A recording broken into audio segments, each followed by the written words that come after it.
transcending history and the world, a tale of dudes and souls, eternally retold.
What's up, dudes? Happy new week, chat, and it's already getting crazy! Man! In that one spot, whoa, I am in, I'm doing wild over here. Let me just fix this. The things are happening. Hello. Hi. Give me a moment. I don't understand. I actually have very little understanding. Beep. All right, thank you. You update some things, and then all of a sudden it just goes to shit. Let's make sure that looks good. It is missing a gap on the right side. This is why we always fix it. Man. All right. I think we're good now. Stuff is acting weird, chat. Anyway, hi. We're back. And yeah, already an interesting week to start. Already, from what I understand, several new things. Hold up. This is working. I don't get it. This is actually working. Yeah, new Vampire Survivors update. They had like a Balatro crossover, something like that. It's literally the friggin' week of Halloween. I finally got a new standee for my friggin' camera. Brother, how is the Battlefield 6 BR? Is it even any good? Is it like even particularly great? Is it fun? Do they not have solos? Is there like no solos, you know? Pretty dang solid. Ben stars in Balatro, that's normal. No solos yet, okay. No solos yet. All right. That sucks. That sucks. It's only duos and quads? Okay. I reorganized everything over here, chat, so I have to like figure this shit out. Anyway, BR is not bad. Is it like mad? Is it crazy good? Like, I'm already like really busy playing stuff, okay? Like anything new that's immediately coming out that is also not fighting game related, which is literally Virtua Fighter as well as Mortal Kombat on the near horizon. If it's not, it's the closest to Blackout. I mean, I tried it. You found it aggressively mid. Okay, I'll just wait, dude. I'll just wait, you know? I'm just gonna wait. I'll just see what it's like. I'll let it exist for a little bit. Again, the thing that made Blackout interesting was like no loadouts, okay? And you could find and upgrade weapons, right? So that was also fun. And also perks, right? Like live and active perks that you can choose when to use them, you know? Or you can die with them, you know what I mean? Blackout's map was also very good, yeah. Anyway, unless I'm hearing the most emphatic praise about it, where it's like drop everything right now, you have to go play it in the moment where everyone else is playing it, I would try it, but I'm already busy playing several things, dude, and it's already leaning heavy on my soul. You know, it's leaning heavy on my soul right now that there's like several fighting games I wish I could be playing. There's several single player games I really need to finish. This entire year has been that, you know? Maybe make it a video games thing. Maybe. We'll see. So we're dropping things for. Yeah, I think I'm good. You know, I think I'm personally kind of good. I'll let Simmons. Yeah, Simmons is playing it. I'll just let him play it. I would prefer to have time to get back to Kazan. You know, like let me just have a chance. You're gonna play Bloodborne on Halloween? I wanted to, and that just got thrown out the window. Completely thrown out the window. So today I'm streaming. Right, we got a bunch of things to talk about and things to review and discuss, and then I'm gone for tomorrow. I'm going to be flying and traveling, and then I'll be back on Thursday.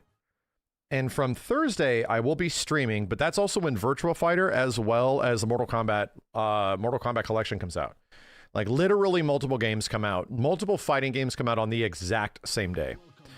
So that being said, yeah, like, I'm going to be playing those on Thursday night for sure.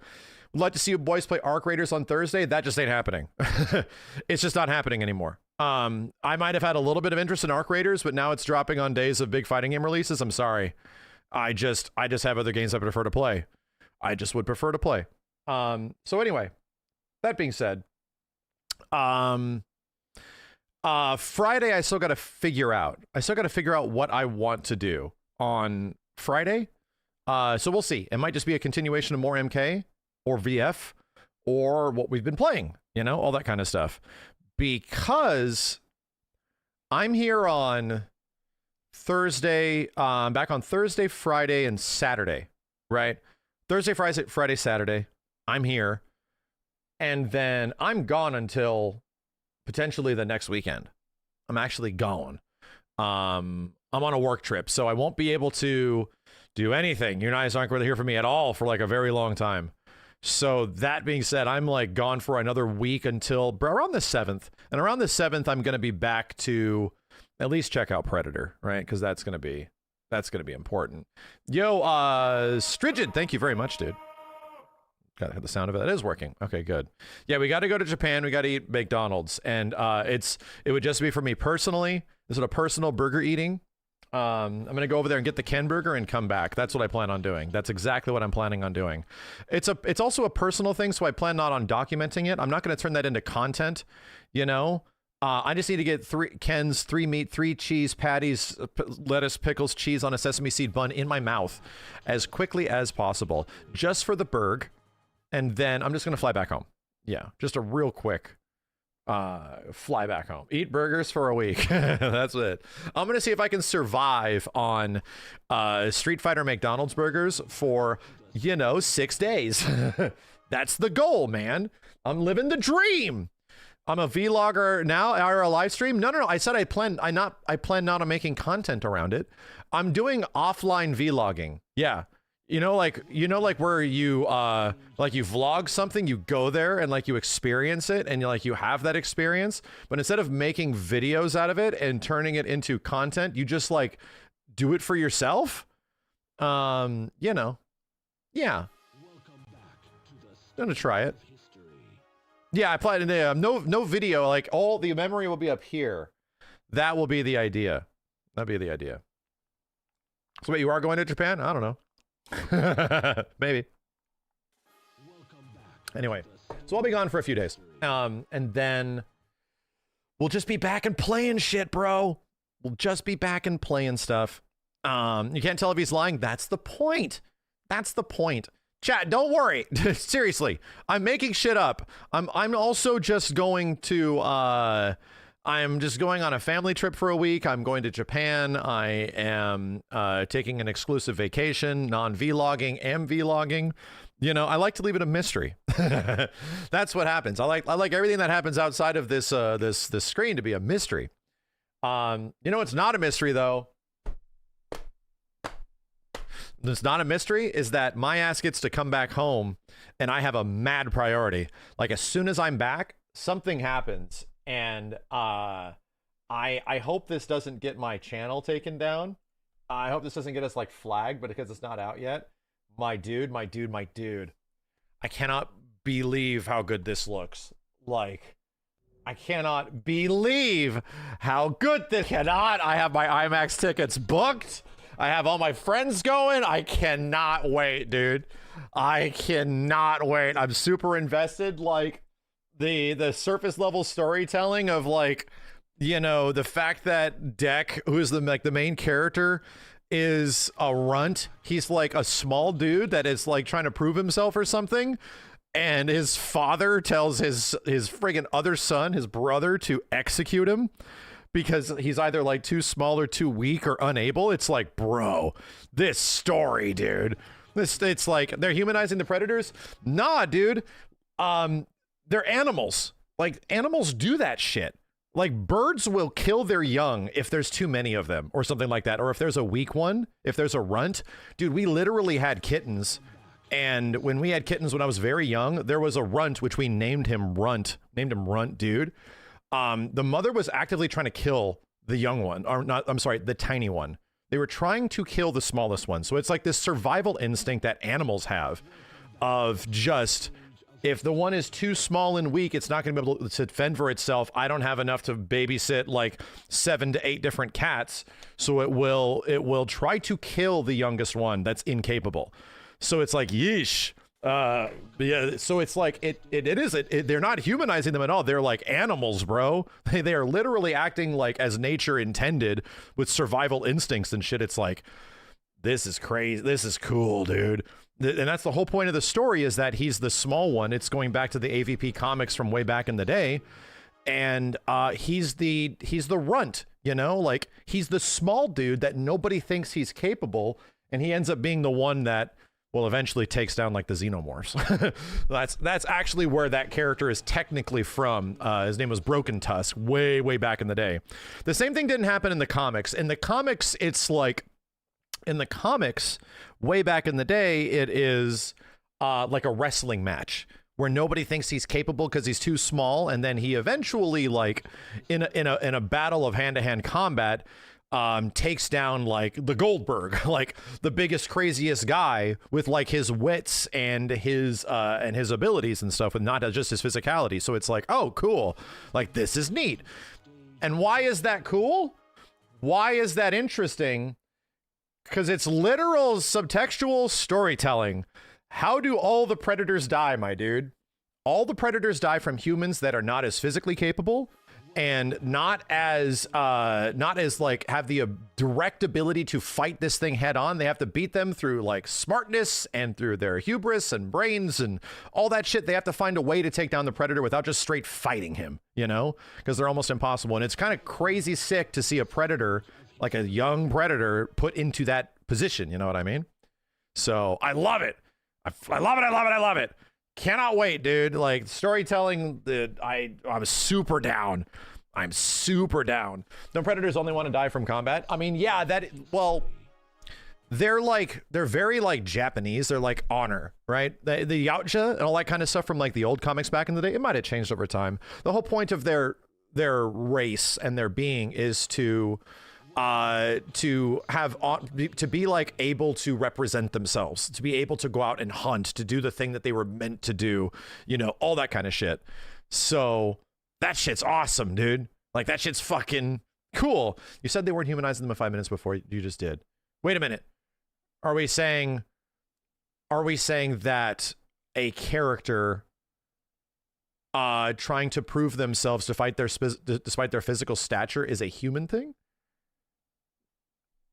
You think that's a human thing? Is that a thing that only humans do? Like trying to, I mean, dude, honey badgers exist. I mean, honey badgers exist. Chaotically random. Thank you very much, dude. Anyway, I love it. I love it. I can't fucking wait, dude. I love the way I love the way they're like telling the story. I love the way they're like approaching it. I like the fact that they're giving them the ability to like have relationships and shit like that. I think it's so fucking cool. I think it's so cool. Anyway, I can't wait. I'm gonna come back. I'm gonna watch it. I'm gonna let you guys know. Chihuahuas exist, my dude. I know you've been living in a hole, but a Chihuahua, literally the most insignificant, smallest creature on the world, would battle a bulldozer to the death. And, you know, hearing the predator language fully is the sickest shit. You know what? I think it's going to take some getting used to, but it's the way it was back. It's the way it was in the early 90s, man. Like they had a language. Like they always, and to be real, chat, the majority of the Predator and the Predator's lore and history all comes from Dark Horse Comics, bro.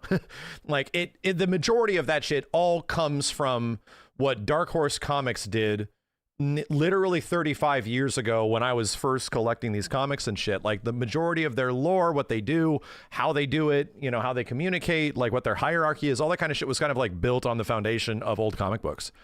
So yeah, they've always have talked to each other. They like literally talk. Well, when they talk to humans, they adopt their speech, you know, all that kind of shit. So anyway. Yeah. The director said the Xenomorphs aren't going to be in the movie, but I think he's lying. I don't care, man. I don't care. I know what it's leading to. It's eventually leading to Xenomorphs. We don't know. We don't need to speed that up, you know? We don't need to speed that up. If it's not good, what will you do? It won't be good. Yeah. No, you could be excited about things and then have them be bad. Trust me. Alien Earth exists. That shit was amazing. And I was talking that good shit. And you know what happens when something's not good, chat? You know how people usually, you know how things usually happen when something isn't interesting and you're not into it? Guess what happens? You pretty much move the fuck on, right? You pretty much go and do the things that you like doing that does bring you happiness. And you kind of just like stop talking about it and like stop engaging with the things that aren't interesting. Just die inside. I mean, maybe some people do that. Maybe some people, you know, make it their life goal, but you kind of just like move the fuck on, you know? Especially if it's something that like clearly is hitting with a lot of other people, you know, all that kind of stuff. And it makes a lot of people happy and then you don't like it. It's like, you just move the fuck on. At least to me, you know, like that has been the case with me, like with a lot of fighting games where it's like, this is what everyone likes. And it's like, yeah, it's just not really for me anymore. I'm just gonna play something I like, you know? Alien Earth has good reviews. No, Alien Earth has good reviews, I think, because they only watched the first few episodes. I swear to God. Yeah, let's not talk about Alien Earth anymore. You guys are getting me down that path, all right? You're getting me down that path of talking about this shit again. Let's not do that. And again, I don't want to talk about Alien Earth. It's very disappointing. The internet does not need to know that. Yeah, I mean... Yeah, all I feel is that as somebody that engages with media, and my job is to review and consume media, right? Especially like a variety of things and things I might not like, things I would probably like. I do find it funny that as time goes on, the more that you are generally positive about things, and if you just like things and like sharing the things that you like with others, that is being viewed as disingenuous more and more and more as time goes on. And I think it's because of a overall saturation in this environment where people just do not see anything genuine anymore. Everything is either bought or paid off or is just spreading like a false positivity or that kind of stuff, you know, all that shit. So I don't know how to approach that than not really responding to it, right? Yeah, or you're a shill, like all that kind of stuff. Like the amount of cynicism on the internet now is so depressingly high. Like cynicism is so brutally high. And why is that? Why is cynicism and a natural distrust amongst everything and anything so high? This is proven to be true. Because cynicism and distrust and all that kind of stuff is higher engagement. It makes more money. It's always going to come down to money, dude. It's always going to come down to how much money does it make. And it's not that it makes you personally money or it makes me personally money. It's that the people that are way above us, significantly further above, that make billions of dollars, don't care. And the thing that makes the most money is what is going to be prioritized over absolutely everything, you know? The love of many things has gone cold. Yeah, it's like people that like things feel like they're not allowed to like them anymore. I ain't letting that happen to me, dude. I ain't letting that happen to me. Like, that is just, if I don't have that, then I don't enjoy things. Does it get to me? Absolutely. It absolutely gets to somebody like me. But being able to sit here and like share with everybody the things that I enjoy about either new or old things, I don't want to be a kind of person that is directly tied to nostalgia in this Predator situation. Like the first and second movie, the only good things, anything new that came after it sucks. Trust me, dude, I have plenty of criticism about all the other fuck-ass Predator movies and shit, outside of Prey, which was, like, really good. But seeing this and seeing, like, them taking characters into a different space that has not existed before and giving these characters that time of day, my dude, like, having a movie actually about the Predators has been what I have wanted since, like, the very beginning. It's what I've wanted since I was a kid. And I haven't wanted it to be bad because obviously the tone and what it feels like, it's like, man, is it just gonna be cheesy and schlocky? Is it gonna be really lame? And it's like, dude, they're getting the beats here, man. Like, damn, dude, this feels good. You know, I know it's probably not gonna make a lot of money. It feels, I'm a natural underdog, right? So I want to like root for underdogs. I'm naturally inclined to be like, this shit is sick. Look how sick this looks. We've literally been asking for this for 30 years, dude. I cannot wait. It makes me want to defend it even more. It makes me want to go out of my way and be like, dang, bro, I cannot wait for this shit. I cannot wait. Wow, that looks great. Wow. Sorry, that's my wife. Bring the cheese. I think there will be some cheese, but bro.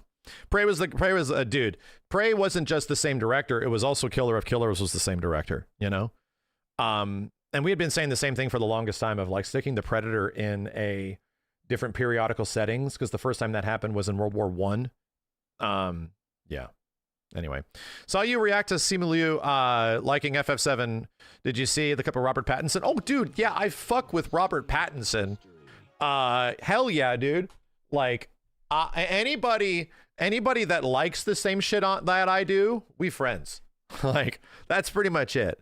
I've been saying that ever since Batman came out, is like, I'll definitely go see this movie and have a natural, what's it called?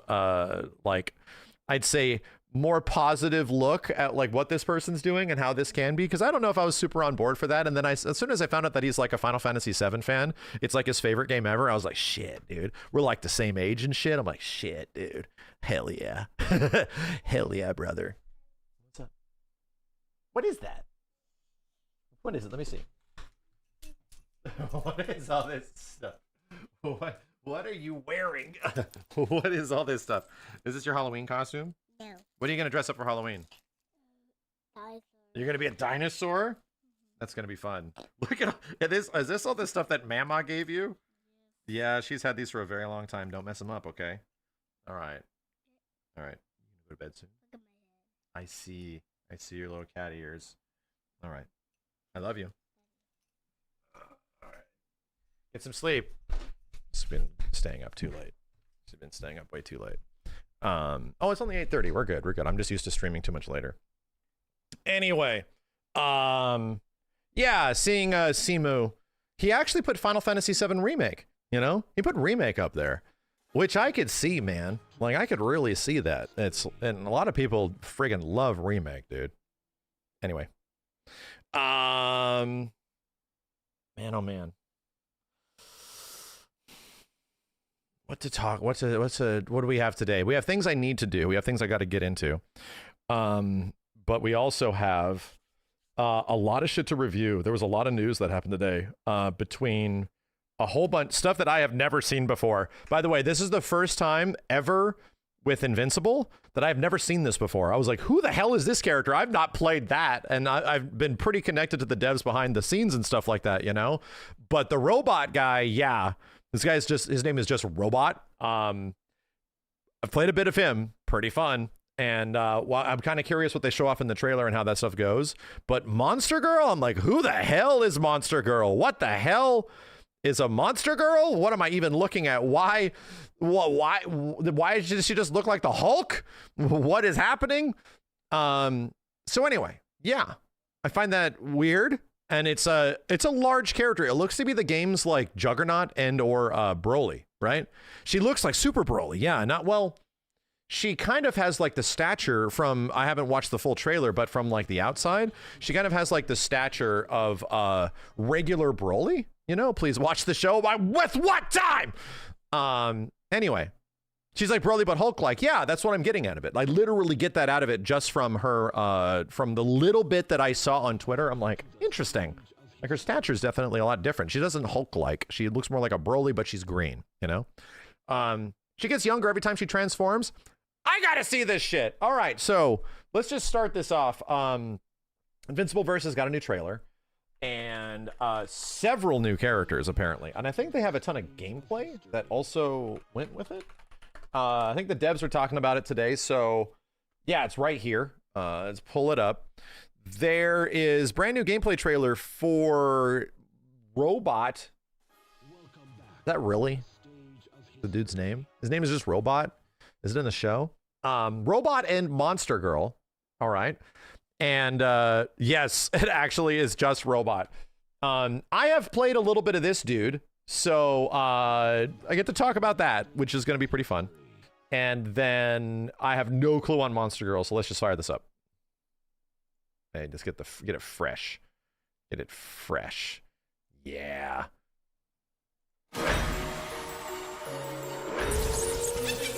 Of course.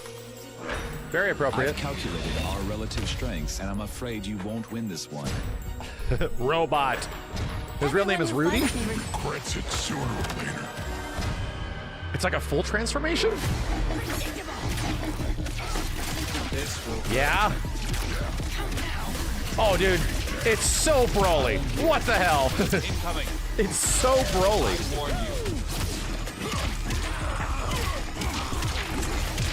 Even has the stomp. It's even got the stomp. That's your present. You'll like it. Wow. Yeah, the shield. I remember using this. Do not move. He has a height beam. As we've become, I can make no The exceptions. dude literally has a height beam. Kick your ass. Like it's never been kicked before.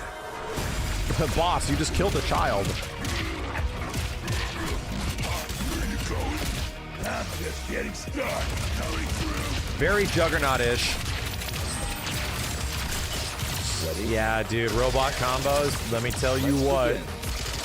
Wow, double height beam, what the hell? Straight up Kilgore missiles, pretty funny. Getting started. My plan was not to hurt you, but I come prepared for any contingency. That sounds familiar. Let's wrap this up. Oh, you did your best. What? Wait a minute. Wait a minute. Is Monster Girl just Shazam, but kind of cool?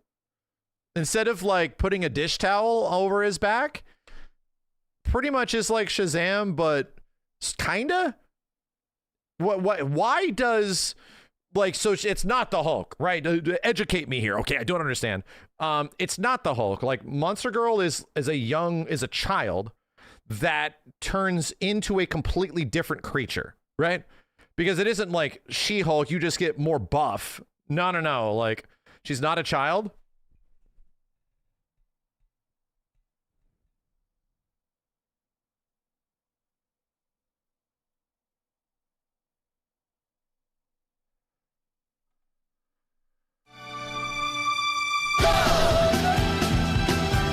We're gonna have a chat.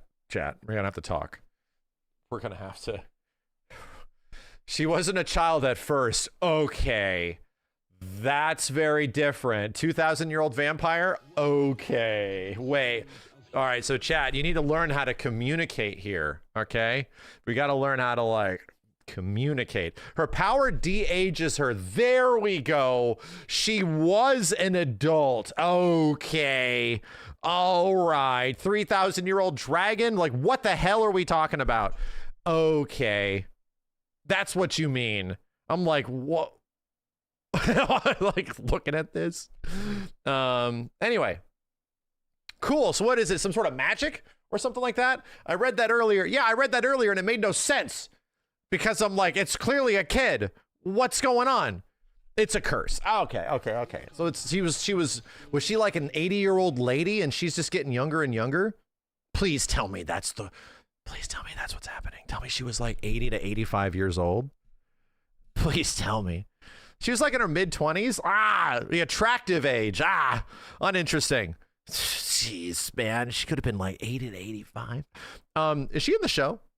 Is that a show character or is it from specifically the comics? It is. Okay. You guys got to let me know. I'm looking at character archetypes. I just see Broly. Cool. And they did a live stream. So I can talk a bit about, let me just do this really quick. I did not get to play the big girl. I did not. But I did get to play a whole bunch of Robot. And yeah, there's immediately Robot has a whole bunch of callbacks, right? Like obviously it's like the last time these guys did a Robot character, they came up with Fulgor and Killer Instinct. And he doesn't play like Fulgor. He's not a teleport zoner. He's more like a mid-range hit confirm character, right? In many ways, it sort of reminds me more of Omega Red. Cecil was more of a zoner specifically. He felt like he had more zoning tools in that specific way. Anyway, Robot definitely felt intrinsically fun because he was able to hit so many goddamn buttons. Like this character was able to just confirm this into this into this and then bring you back down and then do super into that. Like he's really crazy. Yeah, he definitely has the vibes of an Iron Man. What I really liked about him is that he was able to cancel his aerial momentum all over the place. Like he was able to do a whole bunch of stuff with aerial momentum that was like significantly different. Also, he has like different tracking missiles. Like the EX one, hella tracked. Like it was all over the place. And I think that could change. Maybe I don't want to talk about it. He had a color that definitely looked like it was a reference, right? He had a color that looked like it was a reference in the game at the moment. So I don't know if that's going to make it to the final game, but we'll see. Hold on a second, let me get over here. These guys were just playing. Animators goes to the wrist cannon, so it's like a multi-hitting. Yeah, let's check this out. That, and it's also his crouching heavy. Yeah, his down heavy and stand heavy. His kind of core normal stat. Were very fun. The medium, and if he hits it on a regular hit, it'll get the crumple stun, which you can use to get arena shift, etc. And then the air, he's just got a light. He also has a down light in the air, which is pretty unique. Most characters don't have a light or down light in the air. So I don't think he had a traditional tri-dash. His medium in the air is the chesting again, and then he's got these bullets with the down medium. Yeah, these are fun. Really good and annoying for keep out because they kind of trail behind him. So you can use this keep out as runaway tool, etc., etc. Air heavy, similar to the ground heavy, using the wrist cannons again, and air down heavy is this dive. The dive kick's great. It's cancelable too. He dives. super cheap. It's cancelable as well. Yeah, so you can cancel like this. It's gross. In the air. Very cheap, and you've seen in the trailer probably the hitbox is considerable, so it's generous. Dive kick into special, into assist, into mix. So maybe tag us. I don't. But again, a reminder: what makes Invincible versus like interesting is that isn't guaranteed. Because the alpha counter in the game exists and you can tag off the alpha counter, you can literally, if you're full committing to like, I'm just going to constantly throw out this huge block string of bullshit on you that actually doesn't work in this game. Like you can do that, but the alpha counter leads to full combo. So you have to be super careful on what eventually you're doing, what resources the opponent has available, right? Anything that you block in this game can effectively be baited and turned around into offense if you're not ready for it, you know? Get your, for a while. And then we've got his special moves, right? So forward special is this beam here. It's about half screen, just about. But if you hit the button again, you can actually hit confirm this to pop him up, and that actually leads. You call assist after, yep. This beam, and you can just hit confirm that. And of course, in our game, projectiles, as long as you're still in recovery or anything, you can actually even tag off of those and continue your combo. Of course. So projectiles, very dangerous in our game. And a reminder, every time a tag happens like that, like an active tag, it's breakable. His neutral special, it depends on which button you hit on the incoming, but it's like one of two options, and you can also like bait it, you know? And if you boost it, it shoots out even more missiles. That's a bit of the KI-ness in the game. So you can bypass some of that startup time that you had to use when you were. Yeah, he looks like Kilgore and Iron Man. That's a good way of putting it. Yeah. A little bit more homing as well. Yeah. So like I'll do it up here. And changes the Jeez, trajectory dude. to bias a little bit more towards. character. So Yeah, we'll talk about the beta. Right? You can try. Finally, finally, outside of a select few people that went to Evo and some press, I don't need to sound like a crazy person anymore, like it's Killer Instinct back in 2013 of me trying to convince people, hey, this game's actually mad good. I know nobody thinks it's going to be good, but actually it's hella fun. And that can happen. Like, I don't know if, is the beta open or is it closed? Is it open for anybody to sign up for? Okay. yeah, I Okay, gotta, I gotta, dash out of the way, and I gotta be mindful. If we weren't in sudden death, like, he's gonna try to set me up by putting like some either big bodies on the ground. It's a with closed beta, assists but or anybody just can back sign up. assist. All right. We got to get the word out. And so it's like one of the things Conquest that he tries has do to be set in the traps, game, and then dude. He can get has to. on you really quickly with that dive. That's kick. an invincible Yeah, for character I sure. know. And then another special I'll show real quick is his down special. It's like a get-offing tool. Functions sort of like a DP. The boosted version. Yeah, this also thing's jump good. Cancel as well. It's jump cancelable. So you can get more out of there as well. Should I? Yeah, I'll let him see the outro just as well too. I was gonna just get back to the game. We'll let him see. About your people. Zoop, out of there. So those are his 3 specials. I think I showed you the boost ones except for the boosted beam, which is just a full screen. Is the version beta of on beam. consoles? That's a good question. I Go would back and assume look so. at the Supers and the ult. Yeah, please. I would assume so. Or And I'm gonna kick your ass. Like it's never been kicked before. It is. Is PS5, Xbox only no PC? Okay, so it's only on console. All right, so is it crossplay beta as The well? other super that he's got is this hover bike super. Stop this. Dude, you know what's great? So he sends that You know what's to- great about this is that the criticism is that most of the game has been Viltrumites and a bunch of supers that float around and shit. And now suddenly, the game has like several other weirdo and archetypes, right? From Cecil to Robot to Monster Girl, they're all very different now. An assist close, you can also combo off of that as well using your assist. So something to keep in mind here. Now I got to try to build 3 meter. It's gonna be a little bit harder. It's like they got all like the main squad hero characters sort of out of the way. And in the exact same way that 2XKO was able to, it's like finally start fitting in some There we weirdos. go. And yeah, these Now definitely for feel his, like compared to the ult. rest, weirdos. He summons his homie, a big homie. There's only 3 Viltrumites in the game. And hey man, if you wear a skin-tight outfit and or have a Maybe cape, I'm just familiar gonna with call that you a sound Viltrumite, of okay? That hype beam protocol. Sometimes you just need a really big beam. Sometimes that's all you need. Missiles and beams. And then I'll let you see the. He does a assist hype here, beam, at least. man. So- By the way, the hype beam literally has the full core sound effect. By the way, the hype beam literally has the full core sound effect. So for Robot, the regular assist is just gonna be that missile, which has like a 4-second cooldown, like standard. But the Bro, I back love how assist big she is. has more missiles. Ah. Yeah. Different trajectory. Dude, this is just Savage Dragon. Like, what the? Wait a minute. Just give Monster Girl. By the way, was that a thing in the comic? Is that ever referenced? Does Savage Dragon show up in the comic book or some shit?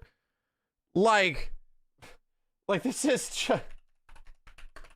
It's a deep cut, right? I mean, it's a deep cut, but it's so close. Like, I'm just wondering. It's so close. Like, you just put a costume on, and all of a sudden, the character is really close to being Savage Dragon. He shows up multiple times? What? Yeah, Spawn has shown up in the comics, too. Dude, you could just give Monster Girl another costume, and all of a sudden, it's just a Savage Dragon. Nobody knows who the fuck that is nowadays. And that's basically Robot. Yeah, I made him. It's just going to be old Image Comics references. Youngblood's going to be in here. Oh yeah, because. Wait a minute. Did... He can give you a flower. Is Invincible from Yeah, you gotta go Image back to- Comics? Oh. Can you time it? Oh. Too Yeah, small. Invincible's also Image Comics. Well, We're shit. gonna be here all We day. spent the if we do entire this. stream. Good old Image. Ah, there it was. There it was. So, you want to jump into Monster Girl? Sure. There's like sure, 17 yeah. seconds left. 17 but- seconds run off the clock. So if we, as we Somebody talked says, about, "Where's Monster Bone?" Girl's movement Is this going to be a Rick situation again? Where's Bone? Yeah. Bone. Yeah. Yeah, just next to Rick the hamster. is much slower. So big bodies what's going on? can be susceptible to a lot of like cross-ups and things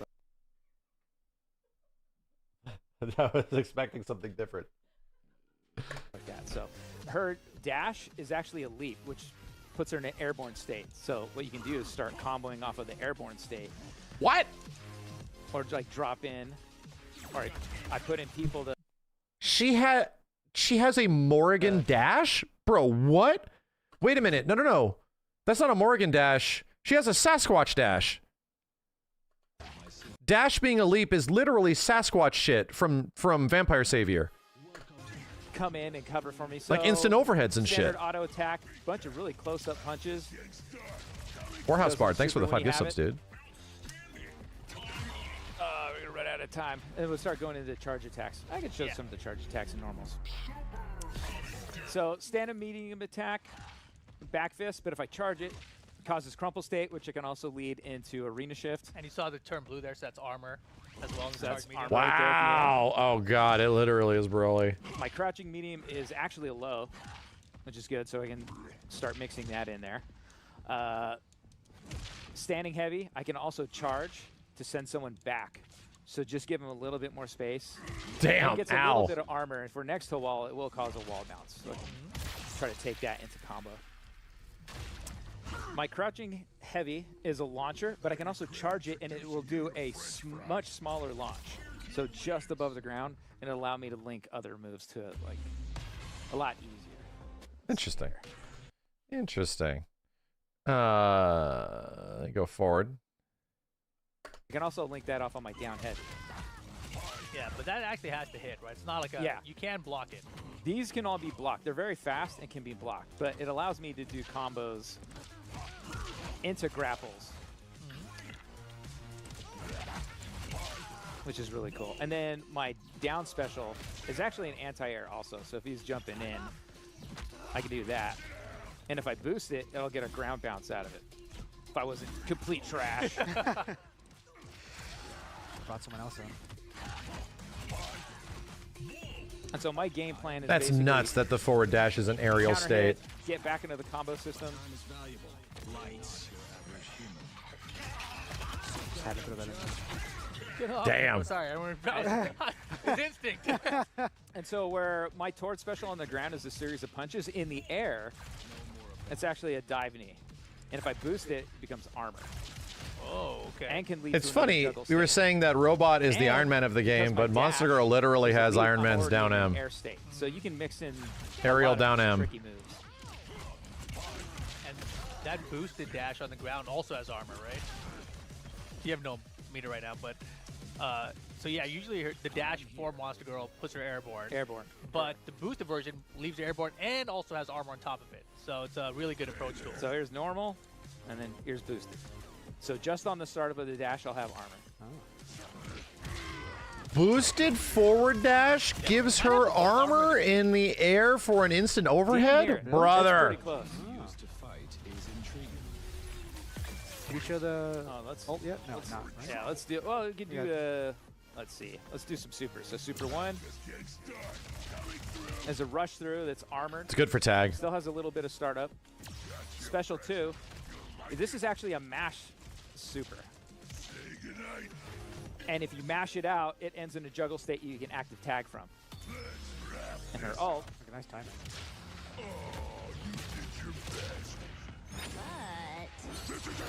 But is a high damage grapple, which you can get into with her various Dude, turn into means of liquid. pulling people back down to the ground in juggle states. This is it. That's Igabi. I mean, it's a winning combination. Well, do you want to jump into matches? Just you kind of walk. Yeah, that was a fun breakdown. She seems fun. Let me go back to the very start. People are saying the very start. Very start?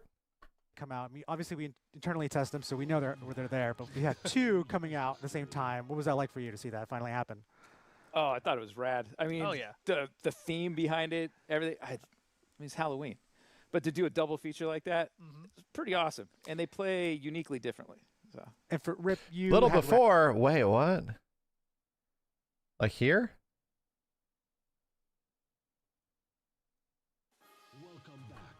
Halloween special. I'm Jeff Landa, your community director. We got a lot to cover in the next hour, Okay. namely how you could maybe possibly get into the closed alpha for Invincible Versus and play it from the comfort of your very own home. After that, we're going to go over the newest characters that we just revealed today, Monster Girl and Robot, full details and lots of live gameplay until they kick us out of this room. And here to help me do all that, I have very special guests from the Quarter Up dev team, executive producer Mike Willett. Hey, everybody. And lead combat designer Rip. Senior combat designer. Senior combat designer Rip. Yeah, there's a lot of. Bao's the lead. He'd be upset, I think. Yeah, I'm sorry, Bao. Because you weren't here today, Bao. Okay, so let's go into the alpha. We have a nice graphic to show the latest information that we just dropped. The biggest thing I think alpha? was Okay, the dates, okay. 'cause before we mentioned you could register. Thank you to everyone who has registered so far. Don't worry, you don't need Yes, Rip got it wrong. He meant senor. to register again if you already have. But please go to closedalpha.invincibleversus.com. There you go. You can see it there. Whoa! Whoa!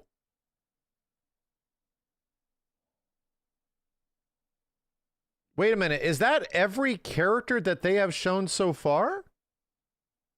Is that literally everybody? Oh my god, dude. Casual practice and tutorial. So they put a practice mode in there.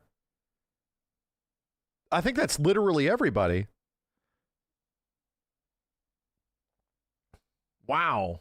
1, 2, 3, 4, 5, 6, 7, 8, 9, 10 playable characters? Holy shit, dude. Well, that's good news. November 21st to 24th. Hopefully no Japan time. Hopefully we just get to play. So here's the thing. Can you play this? Like, you literally can. Bottom left, closedalpha.invincibleversus.com. Like, sign up, because I don't have to sound like a crazy person anymore explaining to people of, like, I've played this game from, like, an early level of it not having even, like, really much visuals, right? And even then, it was like, okay, this is getting pretty dang fun. And then it got over time, over and over time, it got even better and better, and the interactions changed and stuff. You have to, like, try it. You know, you have to eventually get to a point where it's like, oh, it's just free to try, get in the alpha and just give it a shot, because once you start playing people, that's the only time it makes sense. And why am I saying that? That's literally how it worked with KI back in the day. It was literally the history with Killer Instinct. As you can see, it's console only, so please keep that in mind. This is coming to PC, but that's a later thing. But the dates, we have the dates now. We have the characters. Soon. And the modes. Mike, walk me through what we have in the alpha and why it's important to test these things, and talk about the modes. Absolutely. So between November 21st and the 24th, we're going to have every character that we've announced so far playable. And it's really important for everybody out there to get into the game and play it as much as possible. So we really want you to experience these characters and get your feedback on the whole experience. What we're going to focus on is having, obviously for new players or people not quite familiar with like our systems, like the OmniTag system, we have a tutorial, help you run through like kind of like how to play the game, like our version of tag fighting. That's great. Also, a practice mode is going to be available, so you can lab some things out before you just jump into casual matchmaking. So we really want people to play matches. It's basically a network test, too. You're going to be playing with our online netcode. Sadly, it's like Mark is like the one character I've put the most time into in the game in totality, because he's like, the first time I tried it, he was the only character. You know, like that's how long ago it was.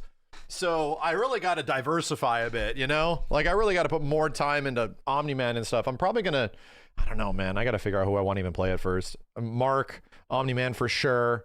I really want to try Monster Girl, because I've tried Robot, and he's pretty fun. To see how the connections are as you match with other people, you know, throughout the Battle Beast. I played a bit of Battle Beast. I don't love them. Available arenas for everybody. I find them fun. You should be familiar with most of I these. don't love them. Our hometown invasion stage, Himalayas, the moon, and then special training rooms, so you get to check out our training stage. So for everyone else, we're going to have the exact times for these dates pretty soon here. Not just yet, but we will have that out for those who get in once we get closer to that date. So for the modes, how did you choose what modes to play? I know there's tons of, there's not the full game, obviously. So how did you guys decide as a dev team, like, okay, this is important to test, this is important to test? Well, outside of like having the core like casual mode for people to just interact and play with each other online, we really wanted people to understand the mechanics and get used to playing, and you'll have both the standard and motion inputs available to you. Oh, okay. So it's really about learning the game, learning our mechanics, having a safe area to do so, do a little bit of labbing, because we know how important it is to people, especially walking into a new game. They don't always just want to step Is Battle into an Beast easy? experience and get Pretty crushed. easy to use, yeah. And so It's just that Battle Beast doesn't fly But we around, really you know? want you to, like, you know, understand how the game works, and then start, picking characters, just like putting and assembling your team together with a style of characters that you like, and then going out and just playing with others, test our. I think Invincible Versus has like, people are saying like the MVCI problem where it has really good gameplay but like rough visuals. Here's the thing, dude. Comparatively speaking, like what Invincible Versus is as a game compared to its source material is pretty honorable, right? Like if we're looking back, you see like they put up reference pictures all over the place of the comics, much less also the show. And the visuals are getting better over time, but they're also like, in comparison to what these characters historically have looked like in the past, it's like, yeah, it looks a lot like the show, or it looks a lot like the comic book, but a bit better, you know? It doesn't try to go way too different and make characters way too realistic looking, like all that kind of stuff. So it's like, in MVCI's case, let's be real, the issue was it looked nothing like the source material. It looked nothing like what it was coming from, right? That was immediately the problem. Networking capabilities, test out our matchmaking, and give us all. And don't get me wrong, the visuals look way better. I know people have asked, way like, better. well, why is this on PC? A lot of it has to do with just that we have a Than lot it of did when it testing first came on out. PC. It doesn't mean we're not going to ever test on PC, but for now, console's the priority, right? Yes, console is. A cell-shaded look would have fit. I agree to a degree, but guess what? A cell-shaded look would have fit if it looked like an Arc System Works game. You have to understand that, right? Dude, even here's the crazy part. Here's what's crazy of the standards of players. 2XKO looks great. Like, that is a great looking fighting game, especially for a first-time dev team making a fighting game. When it came out and it got reviewed, one of the issues that 2XKO had was that its visuals weren't up to par with games like Arc System Works, which is literally impossible. Like, actually impossible. Like, it's crazy to me that because it has a somewhat similar visual art style, yeah, it has cell shading, you're now being held in direct comparison to literally the gods of the industry. It's like coming out and making an animated movie and it's like, yeah, this looks great, but it's not a Studio Ghibli movie. It's like, dude, like, Jesus, man. like what the hell? It still looks really damn good though, like, all things considered. And yeah, that's sort of the issue of like the graphics comparison nowadays. Like, if you're going to make a game that is even close to looking like an Arc System Works game, but doesn't have the level of fluidity and polish that an ASW game has, it's just, you're just going to be held in direct comparison forever. It's like, it's brutal, dude. Is the priority, and specifically crossplay. Like, we really want to make sure that that works on day one when we're out. So it's imperative that, you know, we have an audience across the board. Crossplay and rollback, that's great. All these things are working and get proper handshaking between consoles. Yeah, I think we're going to let as many people as we can, and that makes sense for our systems. Not everybody's going to get in, obviously. It's still early phases for us. It'll be on a rolling basis. We're going to prioritize a global audience, so please, if you're wherever you are in the world, please. Why do graphics matter if it's always been about gameplay? I would love that to be the case with fighting games. Unfortunately, it's not. It's unfortunately not true. Graphics are important, and they are. And here's the thing. It's like, I really don't think games like Invincible Versus and even 2XKO necessarily look bad. Like, I don't think they really look bad. I don't think there's actually like a really huge discrepancy on like the visuals. I think the important part is, what is the source material? You know, do you feel like you are piloting characters that feel like they're from the show? Do you get the power fantasy of using characters from the show or whatever source material it's coming from, you know? And to me, it's like, I look at the show and I look at the comic books that it comes from, and I'm kind of like, dude, the art style in this game looks pretty friggin' nice. In many ways, it kind of looks like an upgrade in some situations, you know? Please register. I want to move on. Do I hope it gets better? For sure. And it is getting better. Robot It is absolutely getting better. If you haven't seen the trailer just yet, we're going to play it one more time. Let's go forward. Let's watch some matches and shit like that. Call it a weird build. Well, I'm like, can you make this for me? So, a little bit of that. In the meantime, I'm going to look for some questions. Did Max talk about the YouTube changes on graphic violence yet? Yeah, nothing's changed, dude. It's the same. I put up a Ghost of Yote video the other day in collab with Sony, and dude, it got age restricted to holy shit. It got like flagged and age restricted and everything just for being like a Ghost of Tsushima, or sorry, Ghost of Yote video, right? That all it means is that like and it's the same thing historically. I can't put up Mortal Kombat gameplay without YouTube thinking that it's actual human violence and stuff. And all they did was commit to the fact that video game violence will get flagged.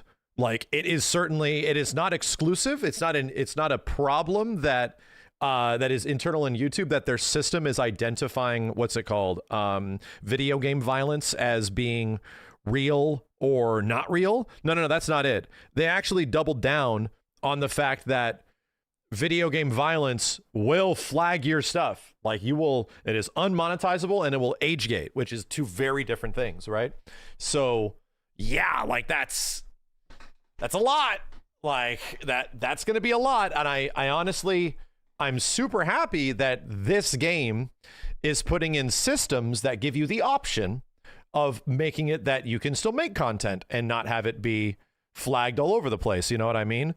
But I am deeply concerned for the future of Mortal Kombat, much less my ability to even make old Mortal Kombat videos. I would put up way more old MK videos and even MK1 videos and play that game more if it wasn't for the fact that, dude, every time I put an MK1 on the stream or MKX on the stream on YouTube streaming, immediately flagged. I barely even do anything on it, and bam, immediately flagged. Unfortunately, it's going to lead to a lot of issues also with the Mortal Kombat collection, bro. And yes, even me putting up the MK collection of playing with the devs at Evo, immediately flagged. It was like, damn, bro, do they run ads on unmonetized videos? That is literally unmonetized videos running ads. I don't know. I don't know if they'll still do it and they only collect the check. I don't think so. But the unmonetization thing is one thing, okay? It's the age gate, because if you have too many videos that are age gated, like that are 18 plus, it was bad. Like, it's not good for your channel, man. It makes it so that most of your videos have to go through more checks and balances before you even put it live, and it'll be way more stringent on your channel and way more strict in finding stuff like that. So even if there's like a little bit of blood, it will immediately flag it, dude. It's brutal. It's like, wow. So anyway, I'm like legit concerned about making content around the next MK game, much less even the collection. I'm looking forward to it. But all I'm saying is that as somebody that plays these games mostly for the gameplay and not really the gore, I just want to play it because it's fun, dude. It's difficult now. It's actually hard for me to put up gameplay of MKX, one of my favorite games of all time, you know? I have to specifically fight the Predator or Alien. We're gonna be kicking Reptile's ass till the end of time. Let's move on.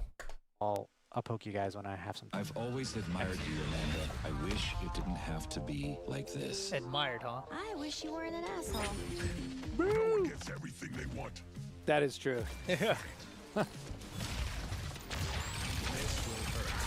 Stop this. Yeah, he can just fill the combo meter so fast. That's uncalled for.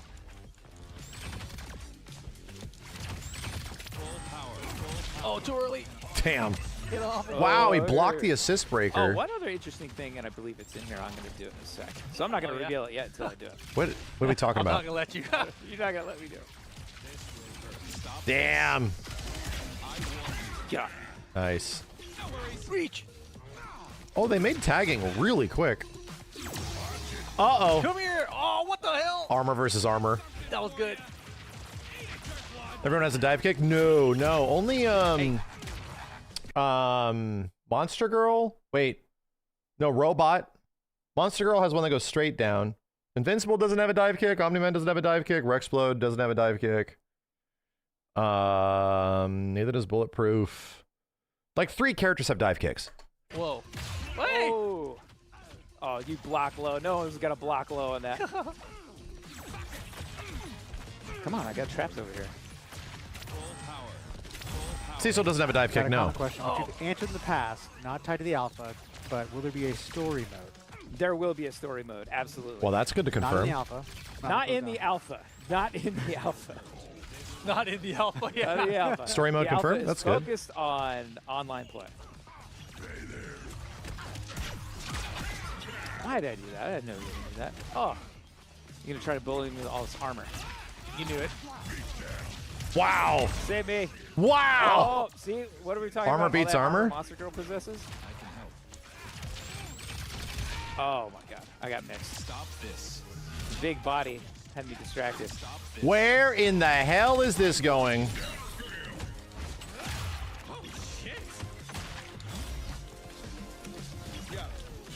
How big do you think the roster will be at launch? I don't know, dude. They're at 10 characters already for a beta. Hey, stop. I think anywhere between like 16 to 20 is pretty good for a launch. Some MVC vibes. This definitely, of all the tag fighting games that are out there right now, this one plays the closest to Marvel vs. Capcom 3. For sure.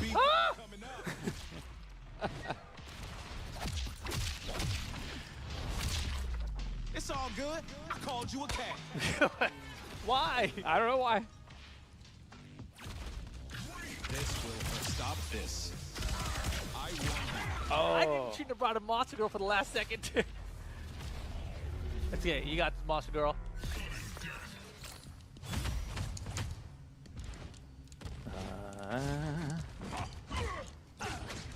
Oh no! Oh, you know what? Who's gonna ult first? No one. Oh, I dropped Bravo. Yeah, dude, I think Oh, whatever it's they a have little got bit going on big. with the timer at the moment in We'll this learn it. build is a little shallow. Oh, okay.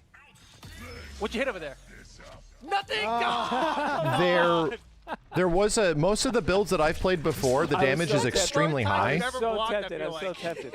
Like the damage is very high. said Mike doesn't And there block. was Well, not that many block. timeouts. I'm seeing block like a lot very of timeouts just probably for dev demonstration reasons, but it does feel like the timer is really low. I think they're trying to find a balance of it right now.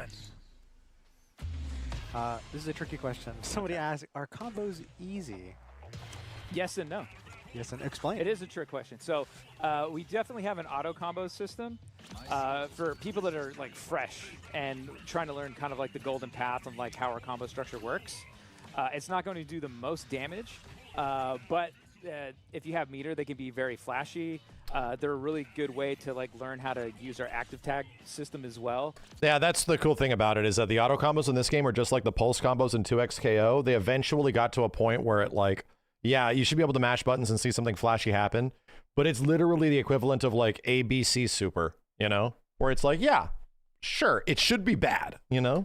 Of like doing an auto combo, active tagging in.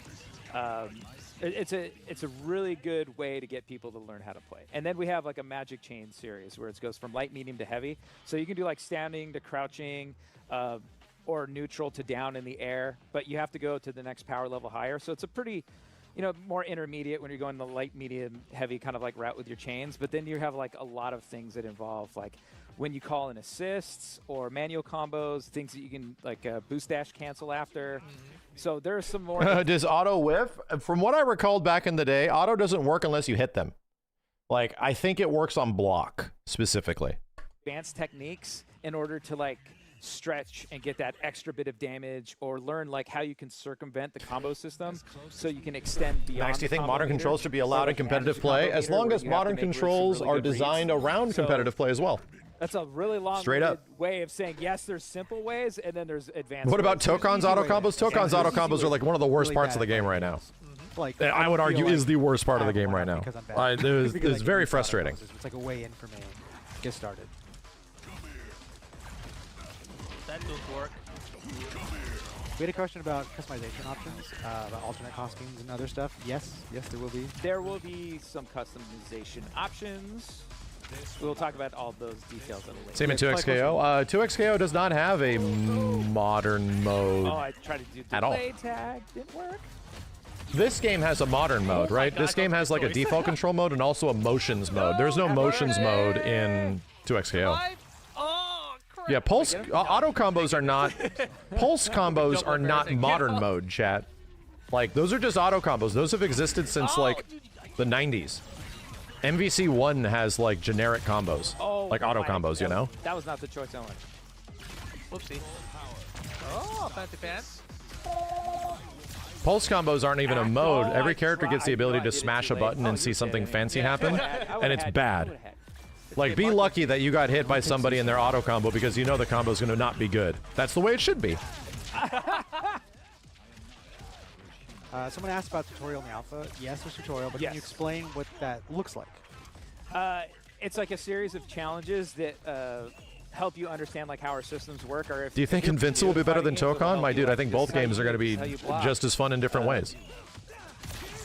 There'll be things like our combo structure, how to do special moves, how to tag, like just various challenges for Tag, you. Yeah. etc. It's different in our game, so tutorial is pretty important there.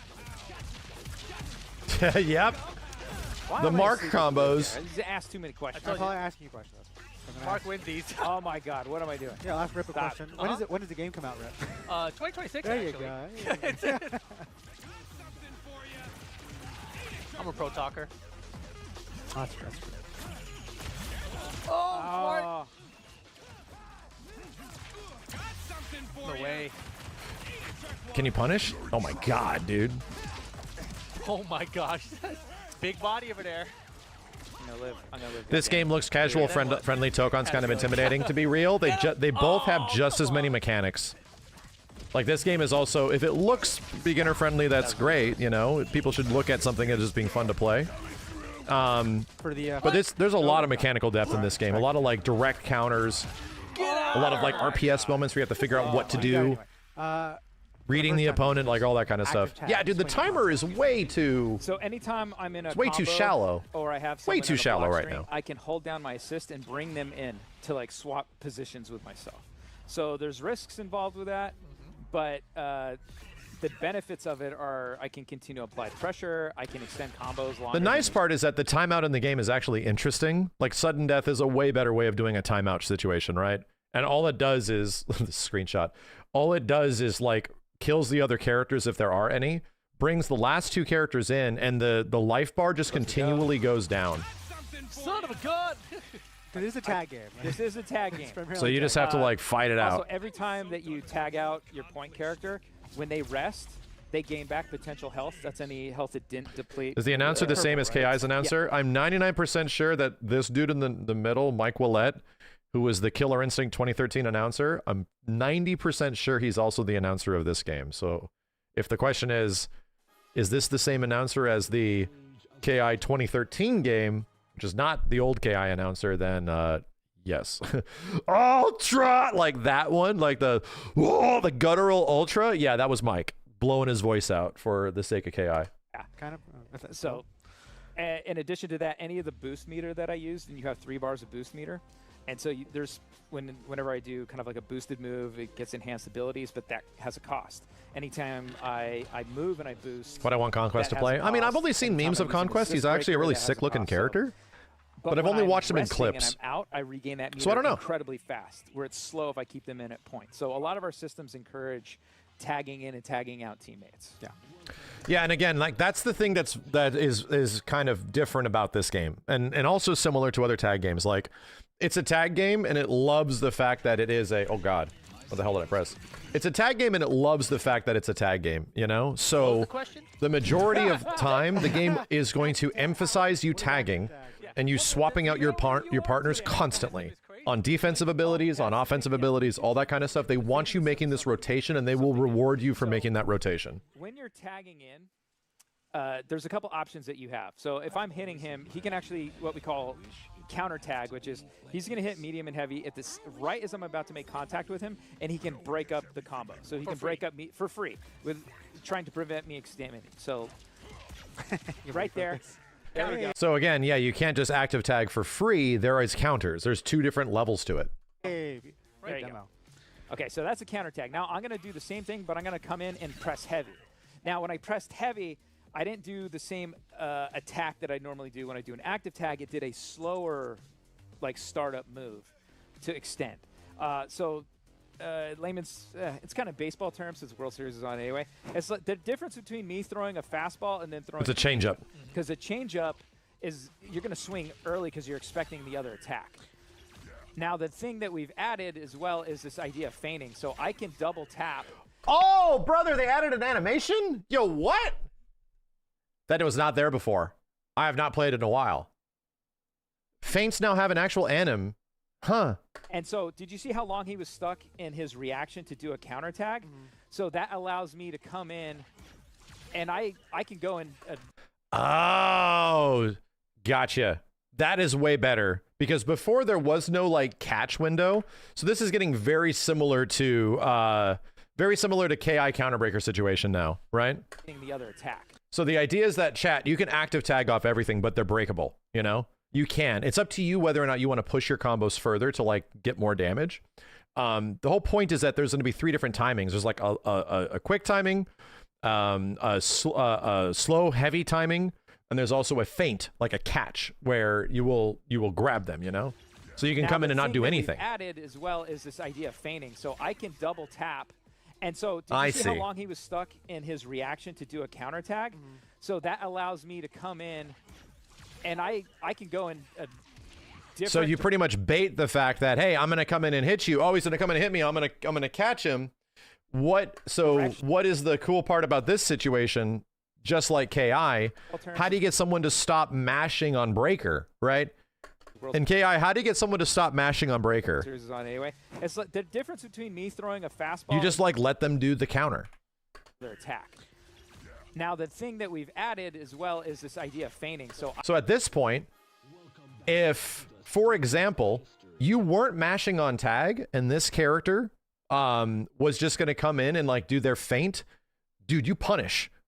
And that's the back and forth that I've been trying to talk about. Like that's the back and forth. This character would have known that you were going to like feint and I'm going to grab your ass and punish the shit out of you for like free damage, you know? I can double tap. And so did you see how long he was stuck in his reaction to do a counter tag? So that allows me to come in and I can go in different directions with my counter tag. So we can active tag and counter tag while we're in the air as well, because this is like a strong component of the game is like aerial combos. So in the air while we're fighting, I can basically do a feint and go in any direction. And depending on the character I have, if I have a highly like mobile like flight character, or depending how low we are to the ground, will dictate what direction I want to try to feint in. If I want to immediately block, because I don't believe they're going to counter. The game does have OTGs, yeah. There's OTG states. There's a bunch of different scenarios where it makes sense, including like if he's in block stun. Say you're holding back. Maybe I just wow! Oh my god, that changes that shit completely, bro. Oh no, they added another mind game. They added another mind game to block strings. He's in block stun. Say you're holding back. Maybe I just... Wow, okay. Okay, another mind game to block strings. Or I go up. And then you can just punish. And try to bait the heroic strike. So there's just different options in kind of like that. That's sick. So you can, they give you 8-way control on the ground where you could come in and be like, I know you're going to be mashing breaker. I go straight out. You're going to be mashing breaker, which is what he does, and you call it, and you like bait them by going up in the air or something like that, which is like a specific command on your tag. Or I go up. That is sick. See, again, it's pretty much, it's like, it's got Killer Instinct elements in it, which is pretty much two-way interaction, right? Like most engagements in the game, a lot of engagements in the game are going to be two-way interactions where you can make your opponent feel stupid. Like you can make your opponent feel hella dumb, like counter-breaking somebody like 4 times in a row in KI where they just won't stop mashing their face against the buttons and hitting breaker, and you just murder them. Like you just murder them. And try to bait the heroic strike. So and then at the same way, you get to feel very stupid yourself when like you obviously get called out on something, you know? The active tag system is going to be a huge part of this game because it's going to be a huge part of knowing how to extend your combo, how to get a read on your opponent, to extend your combo with a full new combo by getting those baits in. And again, it's a free resource. Like yeah, it doesn't seem too busted. So it's the exact same shit in KI where it's like a system like this allows characters to be powerful. You know why? Because there's a combo gauge. Right? There's only so much you can do within that period of time. How do you extend the combo gauge? By tagging. You got to bring in the next character. And to bring in the next character, there is a risk associated, you know? So you're going to have to like make the balance in the risk associated of like, am I going to get all the damage here? Or do they know what I'm going to do? Am I going to be, how predictable have I been before? The pace of the combat's really fast. So how much are you paying attention to what I did the last 4 interactions, you know? It's very similar to what you have to pay attention to in KI.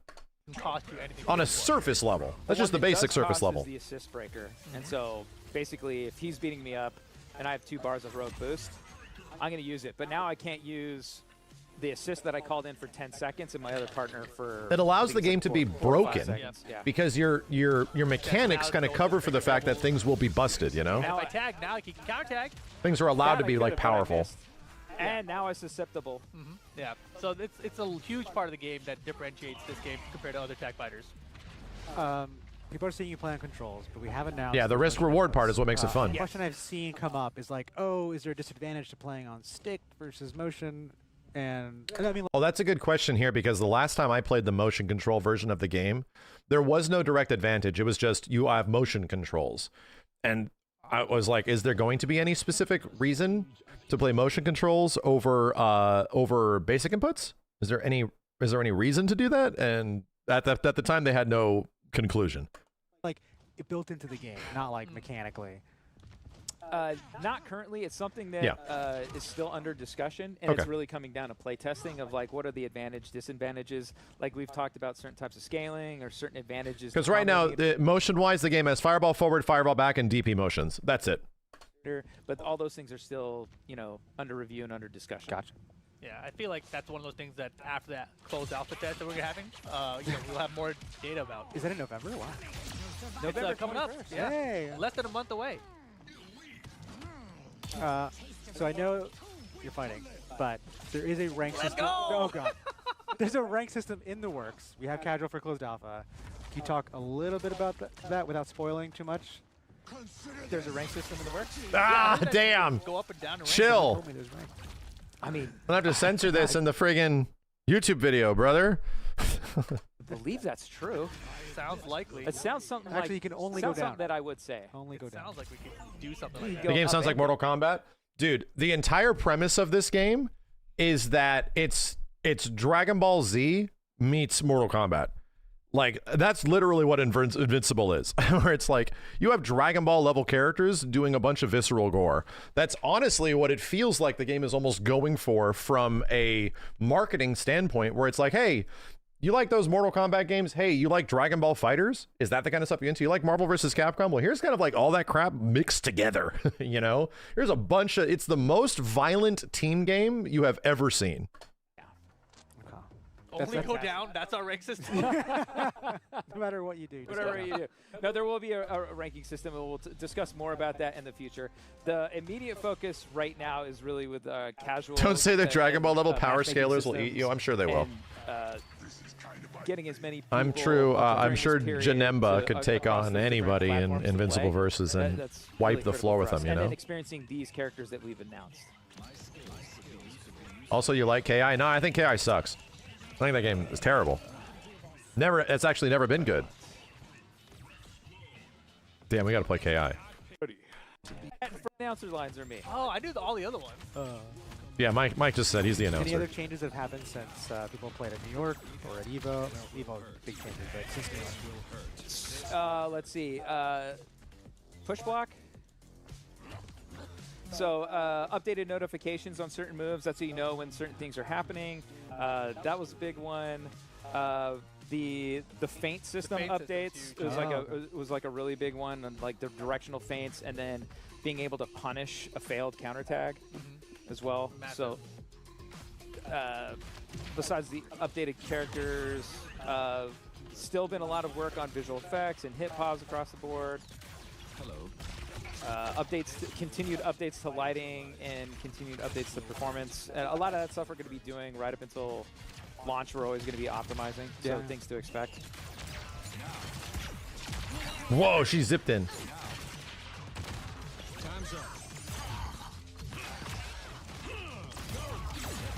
No more zippy teleporting movement with Cecil. Now, so this is the problem. Yama. I got to counter missiles with missiles.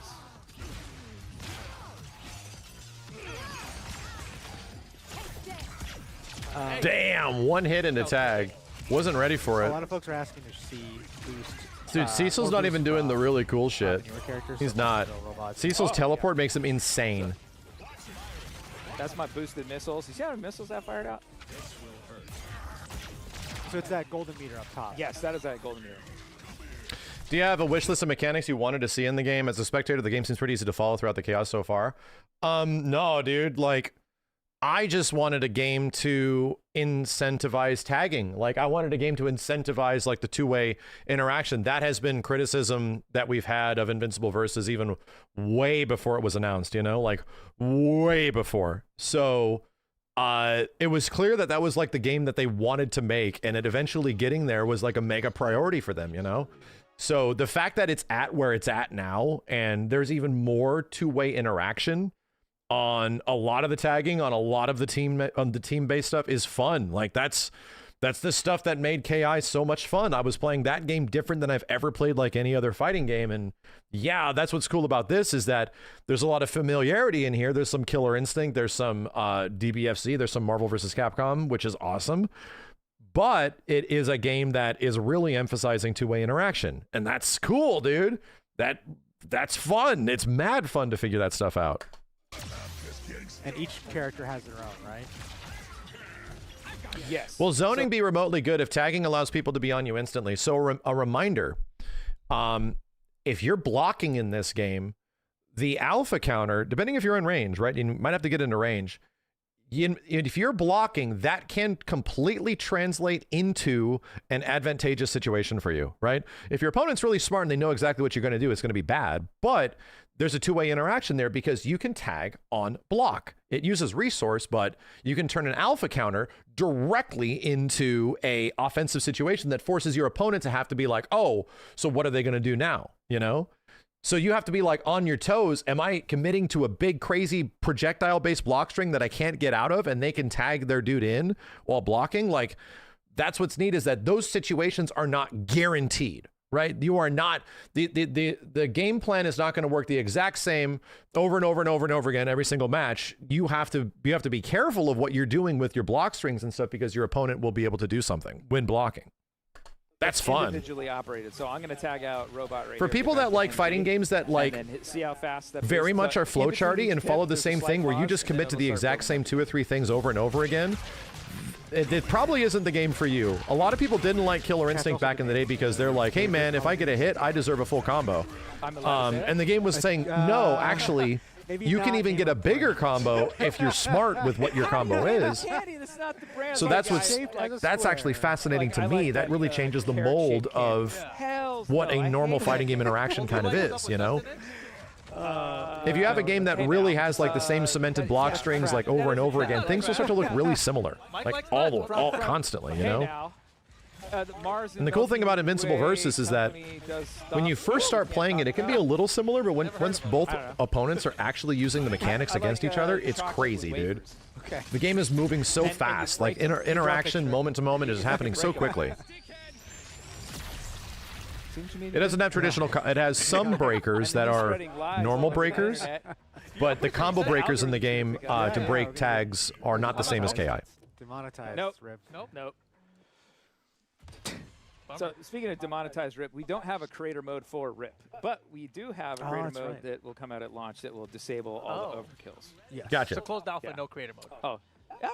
I could try it. I could try this for the fans at home. So I'll turn on my motion inputs. So the creator mode is not in think about things differently. Creator mode is not in the beta. Gotcha, or the alpha. Let's see who. Let's do this. I'm gonna try Eve. I played Eve in such a long time. Let's go. Let's do this. Real quick, is the boost meter tied to assists, and in what way? So you mentioned it gets refreshed, but it gets refreshed only when they're out, but you can't boost assists. Okay. I can make no exceptions for you. Yeah, but we do have multiple assist attacks. Because if you well, technically, if you boost an assist, that's a breaker. So then your assist will come in and break up the combo, and then your point character loses 2 bars, so they can't break again. They have to, tag out if they can. But you don't get like the extra moves or stronger. Am I mad that Avatar picked me over Justin as the ambassador?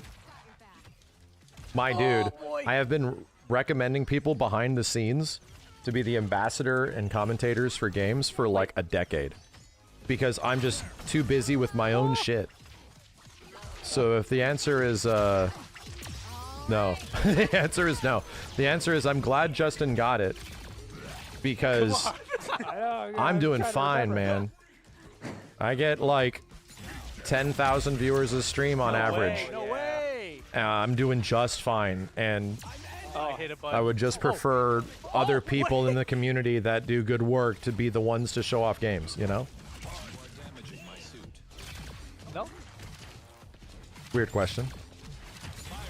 Am I disappointed that I'm the ambassador of Taco Bell? Yes, I am. Whatever the hell they got representing Taco Bell right now, I think is absolute horseshit. Bring the Chihuahua back. I want to be the co-star. Yeah, Chad, you got to understand, I don't want to be in front of the camera all the time. I don't. I notoriously do not like going out and being like the official representative for things, unless it's something like I care about, or if it's people that I really like trust and I know will do good shit and are friends with, you know? Like in this game's example, like I just wanted to help them out. I didn't get paid for anything on this game. And I've done a whole bunch of stuff for them just because I like, they're my friends. They made fucking KI, dude. My puns were bad. Oh yeah. Oh my. Here we go. Oh boy. Damn.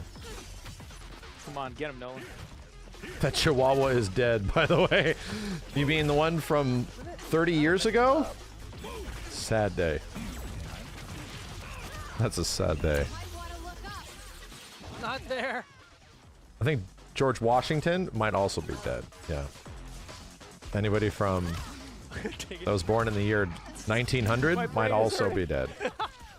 Shocking, I know. No way. Robot player, Spoilers. Who would you say is like a hard counter against the Monster Rexplode is beating the shit out of Omni-Man? What the hell is happening Monster here? Girl is going to have trouble Unrealistic. with certain projectile characters when she's out of range. So it's good to balance her with characters that have What are you doing then from range. consulting? Like, Yeah, pretty much. Either like a Cecil or a robot. People that can lay out some projectiles, kind of cover her path in. Because what she wants to be right on top of you, just applying pressure. Consulting for free, you know? And for Robot. Robot has pretty good utility all the way around, so Robot... You gotta understand, chat, like, I'm doing whatever I can behind the scenes with whatever opportunities I have to enable fighting games to find their audiences and be successful. If that means being critical of the games and having a lot of criticisms on stuff, which I have vocally done for even games like 2XKO. Like, let's just use 2XKO as an example, a game that I really enjoy playing right now, but I did not. I did not have a great time playing that in early builds multiple years before it came out. So it's like, there's some fun to be had here, but it's not fun yet. It's not fun yet. And I've told that to the developers, had meetings with them and stuff like that, like directly to them, who are my friends. And I'm being super honest, where it's like, I want these games to find their audiences and figure out like what is missing. So to me, I have that relationship with a lot of developers, because here's the way I think of it. If a fighting game comes out and it's sick, guess who's happy? Me. Guess who's also happy? Probably the people that would be crazy into this. They're also super happy. And guess who's happy in the long run? Well, I just want to make content for fighting games and have games that I will really enjoy playing and is fun to watch and has things that people like. Make sure it has all the things that people like so it can be successful. That's the kind of stuff where it's like, okay, so I just get a fighting game that I can also make content for forever, you know?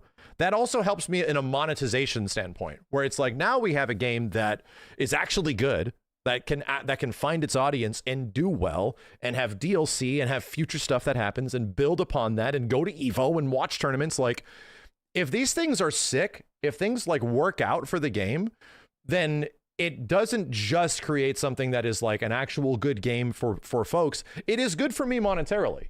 Like, that it's a cycle that I think is like relatively healthy.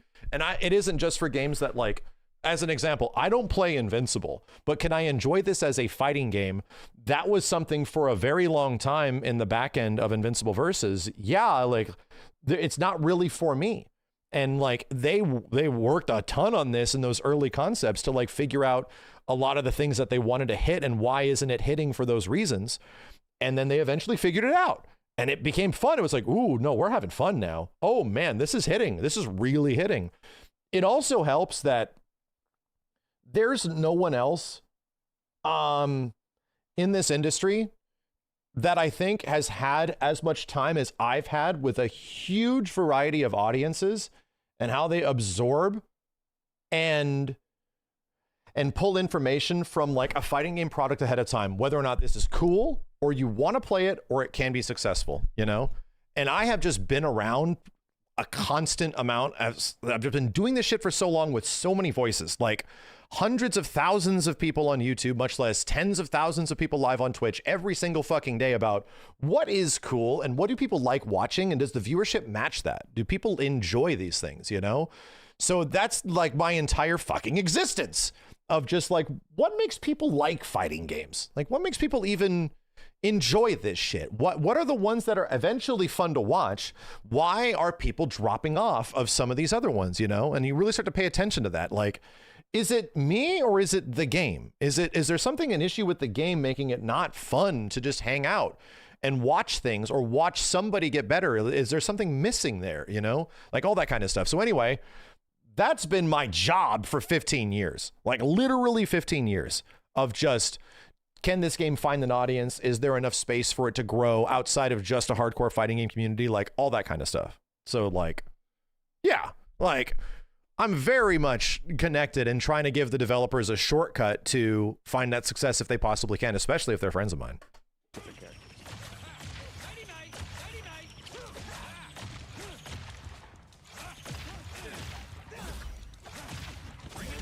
Oh boy. That was a mistake. Game's not fun if everyone's playing similar teams, dude. Trust me, from a base casual level, from the most basic casual level, and then to the highest level, nobody likes it when if you have a new fighting game and everyone's playing the same team. Nobody likes that shit. 2XKO is currently going through it right now, where like even some of the best players in the game don't love the fact that like the game is now being played by what is pretty much like 2 to 3 characters, and that's about it. And everybody else is like really hard to be good with. Yeah, that's a normal thing, man. That's what I mean. Like casuals and high-level players want the same shit. Do you want to remind some of the viewers? So Monster Girl was in Europe. Full backstory. Wow. Yeah. Met a boy. What? And then got cursed by said boy's relative to become a monster. And the transformation starts slowly over time. And then every time she transforms into this hideous beast, she actually grows younger. And so there you go. She was in her 20s, but now she physically looks like she's a preteen. So, or 13-ish, 14-ish years old. So, it's pretty hardcore. Yeah. The issue with fighting games is that they're too repetitive and become boring in the long run.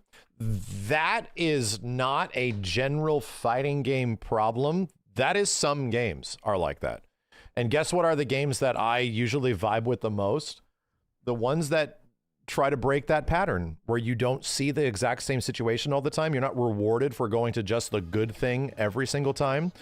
Like that is, it's a fighting game thing for sure. It's any competitive game thing. There has to be a reason why you're not going to do the optimal thing. Like, why aren't you going to do the optimal thing? You're absolutely right. And that's not a problem with fighting games. It's everything. And yeah, a lot of fighting games also have that issue. Yeah, Robot hooks her up with some technology. But there's a reason why I like the games that I like, because they're like infinitely rewatchable. And I hate to use good old Third Strike as an example, but you can have an old fucking dusty game like Street Fighter 3 Third Strike show up at EVO again, and everyone's losing their fucking minds. Was the result exactly what you thought it would be? Yeah, it was Chun versus Yoon in the end. The grand finals were the exact same way that the majority of grand finals go down. They were nothing special. However, what happened on the way there was fucking crazy, because the game allows things to be fucking crazy. And I call it being scrambly. Like, I like using the term scrambly. Like there's a situation here where there's no way to account for everything that's going to happen. And you have these two dudes that know a ton about the game, and they're just trying to do their best to figure out the situation, because the game it's uncontrollable, right? There's too many factors at play. So to me, like, if you have a game that's kind of like that, it can be frustrating for people because it means a loss of control, but it also means an introduction of new live in the moment trying to figure this shit out, you know, even if you have a ton of experience with the game. That's fun. Does every character in Third Strike do that? Fuck no, bro. Characters in that game are playing different games, right? There are some characters in that game that are playing their own game, and you have to like play their game instead of playing Third Strike, right? So That's what's fun. Like, that's what I really enjoy about fighting games, is that, like, you can't account for all the crazy bullshit that's going to happen here. We'll switch to Avatar in a second. Right. One more match. Can I ask who chose the elbow drop? Smash item tournaments, and yeah, that's like the lazy way of doing it, you know? I'll be real. Like, random items in Smash just being a thing that can throw things asunder at all times. That's kind of like the laziest way to do it, instead of making your core mechanics The aura be something that allows for unique interactions to happen For us, it's constantly, like right? We really want to focus on. And it kind of requires fighting games to sort of be under-designed, when a lot of times nowadays they're a little over-designed, you know? Because Amanda's so sassy, and she's just great. Yeah, I definitely I remember. Yeah, the first Smash time I DI. watched Yeah, Walker directional see influence is get a mad better at the game, example. but he's just like, you can't have Amanda block Omni. Of things that are like kind of controllable but hard to control. Yeah. So even the best players won't be able to DI perfectly at all times, you know? So you got to watch your ankles. Let's go. Oh, of course, that's what you do. Get me out of here, bro.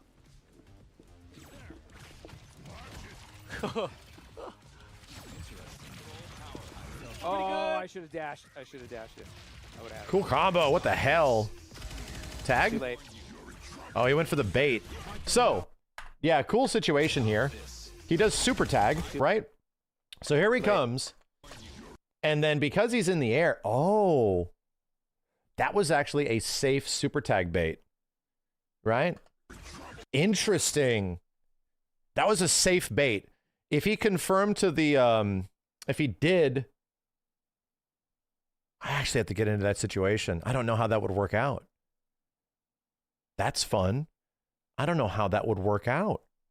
If the other person did press something, if they late press something. Interesting. Interesting. Okay.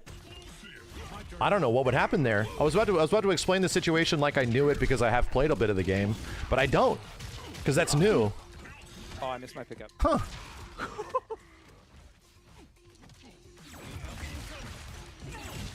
Oh, no, don't get me wrong. Items take a lot of control in Smash. Don't get me wrong, they do. But, like, getting a full health recovery out of nowhere, come on, man.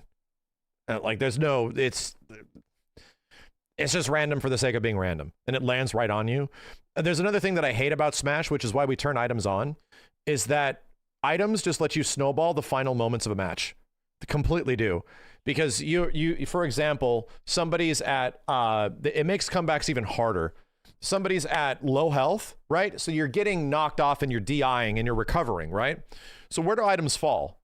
They fall in the arena. They don't fall outside the arena. They don't fall into the hands of somebody as they're DIing back in or trying to recover. No, dude. Like, you're sitting there knocking somebody out and you're about to edge guard or some shit. And then in the process of edge guarding, oh, here's a full life recovery. Oh, here's an amazing throwable. Oh, here's something. And who's that going to go in the hands of? It's always going to go in the hands of the person that is actually, like, doing well. The person that, like, it's just the rich get richer. So we notice that constantly in Smash when Simmons would be at the end of a match and he would be the item lord because he would knock somebody off and then get a master ball, a master Pokeball or some shit, and he just wins more. And it's like, this shit sucks. What the fuck, dude? Like, come the fuck on. Like, literally, you're already winning. My chance to come back got even lower? Come on, dude. Item got in here, and he was getting all the items because he was knocking people out, having to recover, and he just wins more. I don't like it. Yeah. Feels bad, man.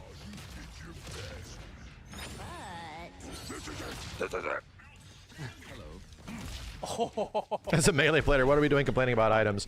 The idea was that introducing, like, a randomness, uncontrollable element to a game, I think personally the kind of the lamest way you can do it is items. And somebody says, but items could be, like, a good way of doing it. And I'm like, I don't know, man. It's fun. You can have fun with it. Oh, I did. But having that be, like, the entire game designed around, like, the situation I just explained, like the rich get richer, I don't like it, dude. Like, feels bad. Built-in excuses. You'd have to, like, design the game in different ways, you know? You can have items and do that stuff, but the entire game needs to be designed around it, you know?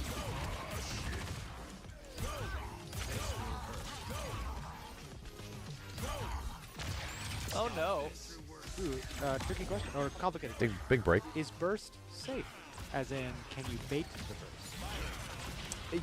That's the whole feint system that we're talking about. And also, there's certain characters that have like a ton of armor, but if you're anticipating, you don't want to do like a long string, but there's things that I've done on several occasions where you can actually heroic strike a burst, but you got to be willing to basically not get as much damage as you thought you were going to get in anticipation to get a hard read.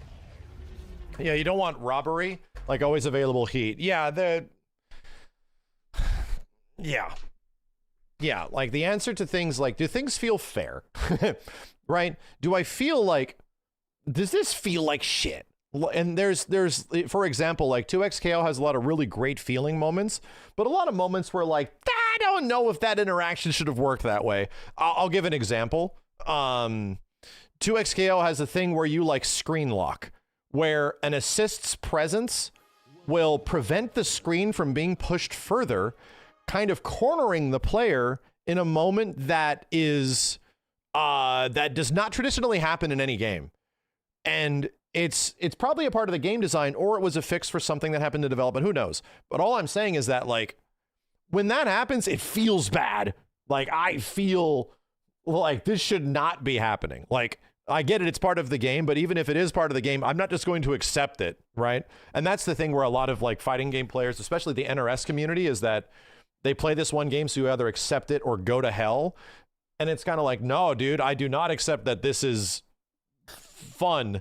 Like, I do not accept that this is something I'm just going to sit down and bite my teeth and deal with, because I don't have to. There's plenty of other games out there as like options. So I think that's fine. Like finding certain things that are really fun about something and other things that are unfun is important. And to be real, like a lot of people agree, those things are very unfun. Like there's some things that just do not feel fair. It's like, shit, brother. So there's ways to Am I done with 2XKO? No. I want to get to Grandmaster. Super burst happy. Yeah, I'm like potentially an hour away from Grandmaster in 2XKO, which is like the highest rank before the fighting for the top 100 or some shit. I want to get to Grandmaster in 2XKO, and then yeah, at that point I'm good. I feel like I am good, because Challenger is like a top 100, and you have to, bro, I have to chase people that are playing that shit 30 hours a day. Like, I'm not going to be able to do it. It's going to be impossible. I'm watching other people that literally are playing 2XKO for 8 hours a day chasing Challenger, and I'm like, what the fuck, man? Like, it's going to be ridiculously hard to do that with characters that I play. It'll be insanely hard. It's the same shit with DNF Duel, where in DNF Duel, I'm like, all right, we got to the highest rank, and oh, we have to have the legend rank. Ah, shit, that means that I got to play the game for 12 to 15 to 38 hours a day, you know? That's way hard to deal with in terms of stopping it and burst and baiting it. But the counterattack system and the feint. Yeah, I was helping Kenny like train for the Sage Jam Slam last night. System, basically, if you want to think about it that way. No way. Got him. I should have down heavy. For online matches, is it going to be some other UI elements that are different here, like other like connection stuff or whatever? Like, I don't know. And to be real, I'm not a grinder anymore, man. I'm just not. I'm not on grinder anymore either. That shit went away when I was like it was probably about like 7-8 years ago. I just can't like grind something to death. Like you sit there and you just constantly, and we've done it for several games, where you just constantly play something and you grind it into the ground, right? And I just don't do that for anything anymore. Like even the games I love the most, right? I'd prefer just to enjoy the moments I have with it and then go to something else to have fun with it too. Because to me, it's like grinding a game at times now. When I was younger, I did not feel this. When I was like in my teenage years, much less my 20s, I didn't feel this way. But now it's like, I feel like I'm optimizing the fun out of the game. You know, I actually do. I feel like I'm no shit optimizing the fun out of the game and turning the game into something I don't like. And I've watched it time and time again, where I see all these like high level players playing their game and they're just fucking livid with the game that they literally play every single day for their entire life, right? They're just playing it constantly. It's their entire job to play this, and they fucking seem like they hate it, man. Seems like they hate it. And I'm just like, I've been there. Bro, I had to play Ultimate Marvel vs. Capcom 3 online for a job in the early 2010s. And I fucking hated that game, dude. I hated it, dude. Several other players have been in those situations. Like Eris was also notoriously in that situation for early online Tekken games. He fucking hated it, dude. Could not stand it that this was like his job to play this in front of people. And yeah, I've been there. So guess what I stopped doing? I stopped doing that. I'm like, let me have fun with this stuff. Have fun when I have fun with it and move on to something else and remind myself how much fun it is, you know? And to be real, I'm sitting out here like, I haven't played Third Strike. No shit, chat. My bitch ass has not played my favorite fighting game of all time in a year and a half. Because this year's been too busy, and last year I spent it making a fucking fighting game. We made the biggest mod for a fighting game ever. And because of that, I haven't touched Third Strike in, like, I think literally a year and a half to 2 years. I had to go back to see the last time that I played it. And I'm like, wow. I definitely miss this shit. But there's just been so much stuff that's happening. I only imagine when I get to go back and I play it. When I get to go back and play Third Strike, I'm going to love that shit, dude. I'm going to be reminded that I fucking love this game. Like, that's the thing that I look forward to. I look forward to going back to some old thing that I love and being like, this shit is sick. This shit is sick, you know? I even had that happen when I was brutally working on MVCIB for that whole year, barely ever actually playing the game, just working on the visuals, right? And then at the end of the year, we all got to play it with each other, and holy shit, man, having a great time. God damn, this game is fun. It's so much fun. Holy shit. Feels good. That to me is like a good feeling. So anyway, long story short, I'm not out here about to grind on and optimize like the fun out of every game. Because to be honest, the most fun that I have in games is the learning process. I have the most fun being bad. Like, I actually have the most fun being bad at something and making that actually my content. Being bad to becoming good at a thing, I really enjoy it. Like, that's where I probably get the most enjoyment out of fighting games nowadays, you know? But, you know, there's a little earworm back there constantly of just like, fuck everything else, just become super good at this, just play the shit out of it. Like, that's always there. Like, fuck it, just play the fuck out of this game, screw everything else. Like, I haven't had that feeling for a while with like Dragon Ball Fighters, where it's just like, dude, I'm just gonna fuck everything else. I'm just gonna play the Green Goblin Mask. I'm just gonna play DBFC for a week straight. I'm gonna drop every one of my playthroughs. And then I slept on it and I was like, okay, probably not. You know, probably not. Goblin mode was kicking in. Fuck it all. Burn it all down. Just play DBFZ, you know? Like a multitude of things that are just like added to your head. Things that you would like expect. Okay. Oh, you did. So you launched, but then Has this happened to 2XKO yet? Not entirely. No, I still want to get to Grandmaster. Again, I'm like literally one rank away. One like small portion of a rank away. I want to get there because that's like a personal goal. But once I get there, yeah, I'm probably going to wait till things get ironed out. I'm probably just going to wait. And did I have a great time with it? Did I have like a sick as shit, like 30 to 40 hours with it? I did.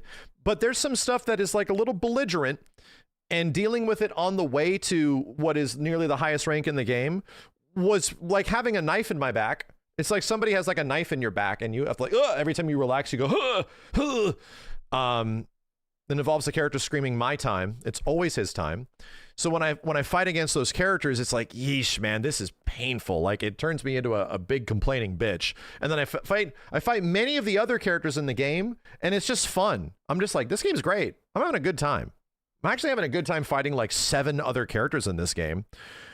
But when I fight these few, you know, it's a nightmare, and it's like, oh, then it won't be so bad, right? Well, the problem is the higher ranks I get, the less I see of the people playing my characters, right? As I move along, a lot of the people that are out there playing the game are playing the stuff that is notoriously really frustrating to fight against. And all I'm noticing is how giant of a gap there is between their characters and the ones that I'm playing. And it feels like, when you get that feeling of like, I'm working really hard for this and you have to do fucking nothing, it makes me hate my opponents. It makes me start to like hate the people that are piloting the people around the characters I'm fighting against, and I'm like, okay, so I just want to back off this for a bit. And that's where I'm currently at with 2XKO. I'm currently like, oh yeah, I'm gonna get there. I'm gonna fucking get there, man. I'm getting there. But at some point, I'm probably gonna like put it down and just wait for things to get fixed, you know? I'm just gonna wait for it to get fixed, because it makes me hate my opponents, like, really bad. I couldn't do anything. I had to watch myself get launched in slow motion and then explode. This no-brain having bitchless bitch. Like, people like don't realize snapbacks makes you are legit actually pissed off. Really important to sudden death because they'll create a wall bounce. Or Yes. basically a wall splat and stagger so you can follow up from. That's Alright. super good. Last match to maybe make this the sweatiest Oh, one. man. I won't ask you any questions. yeah, this guy literally teched out of my combo and mashed jab on the way down and got a hit. I'm gonna fucking kill you. I'm gonna fucking kill you. No questions. Where's the Try fun playing of that? Vi Warwick against the Fantastic Four top tiers is so much pain. Yeah, and I'm playing be Warwick sweaty. and Darius, dude. I'm playing the two characters that almost have no neutral. Like, and I realize, like, we have an understanding now in 2XKO, like, what neutral is, what makes good neutral We'll go for a robot. character. Do what you feel. And I'm like, We'll put a monster motherfucker, on there. I have ground Got fireball so I'll with go- Darius. we'll go with the And if somebody PC, jumped from sure. full screen at me, I get hit. Holy shit, dude. My neutral is, I hope somebody runs into M. Like, that's literally it. I wish you weren't an asshole. Well, somebody presses my time with 2x assist from full screen and I'm taking full damage.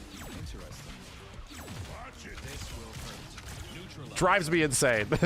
It drives me insane. Yo, dark screen, thank you. Oh my gosh.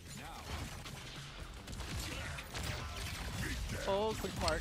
And again, I complain about that, but dude, we all know 2XKO is fun as fuck. Oh, Like, they really got to a point where that game is come actually on. He's super right there. friggin' fun. right And there.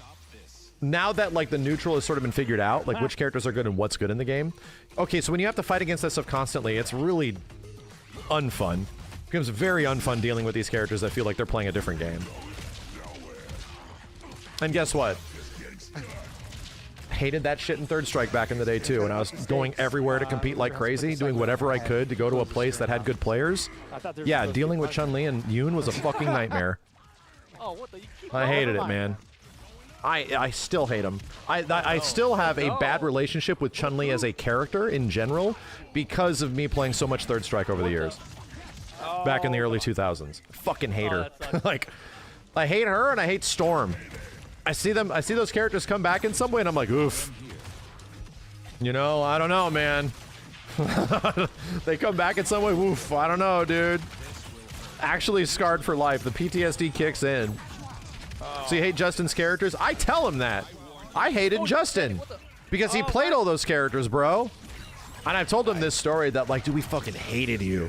Like, everyone in the arcades back, we hated you because of his play style. And he's like, yeah, I know. Dude, Justin knew it. He played the heel for a hell of a long time. He did it on purpose. He literally did. He was the villain. Like, he legit was. Sorry, man. Nowadays, now that he doesn't have to be super competitive anymore, he doesn't do that. He legit doesn't need to. Now he plays like a bunch of different shit. Impossible. Yeah, he invented lane play for fuck's sake. Like, he was the actual, like, the biggest, the highest execution propagator of just like, I'm just gonna let you hang yourself. And I'm just gonna play so lame that you eventually make a bad decision. That was Justin's Wong's play style for like over a decade. No, why did I do this tag? Guess I what? should've kept the beat. Guess who made him hella mad? Literally Daigo in that match. Like, Daigo was playing angry. Like, literally, why do you think the parry moment is so crazy? Because Justin's playstyle was so fucking annoying. He turned Third Strike into the most boring game of all time whenever he was on stream, or I'm sorry, whenever he was in match. There wasn't no streaming. And then Daigo was like fucking mad. He was playing like a dude pissed off. And he doesn't usually play that way. He usually plays like kind of a footsie guy. He was going the fuck in and then wins. People loved it because Daigo was the hero in that. He didn't win that tournament, dude. Daigo was the hero in that situation, and he came back from nothing. That's okay. You got this monster. Rare Oh, footage of Daigo actually angry, you know? Oh, no? I thought about it. Where's my armor? Uh-oh. No, armor, please. Uh-oh. Uh-oh. I was just trying to get you off your meter. Why does a character manage to see all this sauce when presumably the devs know what makes a character busted by frame data? I have news for you. Until the game is in the hands of tens of thousands, if not hundreds of thousands of people, you could have the best players in the world playing your game, much less also designing your game. You absolutely could, and fighting games historically have had this. But until you get the game in the hands of tens of thousands, hundreds of thousands, millions of people, you actually have no clue how people are going to play your game. You have no fucking clue. Until you give people a game for like a few days, not just a few hours, but for like, give people a few days, a week, then you'll start to see how the game is actually played. You'll design your game about reading this one thing, right? And it will fucking change. It will actively change. I see it happen like it happens every fucking time. Like almost no game comes out in the way the devs directly think the meta is going to go. They almost design the meta around it and then it moves in a different direction, like a completely different direction. You need people playing a game. You need players to provide feedback. And this is why this is the case. The entire goal of a fighting game, much less any competitive video game, from the developers to the players, is that the developers are designing this experience for the players. And guess what the players are doing? The players that are actually like playing the game and trying to win. Guess what they're doing?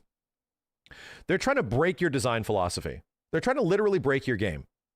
So there's this relationship which is like almost unhealthy between developer and player, of people like, I want to make things in my favor and take away all options from the other person, and the developer trying their best to like balance that, to like allow other characters to counter things, to sort of make things somewhat balanced in a way, and players are here to destroy it. I'm here to find the one character that says, fuck you, only I get to play. And that is the entire relationship of fighting games and players. Every single one. It goes, and that isn't just fighting games, it's all And competitive my own. games. Ah! Oh, I thought I got the extra hits in.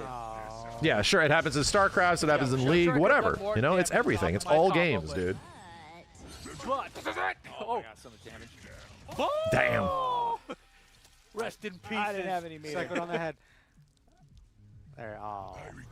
It's your prize? There it is. It's a starving Sequid.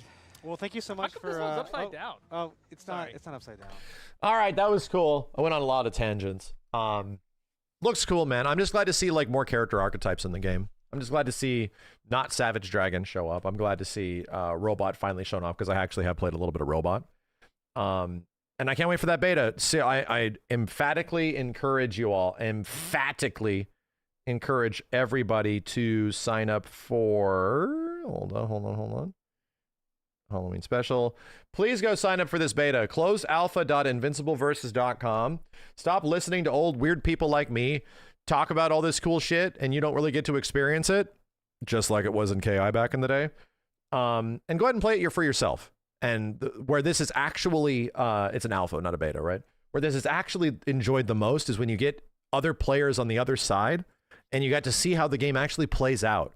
And it doesn't really play like many things that you have played before. It kind of is like a whole bunch of things sort of put together. And the experience you get is not exactly what you would think. It's really crazy. It is a really crazy game. So anyway, yeah, no PC for now. I can understand why. I can understand why. But yeah, PlayStation 5 and Xbox, it's a crossplay beta. November 21st to 24th. I can't wait. I'll be there. We'll be streaming it.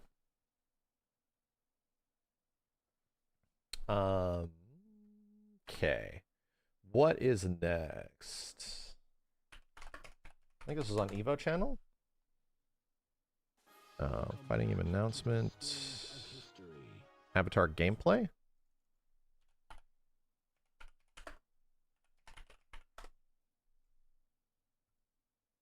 Would you recommend this to someone who doesn't like team fighters and has no attachment to the IP? Probably not inherently, but you could try it. Like, if you like fighting games, I think you should try it for sure. It seems like it's definitely in a space where maybe you've never played anything like it before. Twitter has the video. What? Is there really no? Is it really only on Twitter? What the hell? Hold on a second. Samdies, thank you.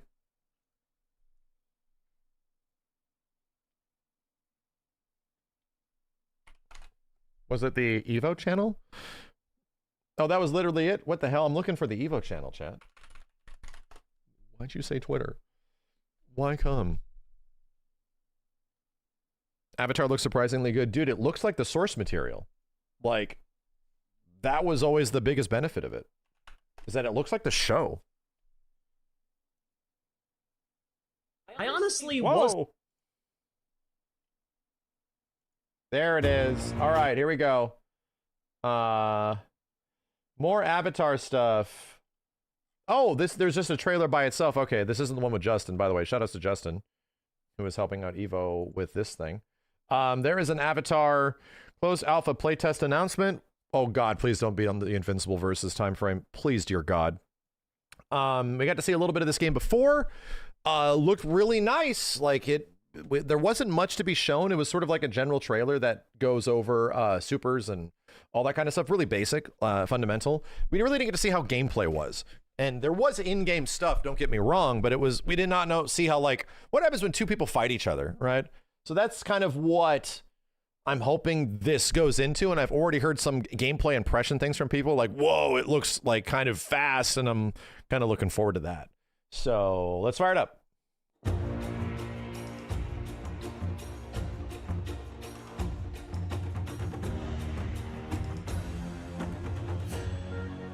Yeah. Yeah, oh. Oh my God, mobility. Oh my God, they're showing off crazy. Dude, that was literally a highlight. They said character mobility would be a big thing. What, she has a parry?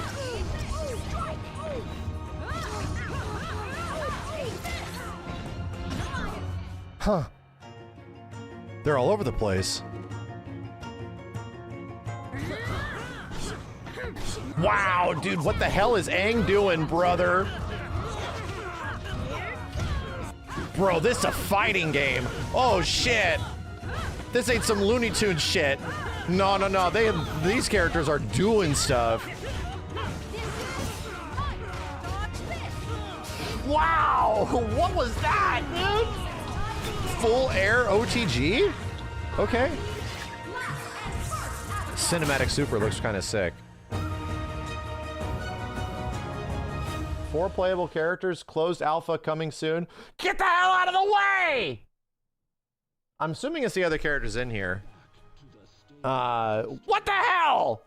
Get that shit out of the way! It's Katara and Zuko? Alright, thank you. Press the hide button. Where is the hide button? Is there really a hide button? Where is the YouTube hide button? Top right of the screen? Oh, God, thank you. Katara and Zuko. That makes sense. I don't really feel like I saw a lot of Katara in that trailer. Okay, I'm going back. We're slow-moing this shit. This game is moving fast. Like, and in fact, I saw from some people, it looks too fast. Right? Bro, I'm a YouTuber, but I don't watch YouTube whole day, every day. Hold on. Did I just put it at 1.5 speed? Hell yeah. Let's go. Put it at 1 point. It's fast. Let's make it faster. I want to see, dude. What the hell is happening here? What? Already he low profiled that shit? It looks like this dude could low profile a mid. Wow, cool. Damn. All right. Oh, okay. There's already a bunch of crazy shit in the first few frames. She has like a backdash wind cancel thing into like an ice jump. What the shit? I'm seeing big normals. Relatively big normals and really big specials. You know what I get the vibes of? Just based on this, damn, Zuko's playstyle looks sick. Whoa! You know, it makes me feel like it's DNF Duel, but actually has mobility. A reminder, I like DNF Duel, but the game had a problem. It gave you no ways to get around the stupid, crazy shit in the game, right? Like, it gave you it had like really powerful attacks, but they didn't give you the ability to move around those attacks, which was always was the issue, right? It was always the problem. that their mobility sucks, like, across the board. But now characters are, like, moving around, like, super capable. It looks like we're going to get a high power level of base character, as well as a lot of mobility options. Dude, double jumped off of the jump in. That's an overhead. Cross up. Disgusting. Damn, bro. These combos look sick. They look just long enough, too. They'll get longer. Don't get me wrong. They're out here really fighting. Damn. Somebody got hit. Somebody got hit finally. That was sick. Yeah, what the hell is this thing, dude? Dive kick into OTG state? Into super? Brother. Yeah, I was about to say, we didn't see Katara at all. Unless I missed it. Yeah, they do a very similar thing that, like, Diesel Legacy does. Dude, 2D animation, but it goes into a cinematic super. Actually, they have cinematic supers in 2D animation. That's pretty crazy. That's a lot of effort. This is looking mad fun.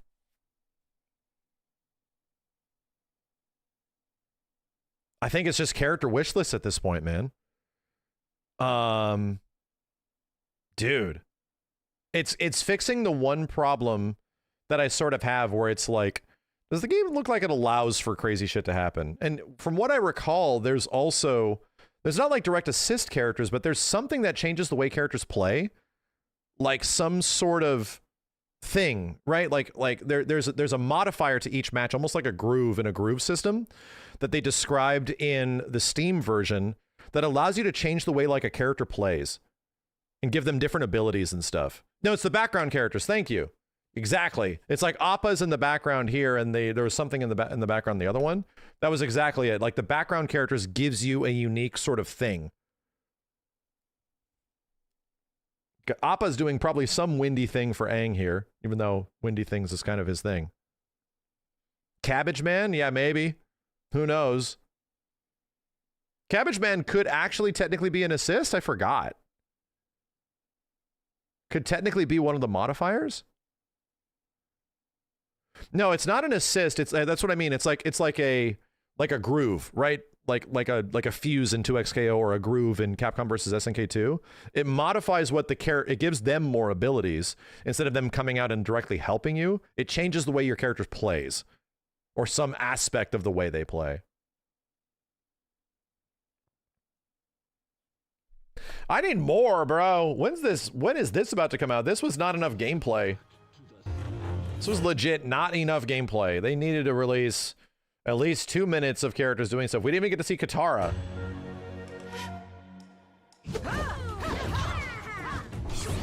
Wow, it's so fast.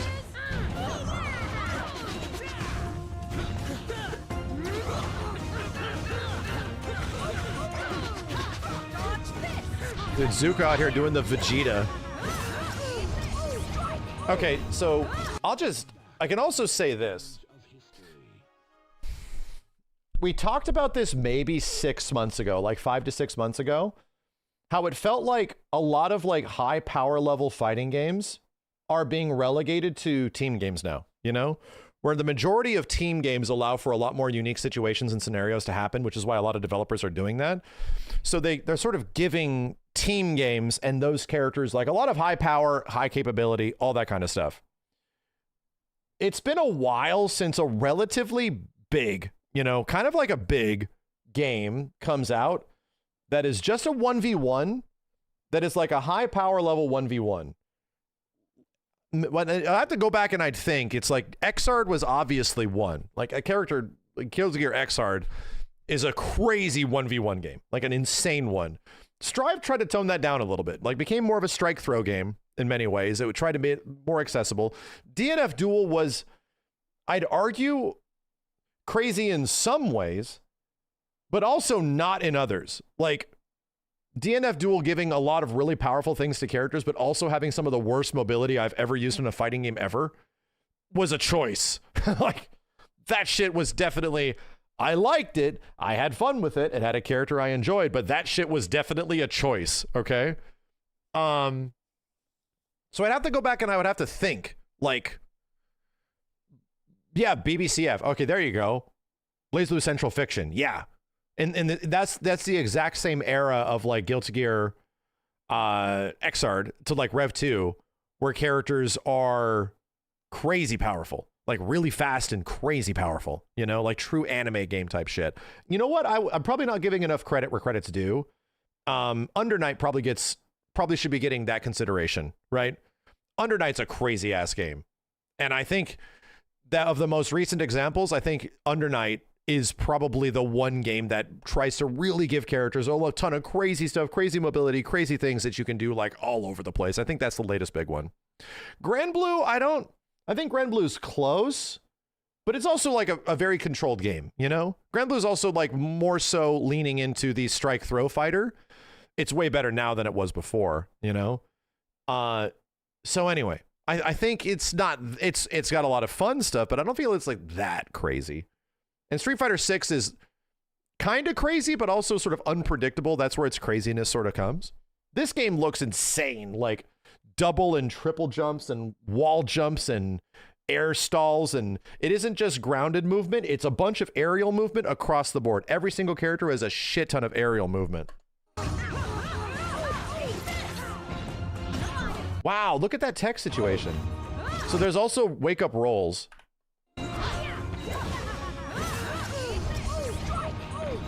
That is a fast wake-up roll. Damn. Yeah, there seems to be air dashes. Their ground system, like getting you to tech off the ground, where can you go from there, you know? That's also a thing that is like, okay, no guaranteed like crazy vortexes or any crazy shit like that. Unless you call which way they're gonna go.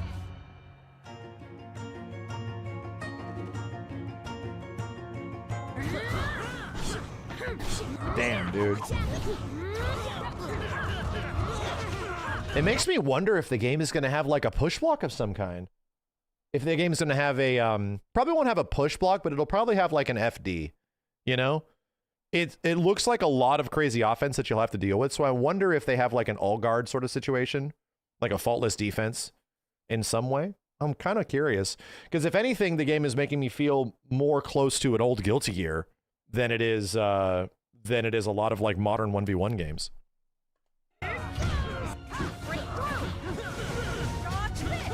Shit. That is a lot of neutral. All right. That was a lot of wild ass Avatar neutral. I will say. This is how you make a goddamn gameplay trailer, dude.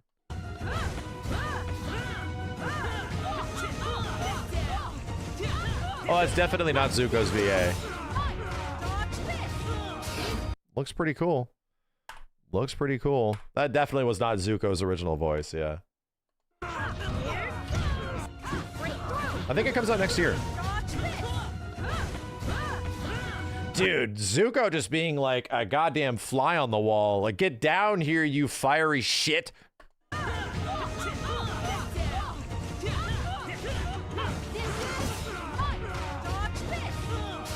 Yeah, and then this is a good example of like a super powerful thing that she can do. She seems to have this like move that can avoid attacks, but also leads to like a launcher. I wonder if the game will have breakers.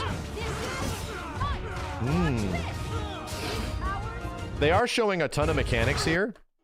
They are actually showing a ton of different like gameplay mechanics, but there's some things that I am fascinated if they are going to lean in this direction, like the ability to get your opponent off of you. Is there going to be alpha counters? Is there going to be a push block? Is there going to be a faultless defense of some kind?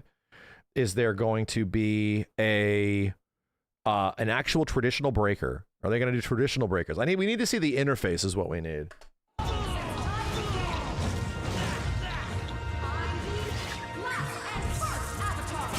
All right. Sick. It's doing a lot of stuff that I dig and that I traditionally dig in fighting games, right? It's doing a lot of stuff that is like, it's funny. We got Invincible that we just checked out doing things in a completely different way, and this game doing all this other wild shit, you know? A kind of nutty-ass 1v1. Can we go back to nutty-ass 1v1s? Is that possible, to do a nutty 1v1? And it looks like they're trying to do it here. You hope it has motion inputs. Yeah, that's a good question. I do too. I hope there's the option. You know? I hope they do and there's an option. Yeah, the game almost looks like a versus game. It looks like a tag game, but it's not. It is a 1v1 with modifiers, right? I think that's fun, right? There's a reason why I like tag games, and it isn't just making a team of assholes that you really love. It's also the fact that like team games and tag games tend to give characters a little bit more over-the-top mechanics and abilities than a traditional fighting game would. They kind of allow a lot of different crazy shit to happen. So that's what I dig about team games, just in general. That's what makes them fun, you know? But there's no reason why 1v1 games can't also have that. There's no reason why they can't have that. Do you think they can third strike parry system? I don't think it needs that. No. Third strike isn't exactly like a crazy air jumping, double jumping, flipping, stalling game like this is. Maybe some Ibuki stuff can do that, or some Oro shit. No. It doesn't need, I don't think it needs a straight up parry, you know? That's probably not helpful. More info at TGA? I hope so, man. It looks way better in motion, in my opinion. Just personally speaking, I think it just moving around and seeing how quickly everything plays out. I like the speed a lot. It plays out like an old fighting game. Like it has, what is the advantage of games having moving at a speed of an old fighting game? No time to dwell, dude. Ain't no time to dwell on your decision. The combo's already over. You're back to playing. That's what's good about a fast fighting game. You're not just sitting there like watching one thing happen constantly for like a very, very long period of time. You just get to play, and that's what's cool about it. You just get the chance to return back and play more, you know? And them giving characters like powerful tools, big specials is a nice touch. We'll see how it plays, man. That's the thing. It could control really bad. You know, it could control very funkily. It could feel crunchy. Which would suck because it looks very fluid, but there's no way to tell how good it's actually going to be until we play it. Yeah, like, does the game have a block button? That would be fascinating. If they had a block button, like, there's got to be a really good reason if they did. Did Justin play it? Let me check. I'm just happy that it looks like the show. I'm just happy that it visually looks like the show. I think this is it. What's up, everybody? This is Justin Wong, and recently at New York Comic Con, a brand new 2D fighting game has been announced, Avatar Legends, the fighting game. I'm so excited for it just because growing up as a kid, growing up as a teen, I watched this series nonstop. Bullshit! Multiple times. How old are you? Bullshit! What the hell? Hold up. Avatar is not that old. Hang up, dude. Wait a minute. You are not a teenager. Hold up. Justin's about to turn 40. I definitely watched Avatar in my 20s. All right. What? It came out in like the mid 2000s. And it was all like, oh, it's like an American anime, you know? Like that was what made it interesting and appealing. Wait a minute. Hold on. I'm calling Justin out here. I'm in denial. 2005.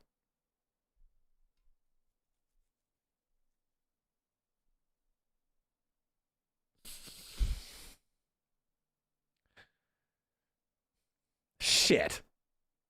He might have been 18 or 19. This son of a bitch might not be lying. He might have been 18 or 19. And here's the thing. I wasn't. All right. I definitely wasn't. All right. I was definitely in my 20s because me and JJ watched this whole goddamn show and bought the DVDs of all the seasons and shit. You can't, you're driving, right? You can drive a car. You could smoke. 19-year-old? So really looking forward to all the characters and just pretty much how this game is going to be played. I'm also here to announce that I will be the community ambassador for this game. Oh, he's... And first things first. But bitch is working on it. Oh, Justin's literally working on the game. He's the CM. Justin's been CM for several other games in the past. There will be a closed alpha coming soon. So make sure you guys follow on all the social channels, avatar_fighters, for a chance to apply for this playtest. Yeah, he's not just like the representative for the game. Like, no, he's the community manager. Right? So, no. He's like working on the game. And lastly, we partner up with Evo to reveal this world premiere gameplay trailer. So make sure you guys check it out, and we will see you soon in the closed alpha. Yeah, he hasn't for sure played it. He's been helping them out behind the scenes and stuff like that, you know? He's not a gameplay designer, but if he's a community manager in some way, then he is going to be actually like directly and officially involved. What does a community manager do? Just grok it or some shit. He is directly going to be working with the community and helping the community grow, like all that kind of shit, right? He's not sponsored. No, he's working on the game. Yeah, this stage looks nice. Wait, this is different. Is this different footage? No, it's the same stage.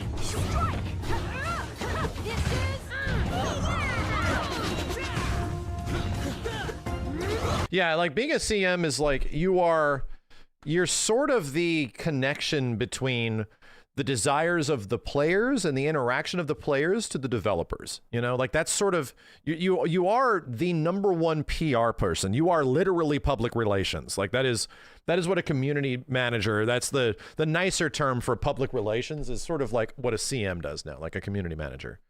So at that point, yeah, you're officially involved. Like this isn't a sponsorship, dude. Like no, you've been aware of where the game is going. You are talking to the people that are working on it. You are aware of where it's going to go. You have the back end knowledge of everything that's going to be happening, all the deals that are going on, how the community is going to respond to them, like all that kind of shit, you know? Yeah, you're an official face of the game.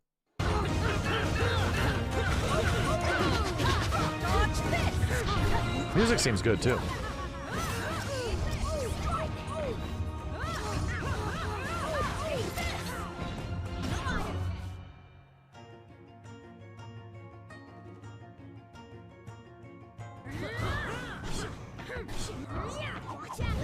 Like, for example, the dude that helped with KI when I was working on Killer Instinct way back in the day, I was never a community manager on anything. But the CM of KI was a dude named Rich, Filthy Rich. And there was a point where he was trying to convince the dudes at Microsoft and the dudes that were like working on the game, where it's like, we should have Max do the trailers. Like, thanks to him, I was the one that eventually got the trailer job. So I wasn't, I was working on the game, but I was also technically the trailer guy. And I was working contractually, right? Before I started working like technically officially before. Yeah, Mike Robles was the CM for season 2 when it went to like Iron Galaxy and Microsoft involvement, all that kind of stuff. Yeah, Mike, I talked to him a whole bunch before. Mike's a super cool dude. Then it also went to, what was the CM of later seasons? He also worked at Microsoft. He was, damn it. He was on KI from the very beginning. I hate that I forgot his name. The big dude. He did when there was a trailer for the balance changes, he actually went over all the balance changes in KI like season 3. Somebody will tell me what his name was. Anyway, those are community managers, right? So Rich was able to have like the input of like, Max can do trailers. Like, and he gave me access to like a build one day where he's like, come down to the studio. And yeah, Rukizio, thank you, Carnitas. That was the dude on KI. He's like, come down to the studio and see what you can do with a little bit of time. So I brought a laptop that I had my editing stuff on, like in 2012, 2013. And I captured a basic amount of footage, and he gave me basic camera controls, like behind the scenes camera controls. So I'm like, give me like 3 to 4 hours. And in 4 hours, I captured enough footage and got like some music and made a very quick Saberwolf trailer, like a very basic ass Saberwolf trailer in a few hours. And it was like 45 seconds. And he came back to me. He sent it to his friends at Microsoft.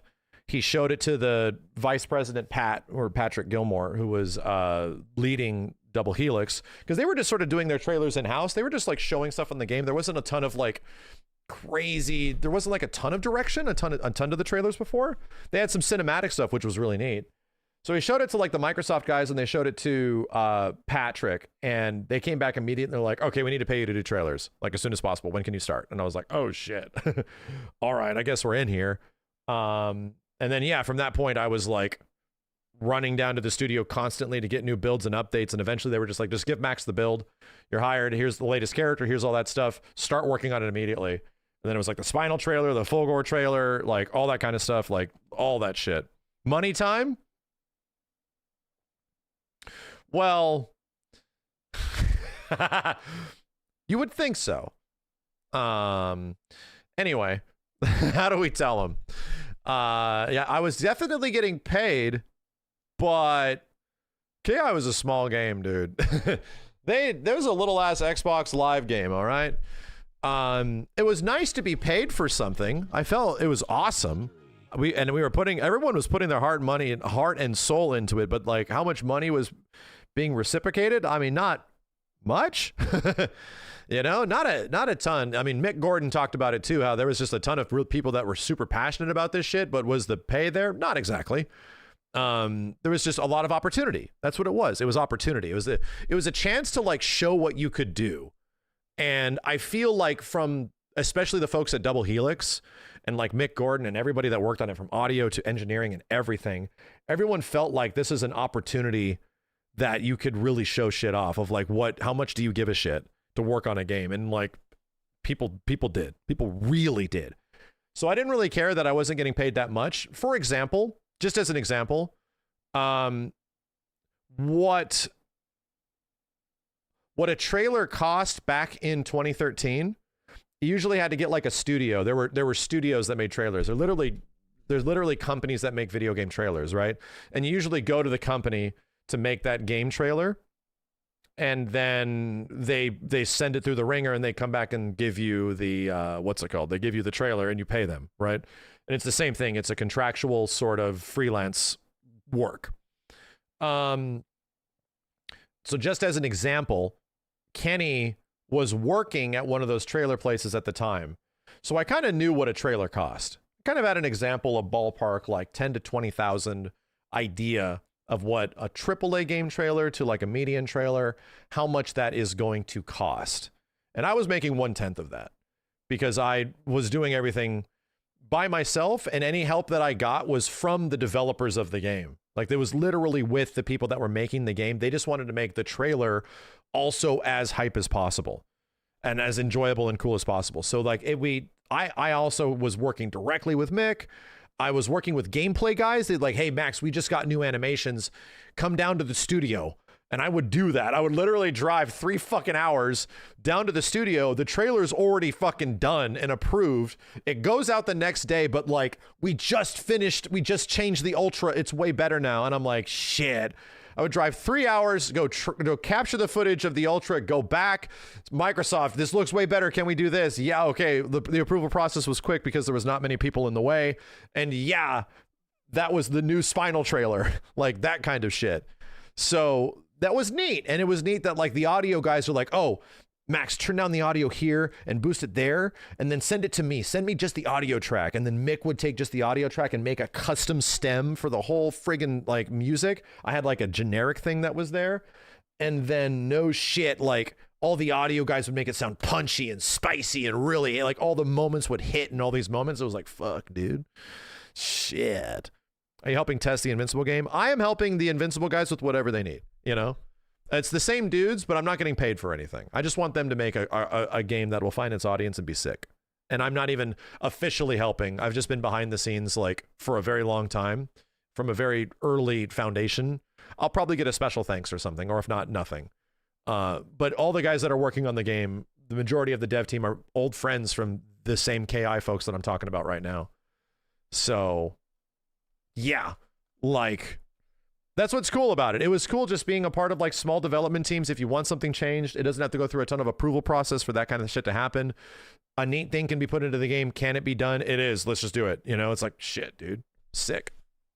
Did Rip work on KI? Rip worked on the strategy guide. He technically did. He made the Brady game strategy guide for KI, the hard book one. Yeah, I was there with him some of those late nights with Rich. We were just grinding the game out because like at that point it was like me and Rich had probably played the game the most right before it had come out, because I was also going to all the events because I loved KI, right? And then Rip was working on the strategy guides for figuring out how characters play and what works and stuff to like literally write out the strategy guide. So we were just grinding matches like crazy. We were just like grinding a whole bunch of matches. I was also looking for cool things to show in the trailer, like all that kind of shit. So yeah, way back in the day. Sucks when companies being take advantage of people. I don't feel like I was necessarily being taken advantage of. I don't know if it was as nefarious as that. I think Double Helix and Microsoft saw me just as like a fan that really cared, that was willing to provide criticism in ways and also feedback in ways of like, was what they're doing cool? Is what they're doing like sick? And I wasn't necessarily looking for a direct return because, again, the way I feel about this kind of shit is that if they eventually make a game that hits, that is like really sick, then that'll be good for me because I get to like make content around it, man. And I also get something that I give a shit about. That becomes a forever game for me. It's like a constantly evergreen thing that we can always go back and play. And yeah, like it became that. So it's awesome. Like that's exactly what I want. I just want sick ass fighting games we can play forever, you know?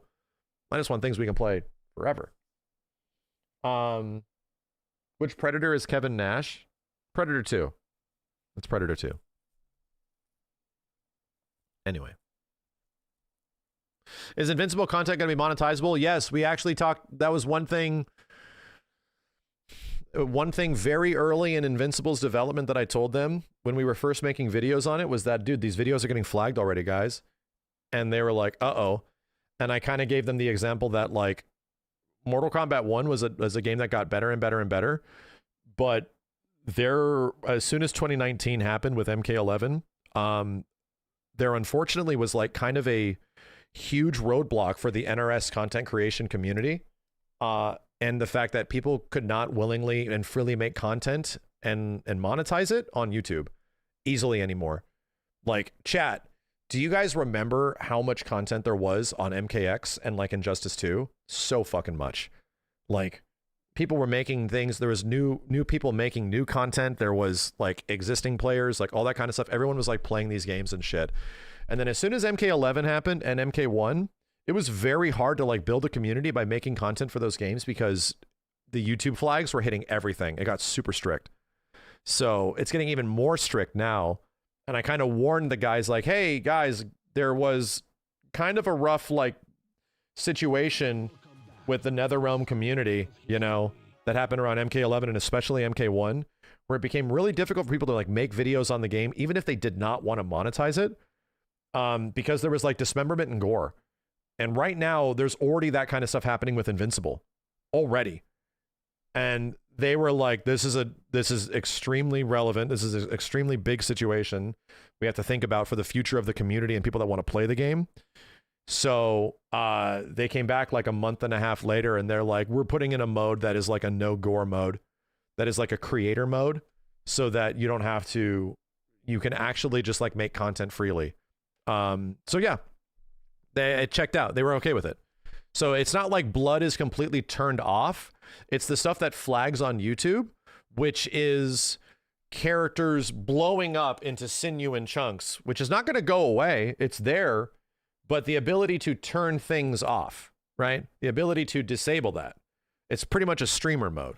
And they are doing it, you know? So, I mean, we'll see if it flags the YouTube thing, but it's there. The game will still play the exact same. If the other player has it and they have all the dismemberment and shit, then yeah, that'll also still happen. The whole point is the option. And MK11, the last Mortal Kombat game that gave you the option of all of the gore and fatalities and things being an option was MK9. MK9 had codes for it, where you could turn off fatalities, you could turn off gore. And they usually did to make tournaments go faster in both cases back in the day. So, yeah. Yeah. So the Invincible guys were very receptive on that. They very much were aware that, like, this can be pretty stifling to creating a community, man. Like, you want people to make videos on your game, and people will be unable to really do this. And even if you're not monetizing it, it'll still get flagged 18+, which puts your channel in a weird-ass standing. Yeah, dude, it's a problem. It's rough. So, anyway. Why wasn't that a thing in MK1? I don't know. We told them, we told the WB guys about this back in MK11, and I think they were just too busy doing other stuff in MK1 because the game obviously came out like quick, and a lot of stuff wasn't done when it first came out. So, yeah, it was definitely. I hope that's made into consider. I hope for people that just like playing those games for the gameplay. You know, I'm not here to monetize the gore of Mortal Kombat. Like, I just want to like specifically come back to the game in the future and just like make content on it without worrying. And that's hard, man. That's hard with MKX. It's hard with everything. They say they talked to YouTube, but they didn't want to change their thing. Yeah, YouTube was not changing their thing. Pretty much the game needs to have an option. That's pretty much it. And the problem is that Mortal Kombat is so closely tied to the identity of just visceral gore that if they don't change it from this point forward, it'll be, even if you make a video that gets a bunch of viewership, it'll get 18+ flagged and you won't be able to find it on a search engine and it won't be recommended.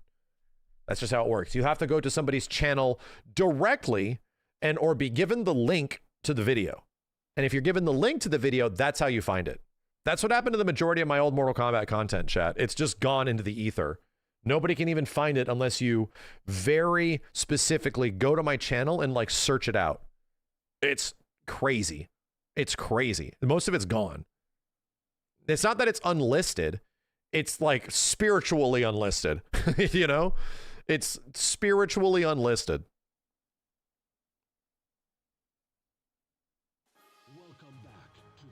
It's a shadow ban video. Yeah, that's pretty much it. If you're yellow flagged and also 18+, it's like your shadow ban. Yeah. And here's the worst part. That affects your channel, dude. Like that no shit has an impact on your channel. If you have too many videos that are 18+, you start to become a channel that is like advertiser unfriendly. And even like your regular videos that don't have that stuff, you're looked at with this eye. Like, oh. So what are you doing? What are you playing? Like, it looks at you more stringently. The algorithm that they had before, you know, you're technically a brand risk if you play all these violent games. Oh yeah, I've been there, bro. I have definitely been there when making Mortal Kombat 11 content. Oh yeah. Anyway. That's the reason I'm very happy that Invincible Versus has a creator mode. That's it. That's all we're talking about. It's very good that they have considered that. And they took the feedback that myself and other creators gave them very early on, and it will be there at launch. When the game eventually does come out, you'll be able to have a content safe mode, you know, for the most part. And they hope it is. We don't know if it's going to be that way, but as it was described to me, there's like a little bit of blood, but no like crazy dismemberment, which is what YouTube really hates. It hates that shit. It'll get you.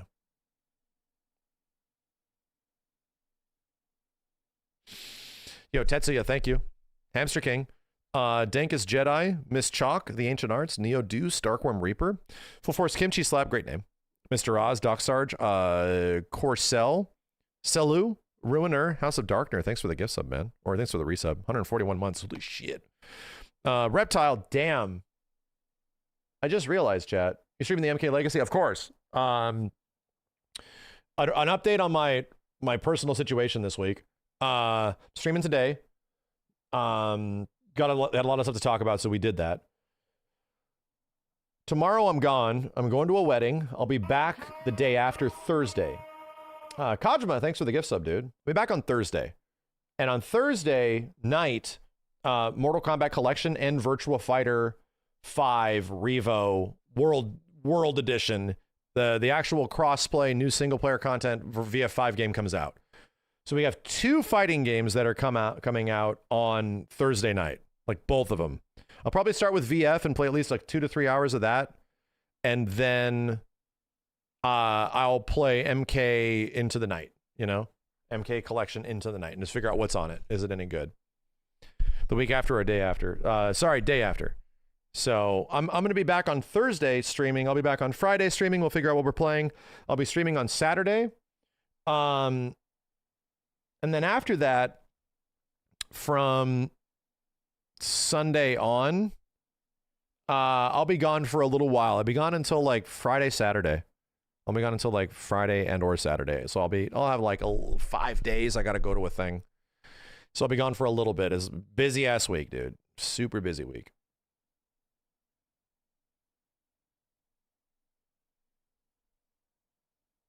Do you think we're at a point where we can say that Sega announced VF6 way too early? Yeah. I mean, yeah, I think so. Based on like how they have been continually showing more stuff off over time. Yeah, dude, Sega's not a company with a ton of like IP releases, you know? They're mostly like a lot of their content engagement is Yakuza and what, like Sonic games. That's like a lot of what they do. So almost all of the other IPs that have been coming back or were announced too early or have been announced early are just taking a hell of a long time to come out. Did they announce Persona 3 and there was like nothing? What was it, a Persona 3 remake? And it was like literally the most nothing announcement. Or was it P4? One of those two. Yeah, P3 came out. The Persona 4 remake was pretty much like not even a screenshot. It was like, oh my God, dude, this is so early. It's so early. So it's like Sega kind of does that, man. Capcom kind of announces their games pretty close to them coming out. Pretty close. But Sega sort of just does that shit, dude. Crazy Taxi's just gone. That shit was announced 2+ years ago now. Something like that. Anyway. You know. Golden Axe, yeah. Shinobi came out. That actually happened. VF showed up on the NVIDIA show today. What did they show? What did they show on the NVIDIA show? Was it the same shit? Was it the same either training room footage or was it the same test footage? Like the early conceptual? What did they actually show? It was the same shit. Yeah. You know it was. I know it was. They're not showing anything new. You know? Bro. Reanimator, thanks for the 6 months, man. Yeah, quick clip of the same stuff that we've already seen. Shocking. Did you ever play the Golden Axe fighting game? No. No, I have a big problem with the Golden Axe fighting game. I don't like talking about it either. The Golden Axe fighting game sits with me personally as something that we can't talk about on stream. And I've spoken about it in the past. I have used my voice to condemn the actions of those that would want something like that. And that's just not what I'm stalling for time. It's just, I'm out here stalling for time. What the fuck? Too many Saturn games! Motherfucker! I'm gonna need a light! Not battle monsters, what the... Jesus Christ. Where is it? Anyway. I literally can't find it. It's probably right in front of me. I have 3 different versions of Battle Arena Toshinden. And that game's coming back. What the hell? Dude! Did somebody steal it? Shit!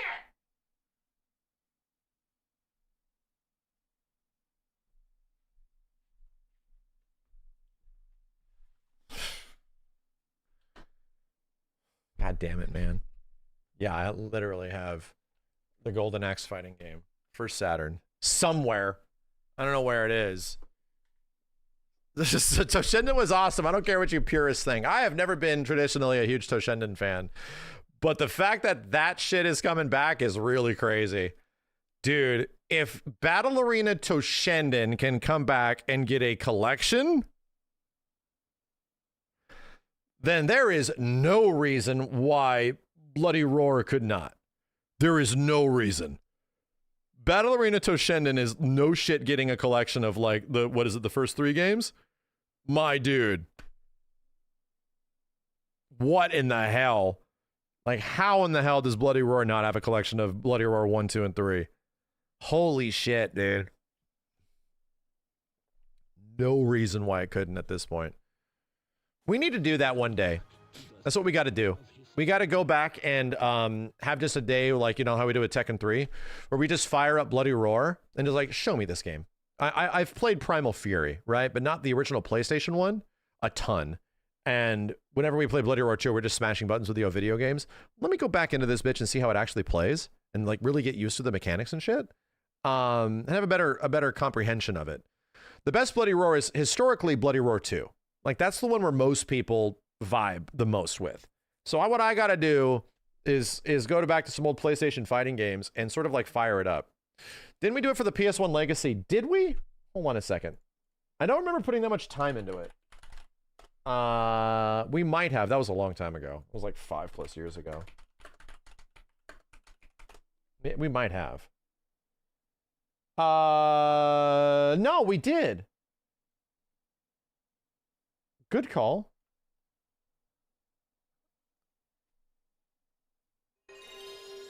Hold on a second. Let me go back and look at this. We definitely did Toshinden.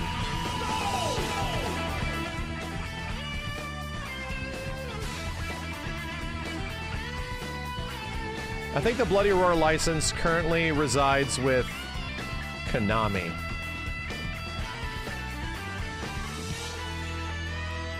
I do not remember this, man. Bloody Roar 2. We did not put much time into this. Okay. 3 in Tatsunoko versus Capcom. Biting. Dude, I don't even know if I did training mode.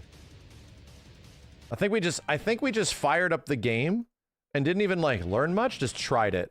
Because at this point, I was also playing through, I think, 30 different fucking PlayStation 1 games because it was the PlayStation Legacy before the PS5 came out.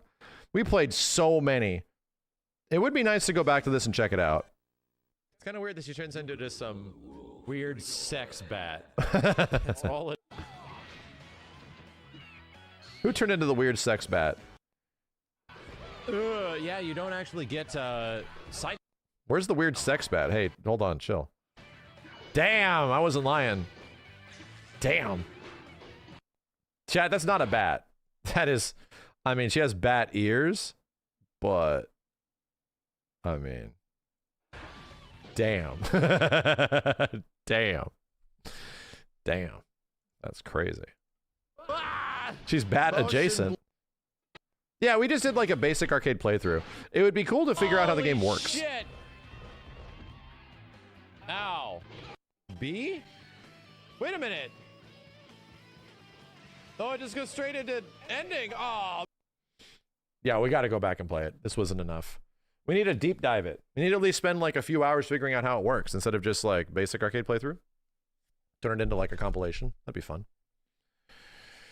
There's infinites and TODs. No, the game's crazy. No, I know a lot of the busted stuff is situational. I've seen Bloody Roar 2 played competitively, not a ton, but a little bit. But there's a lot. It's like, sell me on it. Like, what is the thing in here that really gets people at it, other than like, brrr, it's sex bat, you know, I'm a dog, like literally the meme, like that.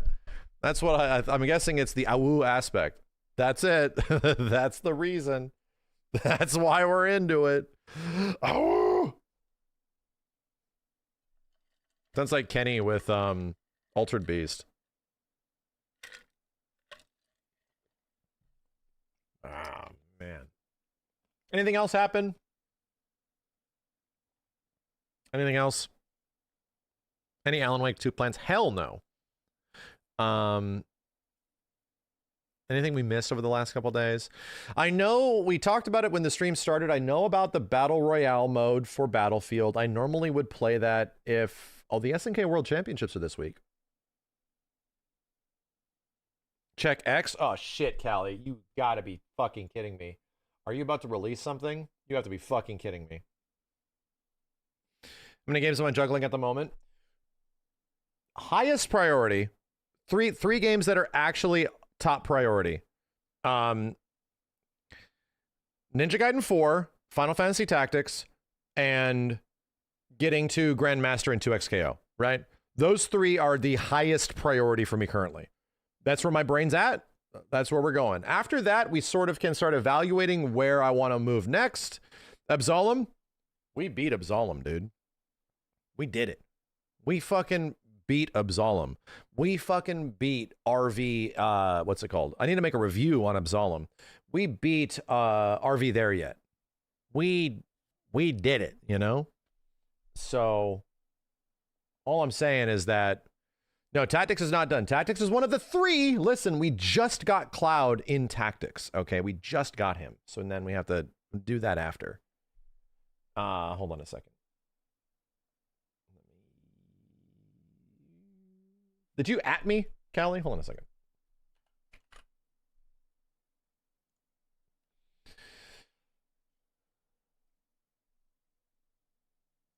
Uh-oh. Uh-oh.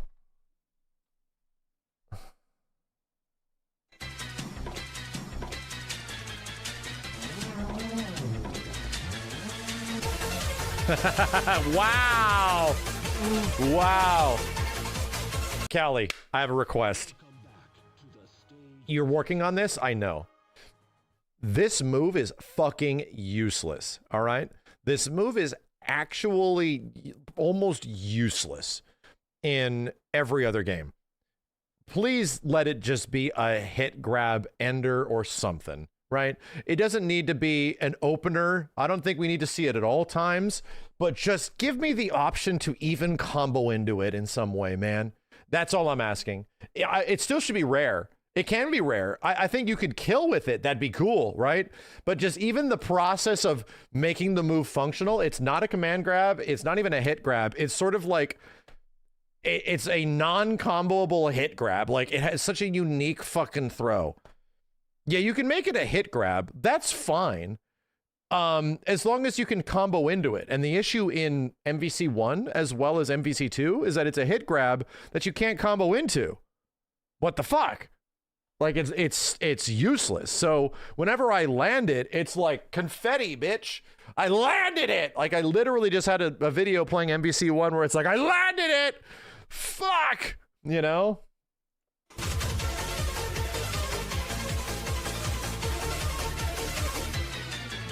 Very good. It's very good. Yeah. Make it a hit grab. Make it a hit grab. That'd be lovely. That'd be lovely. Good work, by the way. Chat, you don't even realize how hard that shit is. How hard all that shit is, you know? When you cover the new Crisis Core lore and answer some questions from Rebirth, I've heard some stuff. I heard that they made, I'll make it so that you can combo to it. Thank you. Doesn't even need to do a lot of damage. Just, and if you want to let us super after, that's up to you. It's totally up to you.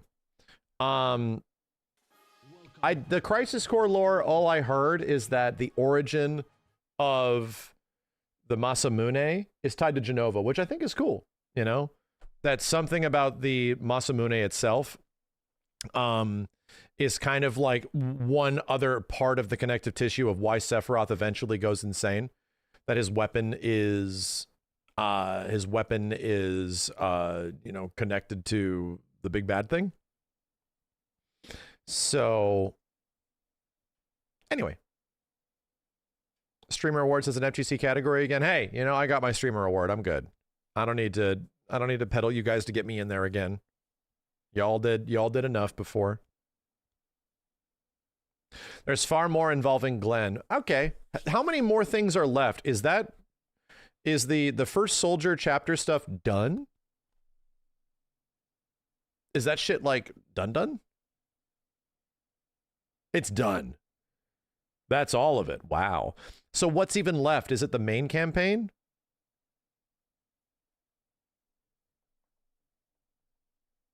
Young Sephiroth's story is done. Really?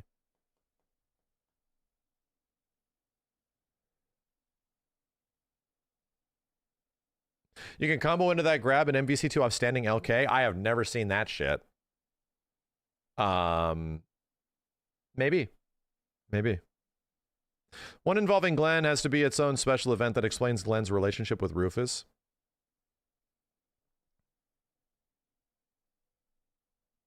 So what is even left in Crisis Core then? Are they still doing the dirge shit, or are they going to do the dirge shit like they did the Advent Children shit, where it's just a, you know, like a tiny little thing?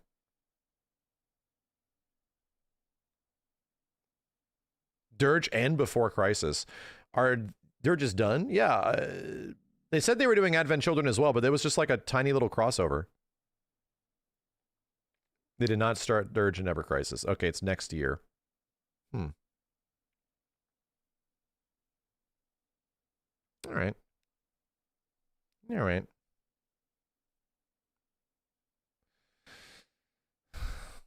I know why they're doing this, dude. I know why they're doing this. So all these stories can be like told so people are aware nowadays, because you can't just buy Dirge of Cerberus, you know? You can't just buy Dirge of Cerberus. So they want to like make sure that that story is told, because it's about to be rendered void. That's why. I think there's a reason why they are having these stories here and available, because like a lot of it's about to be technically rescinded and wrapped up nicely, where many of those things technically I don't think happen. I don't think Advent Children and Dirge is eventually where this story goes. I think they're trying to get to a point where the characters continue in a way that is not that. Right? That is not that. They're going to homage I don't think they're going to homage Genesis. No. But what happens story-wise in Dirge, I think, is actual trash. You're allowed to like it. I'm not going to tell you what you should engage with, if not engage with. I'm not going to criticize you for that. I know a lot of people that like Dirge of Cerberus for some reason, but I think it sucks. And I think it like undermines the story. It was also made by different people. I don't believe that the story parts of it were actually written by, I can't remember if Nojima was the main writer or not, but it's rough, man. Like it, unfortunately, Dirge and a lot of this stuff that happens in the compilation of Final Fantasy, like that's Before Crisis, Advent Children, Crisis Core, Dirge of Cerberus, right? That's the compilation of Final Fantasy and Last Order. Unfortunately, the majority of it's not great. Like, and tonally and everything feels so much different. Like, even events that happen in the old game, they try to, like, retell them in anime and shit, and it's just off. It completely misses the point, dude. And it's like, what the hell is this trash? And Square has heard that over time, where it's like, oh yeah, people really didn't like this because it actually like was not written by the original writers and kind of like undermines the entire point of the characters and shit. And as a reminder, chat, of being like a big Final Fantasy VII fan, that type of stuff is where we last heard of these characters, right? It was almost like there's one consistency in Crisis Core, and it's that Zack is a great character. Great. Everyone else around him is a fucking weirdo. Like every other character that acts around Zack is a big fucking weirdo. And it sort of has like a very big disconnect, like the way the majority of characters act like around him. And it's like, oh, this is connected to Final Fantasy VII, but not in the ways that feels like it should. Cissnae's cool. Like some characters are, Cissnae acts like a normal person. Aerith acts normal, you know, like, but a lot of the other stuff is like a whole bunch of fucking weird ass characters acting weird ways, you know? Anyway, that is kind of the representation of a lot of characterization of Final Fantasy VII stuff around the mid 2000s. Because even a lot of Advent Children doesn't make sense. Like, why are characters acting this way, right? Why are characters acting this way? This doesn't make any sense, dude. So for me, and I'll just say this with all like the conversations that are happening right now, for me, getting the remake series to come back and feel like the characters are actually more closer and the closest that they ever have been to their original representations. Not a one-to-one. Sid has not had his moment to become Dark Sid yet, you know? But like to have the characters be represented in a way that lines up with the way that I saw them back in the 90s and shit when they first happened. Yeah, the dilly-dally shilly-showy shit, right? Was amazing. It's fucking amazing. Like, I still cannot believe how much the remake series understands its characters, because I lived through the compilation of FF7 era where it just felt like, oh man, like what the devs feel Final Fantasy VII is and what we think it is from the original game are two completely different things, bro. Way different things. So finally getting Cloud and Tifa and Aerith and Barret and everybody to talk like they should. Granted, Sid doesn't yet, because there's still 3 games. Was incredible. Like, I couldn't fucking believe it, dude. These characters have chemistry with each other. Cloud is actually a dork. Like, oh my god, dude.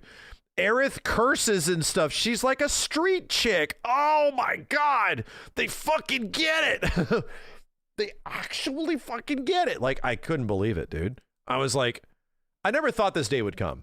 I never thought this day would ever arrive, that the characters would actually be well represented ever again. The last time we got FF7 characters actually well represented was literally 1997. I was like, oh my god.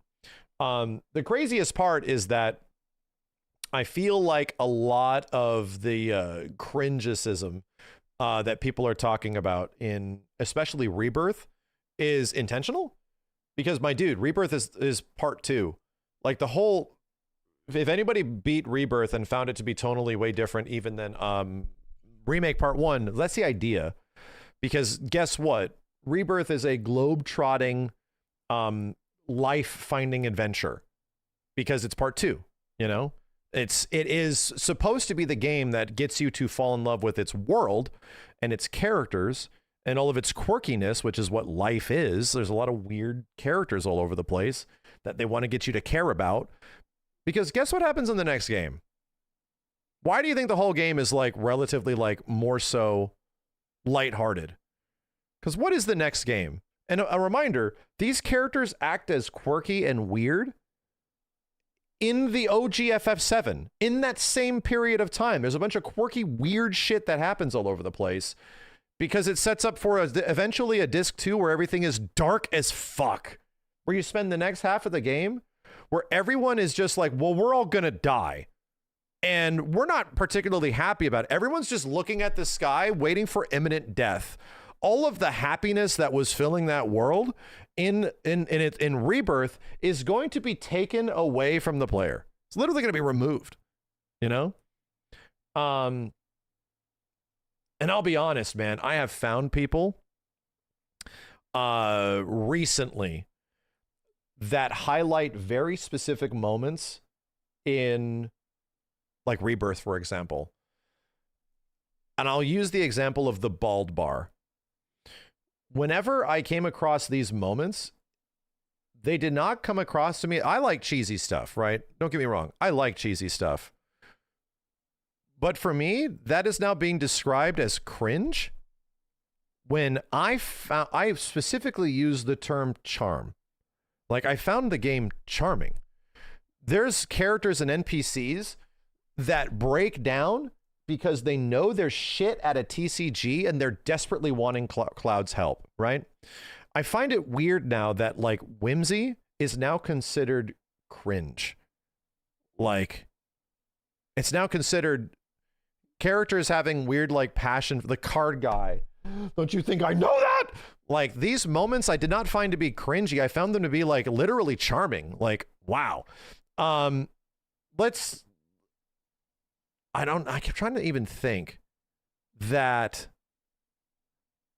because the term is just so, like everything is that way now. I hate the term. I've always hated the term cringe, because it's like the things that are actually cringy to me are not this. Like, They are not this. I'm trying to think of something that was actually cringy to me in Rebirth. Like legit. Like I'm trying to think of some part I didn't like as much. But that made me like embarrassed that I'm watching this and I don't want to watch anymore. It hurts. Chadley isn't cringe, he's annoying, chat. Those are two different things. Being annoying is not cringy. It's fucking annoying. That's different.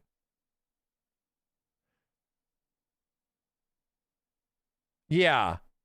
I will say Cloud going through the crazy acid trip, weed smoked, high as balls, Moogle trip in the end. I'm like, this is going some fucking directions. This is definitely out here, bro. Kupo. God damn. I think this might have like jumped a little too far. Yeah. I think that might have jumped a little too far over what the original Moogle thing was. And it's mostly because like the lead up to all of it was only like a little bit less fascinating. Like it ended up being interesting for like one or two, and then you have to do it 6 times. You're like, ugh, God, get these stupid Kupo bastards out of here.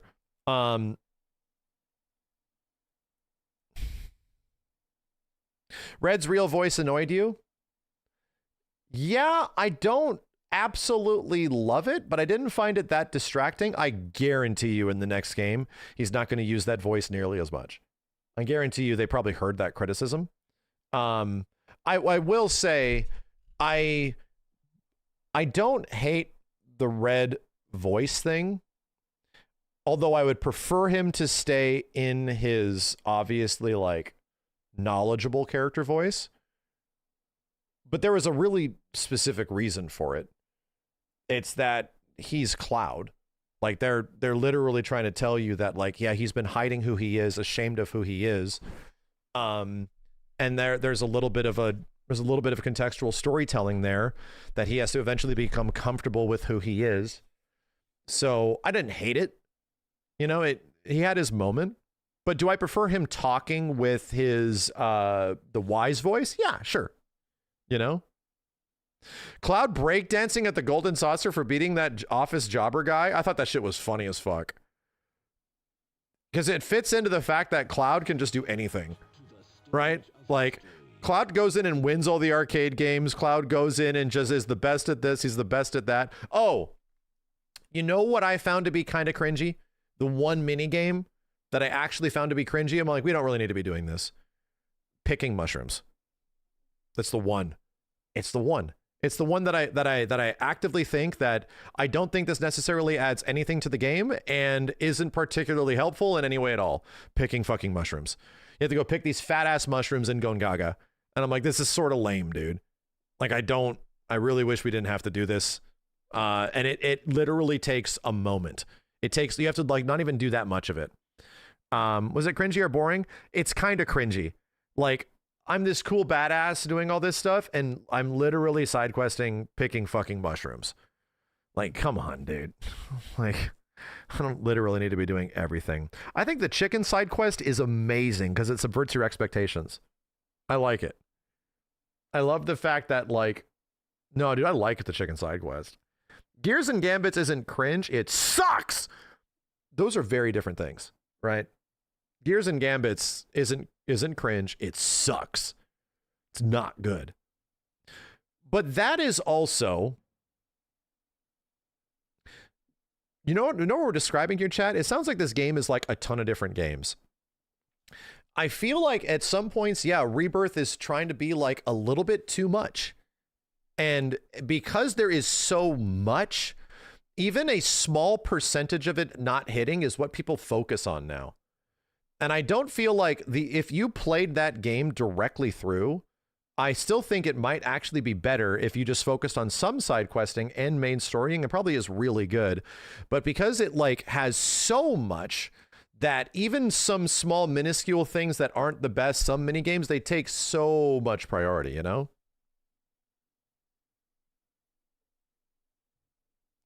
So yeah, like that is, and I think they're going to do that in the next game. They couldn't hit all the marks all over the place, you know, like all the marks.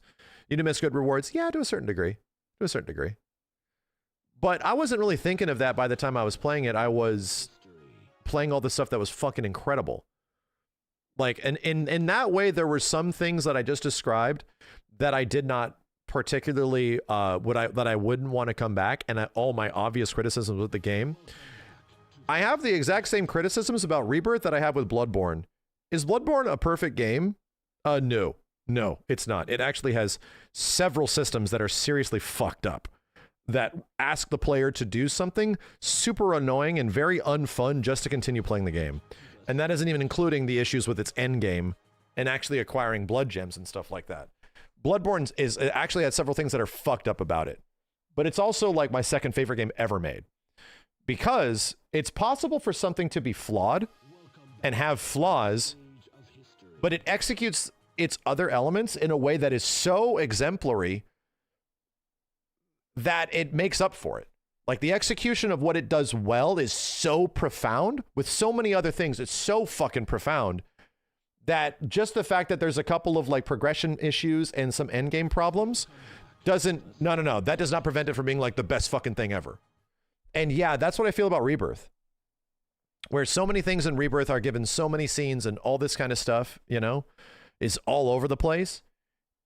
Not all of it absolutely hits, but the fact that like the majority of it gets between like an 8 to a 10 out of 10 of just being like fucking crazy.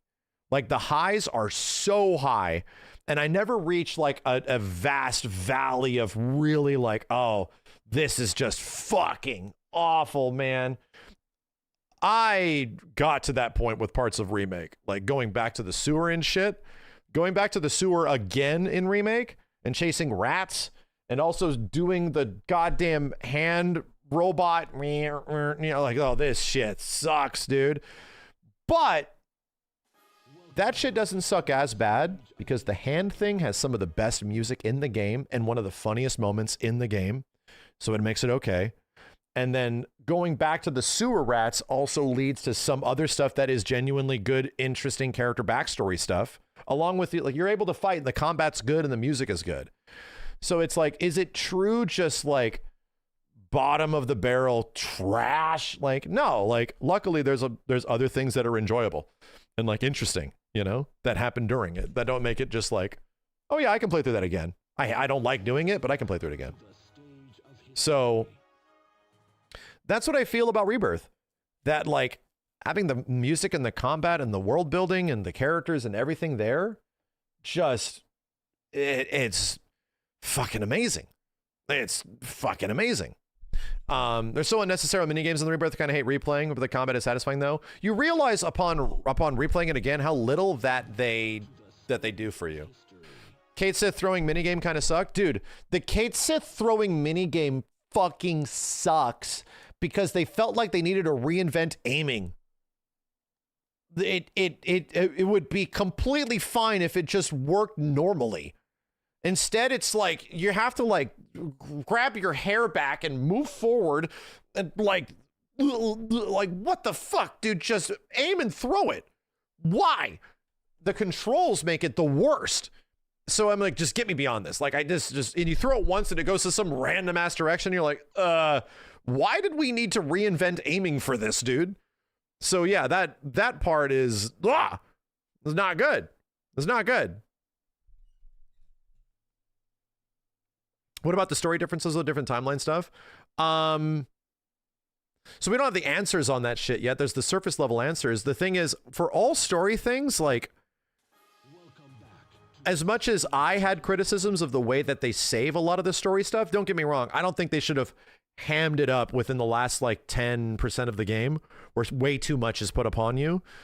You have to give them the benefit of the doubt that like they're all doing that shit for a reason, and it's to set up for the next game, you know? It's to set up for what a part 3 is. And as you investigate it and look into it a whole bunch, and it's like, well, yeah, actually, the more it makes sense why they're building into a finale. Like an actual potentially crazy fucking finale. So, and the other criticism I definitely have of Rebirth, and again, I fucking love this game. I love playing this game, but I hate how long some things take to do. I'll just be real. I hate how long certain actions take to do. Like, it's like little things, like pulling a lever, or getting on a vehicle, getting off of a vehicle. It just takes too long. And that's not even a pacing thing. There's just certain actions that either the game is loading something or whatnot, that some of these anims take priority, and I feel like, nah, this could be skipped. After I do it enough, we don't need to do this every single time. We don't need the lever, the going around. Yeah, Gongaga is the biggest example of that. Yeah, like, we don't need that. The pushing the minecart, push it faster, man. Come on. Like, it felt like some of those things, and like locking this to animations, like that could have been, we could make these go faster, you know? So, yeah, Chadley constantly interrupting you, like all that shit. Yeah, I agree. I didn't really hate it as much. Again, this was something that I didn't absolutely despise on a first playthrough, but when you play it again, you're like, yeah, you know, if these are mini loading screens, I get it, but, you know. Do they represent a majority of the game? Dude, it's like 1%. You know, this is nitpicking. That's literally what it is. It's actually like, this is nitpicking. This is me finding things that I would prefer if they weren't that way in part 3. Like, that's it. That's the only reason I'm saying this right now, because the majority of my experience was a game, and for the vast majority of people that played it, and I'm not going to say everybody, but for the majority of people that played it, Final Fantasy VII Rebirth was the Final Fantasy game that people had been wanting since the PlayStation 1. Right? Did we forget that? That, like, when after people played Rebirth, there was like a depression. This wasn't a frequent thing. I was streaming to 30,000 people that were some disappointed and upset because they were sad that, why can't my game get this treatment? Why can't Final Fantasy 6 or 5 or 9 or whatever, like Chrono Trigger, some shit? Everyone had this thing in the forums and the threads as they were playing through Rebirth, consistently saying, man, I wish this was like this. I wish they would do this with our game. I wish if they released Chrono Trigger, it would be just like this. Like, everyone constantly going over all this shit of just like, I wish that they did this for our game. And it's like, it sounded like a game that was almost like universally beloved. And then over time, as time has gone on, people are able to find, you know, the cracks here and there. Like, yeah, it wasn't absolutely perfect. It was not perfect. There are several nitpicks that you can find throughout there. I have several nitpicks, but I think like the overall experience is valuable. I think the overall experience of like what it was and what it was doing. I do feel like Rebirth is a game more made for like fans in general. I think it's made for like Final Fantasy like 7 fans, people that want to see these characters interact and talk with each other and shit. Because it was like, we're just going to lean in hard to all the stuff that made FF7 the OG game, tons of mini games, tons of side quests, like all that kind of shit. So yeah, I don't know. I can just say that about any game, dude. Any game that comes out, any fucking game, it goes a period of time after something that is like universally loved. This shit is fucking amazing. And guess what happens 2 to 3 years later? Actually, this game sucked. Like, it happens every single time. Like, it happens in shorter periods of time now than it used to, but it's happened to Bloodborne as well, where now we're getting the eventual, actually, Bloodborne was never that good. You know? Like, yeah, like every fucking game that is like universally known, Expedition 33, yeah, that was actually overrated. It's like, this isn't unique to Final Fantasy VII, dude. This is literally fucking everything now.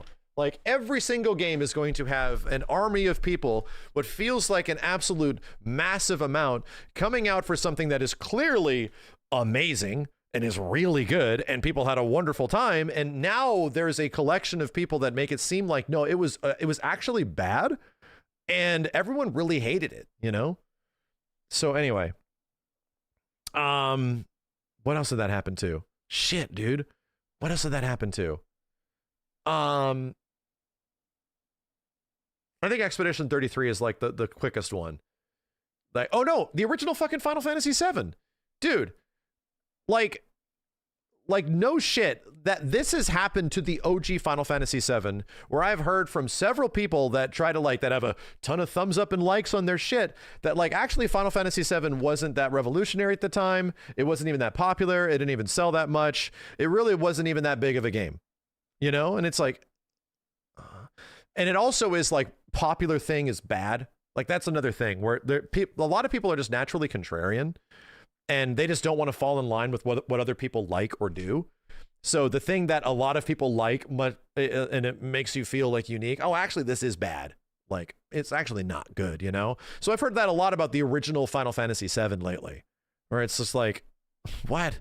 And this isn't even recent. This is over the past 5 years, since Remake came out. Why are they doing this for this when they could be doing it for the much better game, type of shit. FF7 didn't even do that much. It was just 3D. It was nothing special about it. The story's bad. The characters are not even that good. It's yeah, a lot of Final Fantasy fans, you ever notice that? Final Fantasy fans are like Tekken fans. They hate what they play. They hate it.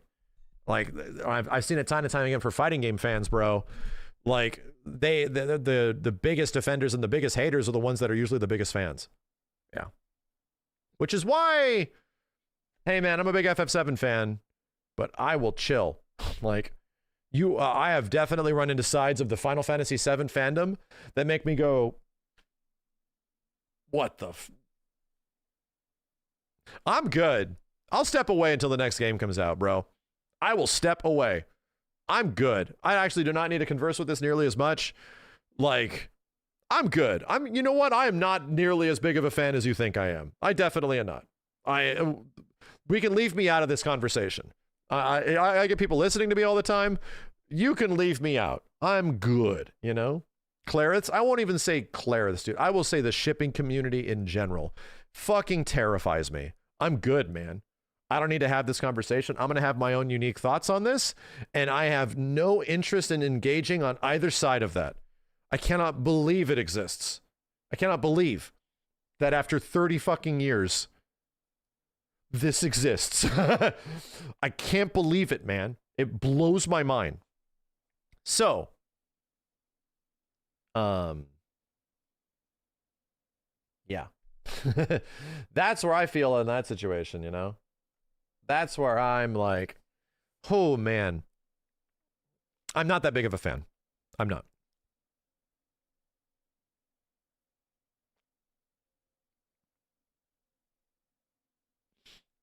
Do you think they'll make a pack of games that includes all games in one bundle? Yeah, no, they're already doing that. They did that with part 2. Rebirth and Remake are in a one pack, like a one sellable unit, yeah, that's even physical. Yeah. They'll eventually make a triple. I think the big question is, I don't think they will, because dude, based on the way that Hamaguchi's talking, they are not, these are supposed to be different games. That's the whole point, is that he kind of described part 1 as a cinematic sort of adventure, Yakuza God of War kind of game, cinematic story game. And then part 2 is more of an open world game to a certain degree, closer to a Horizon or a Witcher. And it's look forward to part 3. And so I don't think part 3 is going to be the same thing. And we said this before. We also said that as much as I enjoyed Rebirth, I don't think part 3 is going to be Chadley in our ear telling us to go back to Junon again and go back to the grasslands again and go revisit and activate all of those towers again. Hey, just go back and do all this shit again. I don't think that's going to happen. I think it's going to be a much different game than what the second game asked you to do and how to engage with all of its environments. I think you're going to be engaging with its environments in a completely different way.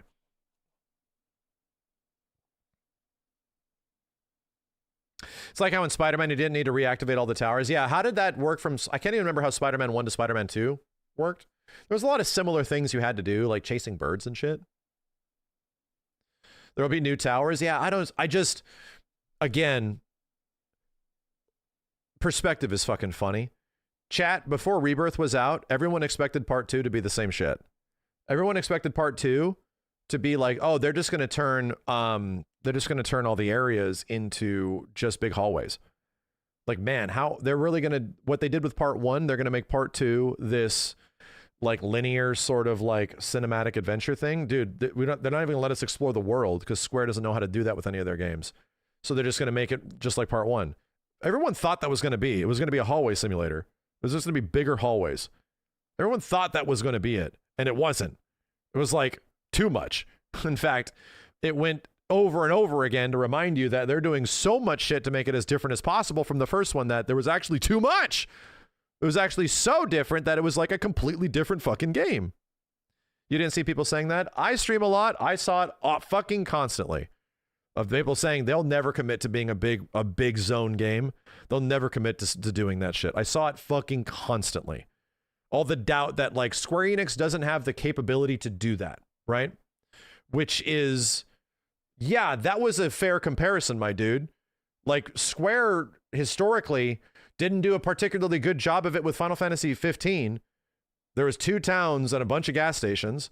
So everyone thought it was going to be similar to that or be just as bad. So like, they're not going to do anything. Like that was a criticism that was constantly echoed where it's like, so how, yeah, they don't know how to do this. So they're not going to do that with part 2. It's just going to be similar to part 1, you know? So this is why it was such a big deal that like the size of the zones and the world and the environment was not small. It was massive. It was fucking... It was crazy, dude. It's like, oh my God, they're full committing. That's insane. On an engine that wasn't designed for it. That's the insane part. They did it on UE4. This shit is not supposed to have big towns. This shit is never designed to have like large environments and shit, dude. It's not designed for it. They literally cracked that bitch open to make it work, you know? Fuck. They finally did big, like a ton of huge ass HD towns with a shit ton of characters. And you could fully explore them in Rebirth. Like, this is the shit people have been complaining about in Final Fantasy for 15 years. For 15 fucking years. Like, because 15 did not do it, dude. 15 was like, it was the game that like everyone thought it was going to be. And it was like, okay, here's a place on a cliff and one big area. And then that was it. Everything else is just gas stations and motels. Like, I don't think people, I think like, I don't take this shit for granted, bro. Like, this shit's crazy to me that they fucking pulled it off. This shit's fucking, I run through Junon and it's magical. I run through like friggin' Cosmo Canyon and shit and it's fucking magical, dude. I'm like, wow, look at, motherfuckers, look at this shit. Gongaga, not so much. Golden Saucer, god damn, this shit is crazy, dude. What the fuck? Like, I definitely was blown away. I was blown away to the level of execution that they actually did. I could not fucking believe it. How could they do this shit, man? Granted, Gongaga was pretty and it had amazing music. Had fucking amazing music. Let him cook. Next thing we get to explore Knights of the Round. My God, man, I cannot wait. We talked about this very early on that Knights of the Round will be part of the story. I can't wait. I can't wait, dude. I can't fucking wait. I can't wait. Here's what's crazy, dude, is that you sort of think of like where the series is going and what it's doing. And we're thinking of like the surface level obvious shit. We're thinking of the things that they're gonna do, that they're obviously setting up for. So where's all the shit that is going to be against our expectations, right? Like, even in part 2 opens with Zack. And it's like, what the fuck? Excuse me? And then the bitch goes missing for 35 hours. Like, that was mad surprising. It was like, what the hell? Where is this shit going? And unfortunately, it doesn't go that far. But, you know, it eventually is going to go somewhere. So then we're just all predicting, like, where all this shit is possibly going to go. Like, what's going to bring it all together, you know? How far are they going to go, all this stuff? if they don't have chocobo breeding. Do you really think they wouldn't have chocobo breeding, my dude? You know what? I have no doubt that there will be chocobo breeding. I have no doubt. However, I have a hope that it's interesting, you know? Chocobo breeding is fine, but you can't just have chocobo breeding and have it be fun, you know? Like, no. You have to like give us a way to make that fascinating, right? You gotta like, we gotta go out and hunt these things and find them and catch them. And to be honest, yeah, here's one thing that should not come back. The chocobo taming in Rebirth sucks. It big sucks. It really sucks. Everything that you have to do before you find a chocobo is like kind of like a unique sort of like walk up and surprise the bird. It sucks, man. I do not like it. It represents 0.001 of the game, and when it's over, it's over. And thank God we don't have to do it anymore. But it's like we don't need a stealth mission to find a chocobo. I really want finding chocobos to be fascinating. Like, there should definitely be a thing in the next game, just like how chocobos were in the original, of you going to get into a fight with some dudes, and a chicken shows up, you know, work. And it's like, oh shit, it's going to leave pretty soon. What do? We have to fight these guys and deal with that? Like, there needs to be some sort of like, I would say, some sort of interesting element to them to introduce them to the player. Oh shit, that might be a good chicken. Get it, you know? And you have to like get it or chase it down or something like that, right? So in the same, that's the way OG FF7 worked. They were random. They were random if they could show up. So I don't know. That's all I want. I just want the chocobo breeding, capturing, all that kind of stuff, the sequence to be fascinating. It should be cool. It should be cool, and there should be like tips and tricks of how to do it and what you can do. And just like in the old game, you got to get the right greens, you got to get the right nut, you know, you got to get the right area to get the right chicken, the great ones or the good ones, and all that kind of stuff. That's what makes it fascinating, man, is that there's like 4 different levels to it. There's 4 different things that you have to fulfill to make the crazy thing happen. Like, that's fun. And then you have to race them as well. And I'll be honest, man, you want something that was fucking 10 times better. Maybe they asked you to do it a little bit too much, but that was way better in Rebirth was chocobo racing. Dude, chocobo racing is an actual game, and it's fun as shit. It actually controls well. And those goddamn gates, dude. Chocobo racing's legit fun. Like, I think they did such a better job. The chocobo racing in the OG game fucking sucks.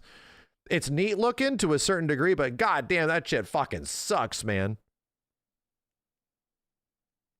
So imagine in the next game, the chocobo racing is going to come back, and then it'll probably be better. It'll probably give you more things to do during it, and it'll probably be like more engaging. Because after you do like 30 chocobo races, you're kind of like, all right, I'm kind of good. You know, I'm kind of good.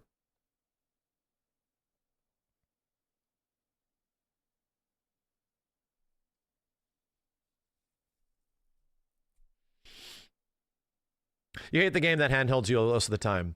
I agree. Here's the crazy part, is that the co-director of the game has talked about that, man. They talked about, like, they were creating a world to sort of like, to really like introduce the player to this size of a world in a Final Fantasy game, much less FF7. They talked about that like, we had to create a world, okay? So this seemed like the most logical way to get the players introduced to and familiar with, like, what's in this world? What do you do? What do you expect per zone? In the exact same ways it works in like a Horizon or like a Ubisoft game, right? Which to me, it's like, okay, so that makes sense. In execution, it's like, we don't need that to be that way again, but they've literally talked about it. Like, the co-director of the game saying that missable shit, like missable items, missable quests, all that kind of stuff, the direct hand-holding, the checklisting, is something that they are actively looking into for part 3. That part 3 is going to be a thing that will have more things that you can't miss, and you can go out and discover, like actual discovery and shit. So that's great, you know? That's fucking good. Professor Gast and Ilfana lore in the Snow Village, that kind of shit. Lucrezia's cave, like all that kind of stuff was mysterious, man. dude, even for the most part, Emerald Weapon is a mystery. Like, you don't know, like, you might not ever run into that guy down there. Like, that shit's cool. You might never investigate, you know, the Ruby Weapon. Sure, there should be missable shit, man.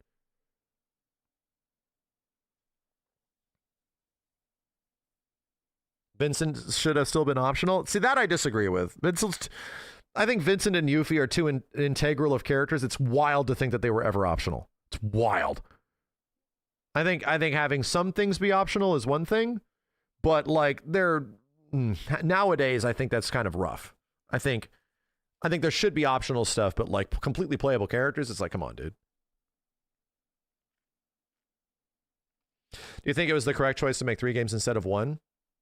Well, considering that the first game was great and the second game was even better with way more stuff and a completely different game, I mean, part 3, who knows?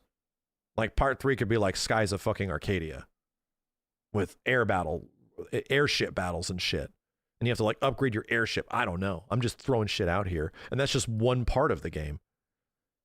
Like, I don't know. It seems that as time has gone on, the quality of the content has like gotten better. There's more nitpicks, but it's gotten better as time has gone on. So I can only imagine with all the lessons they've learned over like 10 plus years of development as they get into part 3, you think they're just going to throw it all out? Like, I don't know, man. Like, I would like to think that as someone that has been fairly satisfied with the way things have gone, although have definitely had criticisms, that they're listening to those criticisms. And they've literally said it. They've literally just said it in a bunch of the interviews.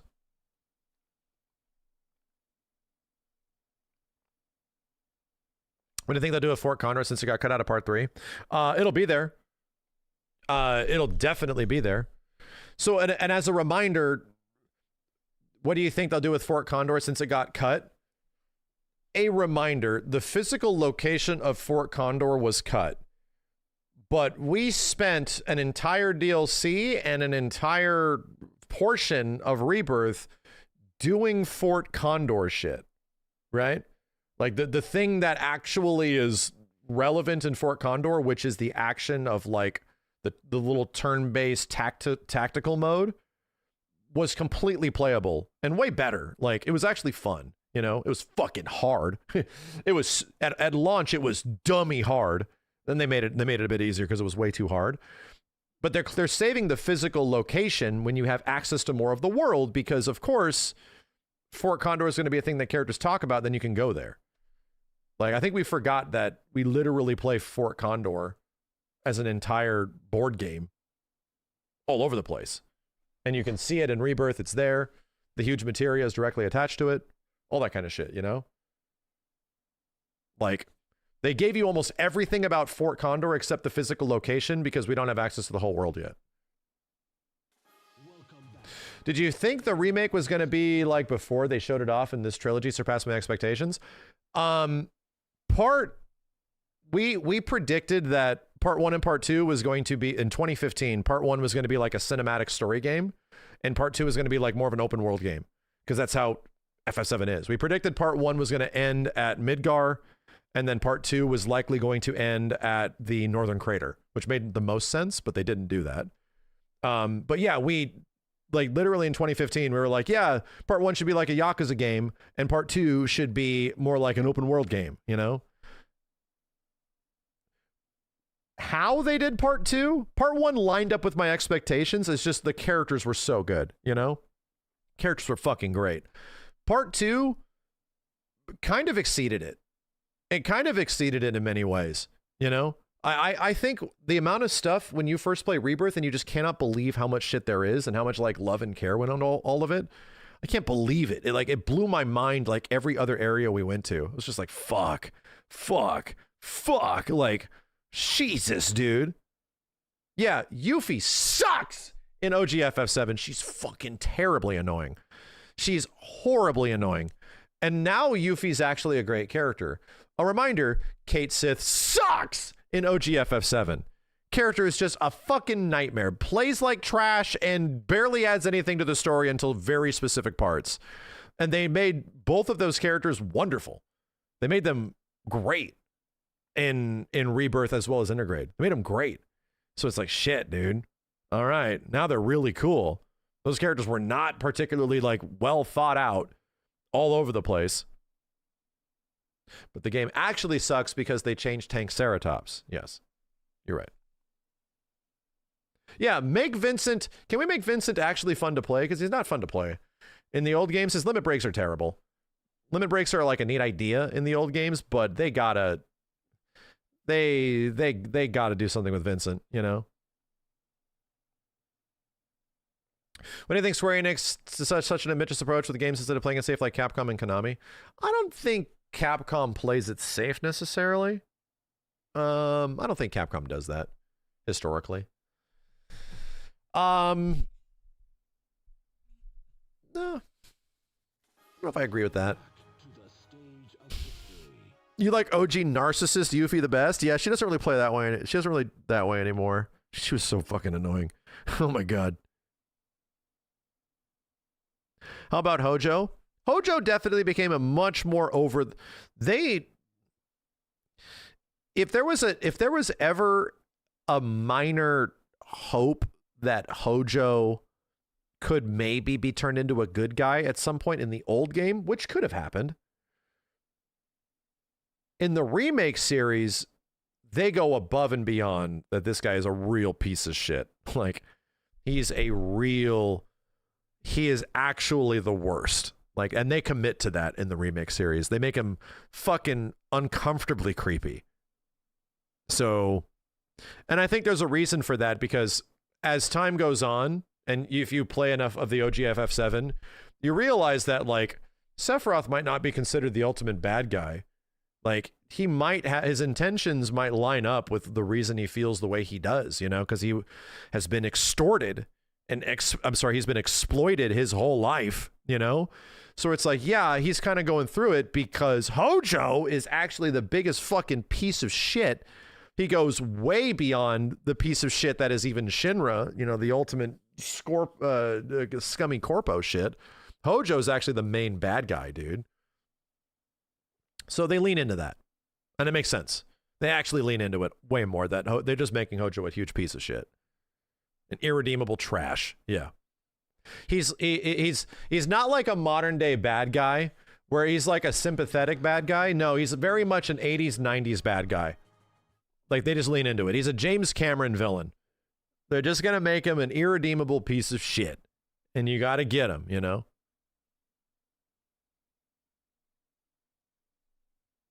Can't wait to fucking kill this guy. You know?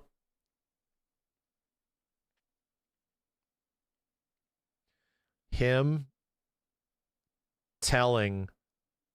Dude, that shit from Ever Crisis. Him telling Sephiroth, his biological son, technically, who he doesn't know, that his mother's name was Genova. Him telling his biological son, technically. That shit is... What a fucking piece of shit, dude. What a piece of shit. Literally, like, eliminates who his actual mother was, you know? Like, gaslight Sephiroth into not having an actual, like, his surrogate mother. Oh, man. Wow. That's why I dig the writing, man. That's why it's like Ever Crisis actually has pretty fucking interesting writing, because that's a new to Ever Crisis sort of thing, you know, where I'm fascinated by what Ever Crisis is doing with the story, because some of that shit is like, whoa, that's good. That's fucked up. And that actually adds a decent amount of interesting character to the story, you know? An incentive to Nibelheim knowing he would find it. Yup. Knowing it would break him. Yup. Yup. Oh, man. What a piece of shit. Anywho, I can't wait, bro. If anything, a lot of this weird FF7 drama, and it's not even drama. It's like I actually go and I check. Like, it's the same thing with every single mega criticism I see of the Final Fantasy VII Remake series. It's like a small group of people don't like something. It's like, yeah, okay. And then there's a massive congregation of people that are like realizing how much they love it, you know? And it's like, damn, well, shit. If there was one thing that got the entire shipping community together to agree on fucking something, to get the Clariths and the Claudeyes or whatever the hell, to get them all together to agree on something, which hasn't happened in 30 fucking years. Yeah, they all like came together like the border was being invaded or some shit. Like, wow, that's crazy. Claudies, whatever. I don't know enough. Anyway, that was fucking crazy. And as someone that is very disconnected from that, I got exposed to it in a very short period of time, and I was like, damn, wow. And you know what? I still watch people play through moments of like Rebirth, and the moments that like fuck me up, that are like so fucking good, are completely different from the moments that fuck other people up. You know, like I feel like I landed in the developer intended confusion and bewilderment at the end of part 2. I was confused and bewildered when part 2 wraps up and rolls credits, just asking questions, like not really understanding what I'm looking at, all that kind of stuff. But when I watch other people show up and they are experiencing the ending for the first time without a ton of experience, even from experience of the OG FF7, people are fucking destroyed. I watch people with that live stream moment, and like Tifa is going up to Aerith and she's on the ground and shit, and Cloud's walking up to her, and then she just wakes up and people are fucking destroyed. Some people are confused just like me, but I watch people like literally like crying their fucking eyes out and shit. And I'm like, damn, this game is breaking people here. And it didn't do that to me at all. Like the biggest FF7 fan. And to me that, and to me it pissed a lot of people off too. Like, it's crazy. And a lot of people are like, they feel betrayed that I don't get my moment of anguish. I'm betrayed, you know? And it's what happened? Why doesn't the ending make any sense? Like, they're angry, they're confused, they're sad. Like, damn, the devs really fucking did it, didn't they? God damn. They really did it. They fucking explain it. They literally go out and they talk about it in the Ultimanias and shit, and an interview that was like, yeah, we wanted an ending that would land very differently for many people. And it's like, fuck, holy shit, they did it. And they have an ending that makes for 1 billion theory videos and shit. Wow. That's nuts. So you have to admire, you don't have to admire it, but you have to like acknowledge it, that they were able to create an ending that did all of that shit to people, that wasn't just sad. You know, it's sad. Wait for the next game. It's sad. Wait for the next game. Wow. Like, okay, anyway, so I think what I'm getting at is that I try to, in any game I play, I try to connect closer to the developer intention. What are they going for here? Like, why is it this way? Why is part 2 so whimsical? Why is a lot of FF7 Part 2, and especially the inhabitants of Rebirth's towns, why is everything so whimsical and charming? Hey, dude, did you see that one girl wearing the skirt? Yeah, I did. Like, I'm going to ask her out. Nah, man, I shouldn't. Like all the fucking weird-ass conversations and shit that characters are having all over the place. And I'm like, these things don't really happen in Part 1. Like, Part 2 isn't here, you know, where like every character is sort of like has this unique interaction. You got the guy that's sitting there with like all the toys and shit. Well, it's like, I can't wait to go buy the other one. Like all the crazy dorky people at Com, all the weird goddamn like spiritual people all over the place at Cosmo, all the crazy families that are all over the place in friggin' Golden Saucer. Like, every place is full of like such insane, quirky people, because they're all going to die. I feel like I understand the developer intention, because they're all about to die. Like, everybody. So what happens in that situation when you run across like all different walks of life throughout a game of all these characters that are doing all this weird shit? Well, in the next game, they're all going to be met with their ultimate end, where the issues of, you know, these people with their problem and their crazy 7-foot-tall anime, you know, antagonist are actually going to have a direct impact on everybody around, you know? So to me, it makes a lot of sense why Rebirth is a whimsical sort of globe-trotting adventure to get you to kind of fall in love with it, to fall in love with its characters. And will everyone fall in love with it? No. But I feel like I understand the developer intent, why all this charming bullshit is here. Because it's about to be ripped away. And they need to give the player an ultimate reason to fucking mosey. So I think what I'm saying is that I understand the intention, and to give them the benefit of the doubt that there's still a whole other game. We still need to mosey, dude.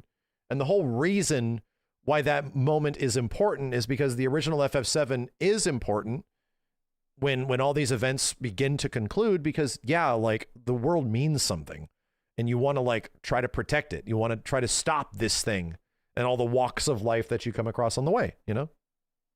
So anyway, I think I understand where they're going.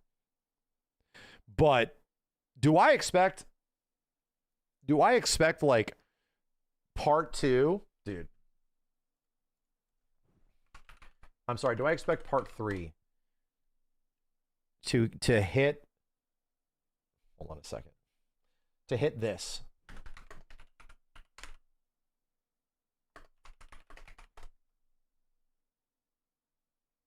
Hold on. I wish I had a save.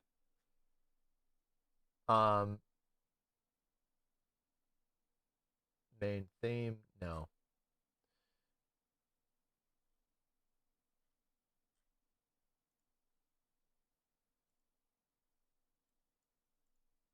Does this not have audio? Did my audio driver freak out? Hold on a second.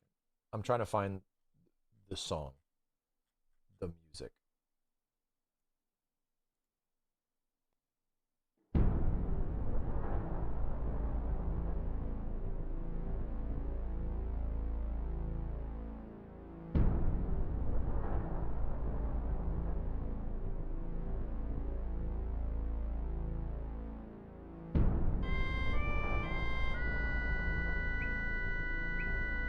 Well, that's off.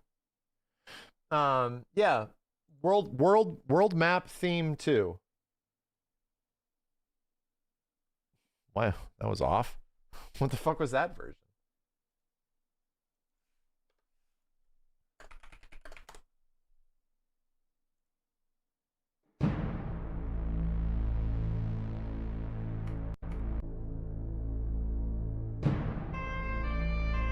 What the fuck, dude? Whoop. I'm literally clicking on like, that was the wrong version as well. Jesus Christ. Why is everything off? None of these are right. It's world map theme 2. No. That's the one we experience in Rebirth. Jesus, man.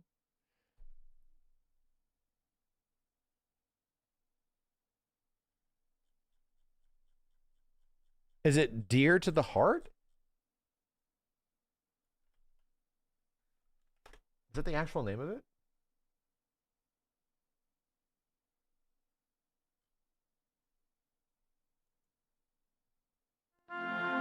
No.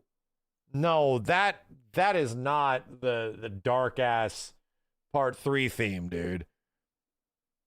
Like, no. Is it technically the Great North Cave?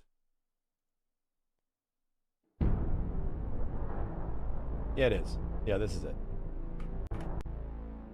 Yeah. It's also the wrong tone. Why is it the wrong octave? Maybe it's not. Everyone's got the wrong fucking recording. There it is. Jesus, man. I'm like, am I getting a fucking Mandela effect here? Have I remembered this incorrectly? This is it. This is the feeling that I hope part 3 has. I hope part 3 has this feeling, because this feeling is not present in part 2. It's not, and I think that's intentional. I think having part 3 be as dour and sad as like this track when the world is about to fucking fall. Yeah, dude. I expect to feel that way. I would be disappointed if I don't feel that way. The track is The Great Northern Cave, and it is the world theme. The world theme changes after Meteor is summoned. And it gets closer and closer and closer in the sky and shit as time goes on, you know? This is the world theme from this point forward.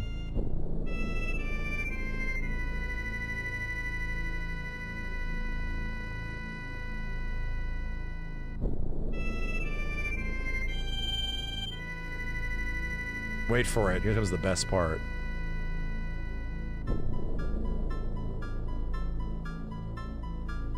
Cloud's gone. Meteors in the sky. There's no hope. We're literally... everyone's gonna die.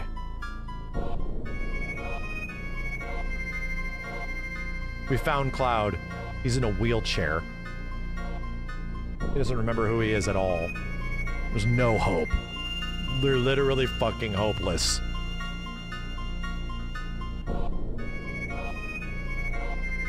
Yeah.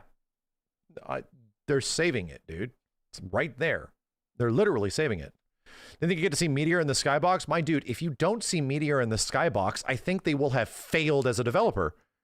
Like, straight up. If there isn't an extremely detailed, like, meteor in the sky, almost visible at all times, they will have failed. Because that is literally the point. That is literally the point.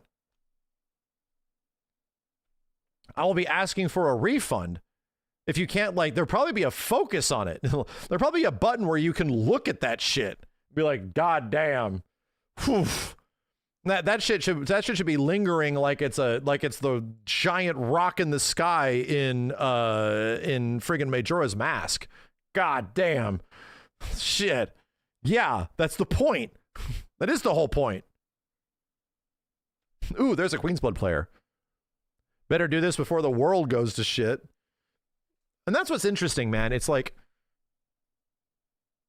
they can't make the whole game that. You have to realize that, right? You can't make an entirety of a game that, because the entirety of FF7 isn't that. It isn't. It's like a third of it. A third of FF7 is extremely dour, extremely dark. And the stuff that comes before it is like relatively upbeat. We're going to beaches and shit. We're going to theme parks. We're learning about this. We're going to that. We're skipping around on like a, what's it called? Skipping around on like half of a biplane. All this weird shit. So like the next game, I don't know, dude. I think the next game has to be like almost 50-50. Or it's like half of the game is, because you can't have 100% of a game be that dour. About half of the game can be, you know? Put a Queen's Blood player on the Meteor. Yeah. Go to space. I don't expect them to do anything actually interesting with space. I don't.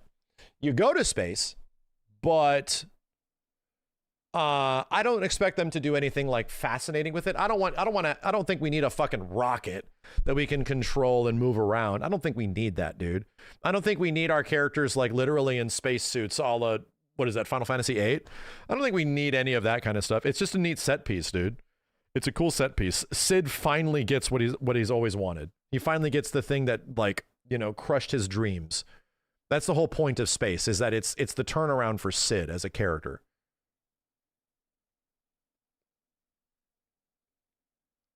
I don't think we need to fly around space and shit. Although the sky, we'll see. We shall see. It would be, I mean, it would be cool. We're still going to go there. But I mean, like, engaging with it, I don't know if that's really necessary. Because To be real, the planet's what's more important thematically. What happens on the planet and in the ocean is more important. That's like what the story's about, you know? Are they adding Emerald? My dude, do you not think they'll have Emerald weapon? After all of the shit and more they added into part 2. Like, how do you think they won't do Emerald and Ruby weapon? Like, how do you not think they won't do way more than that? 13 weapons have emerged. like DLC.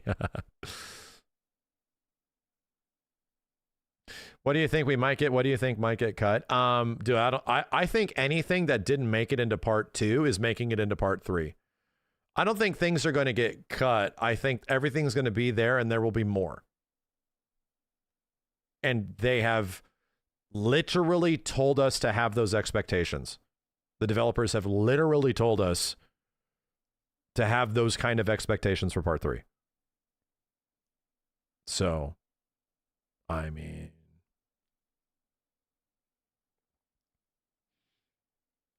I'm actually, to be honest, there's things that I hope that they do gameplay wise. It's like not even like big story shit. I actually hope about gameplay shit.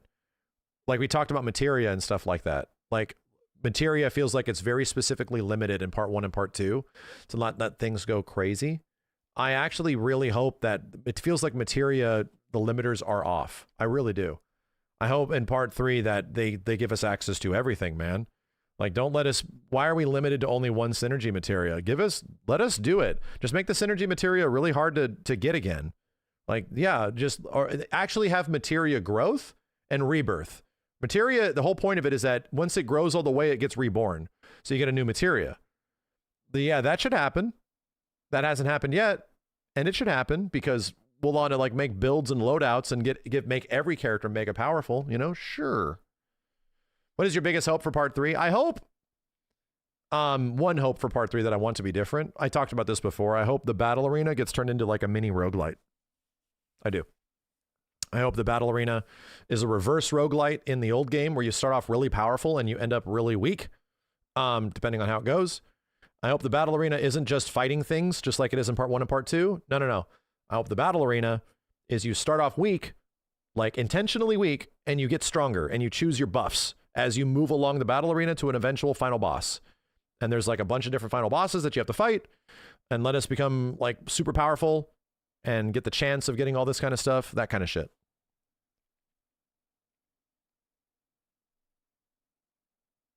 You want them to axe the VR. It was repetitive and lazy. I agree. Yeah, I don't want to see the VR arena anymore. Why does VR need to exist when you have access to the full game? I understand why VR exists in part 1 and part 2.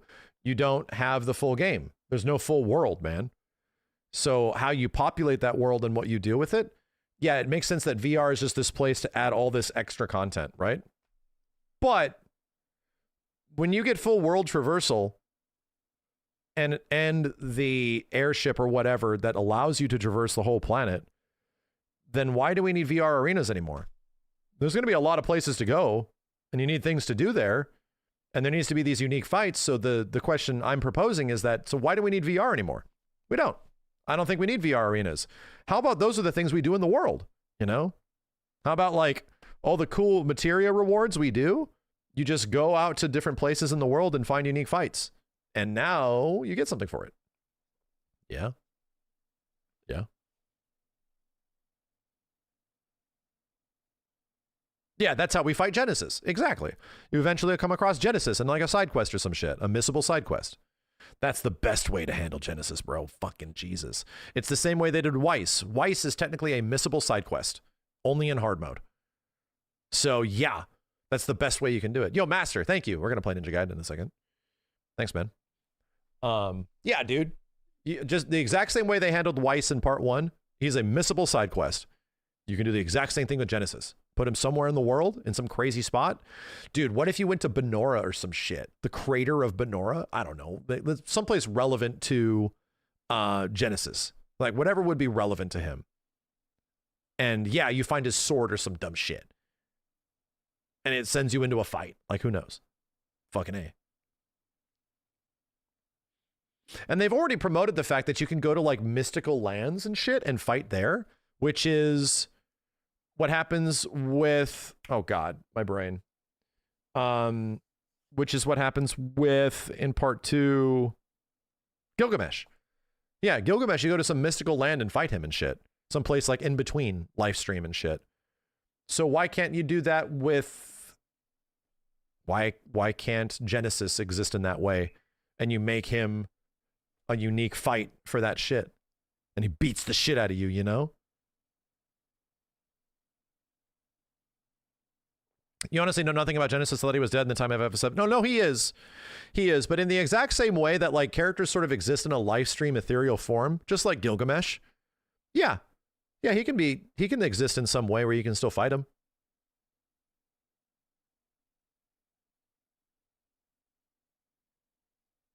You want a full Benora town? Would be awesome. I have bad news for you. I have bad news about Benora. If you're looking forward to visiting the town. It's cratered, man. They literally nuke that bitch in Crisis Core. That's what I said. You find the Benora crater. You know?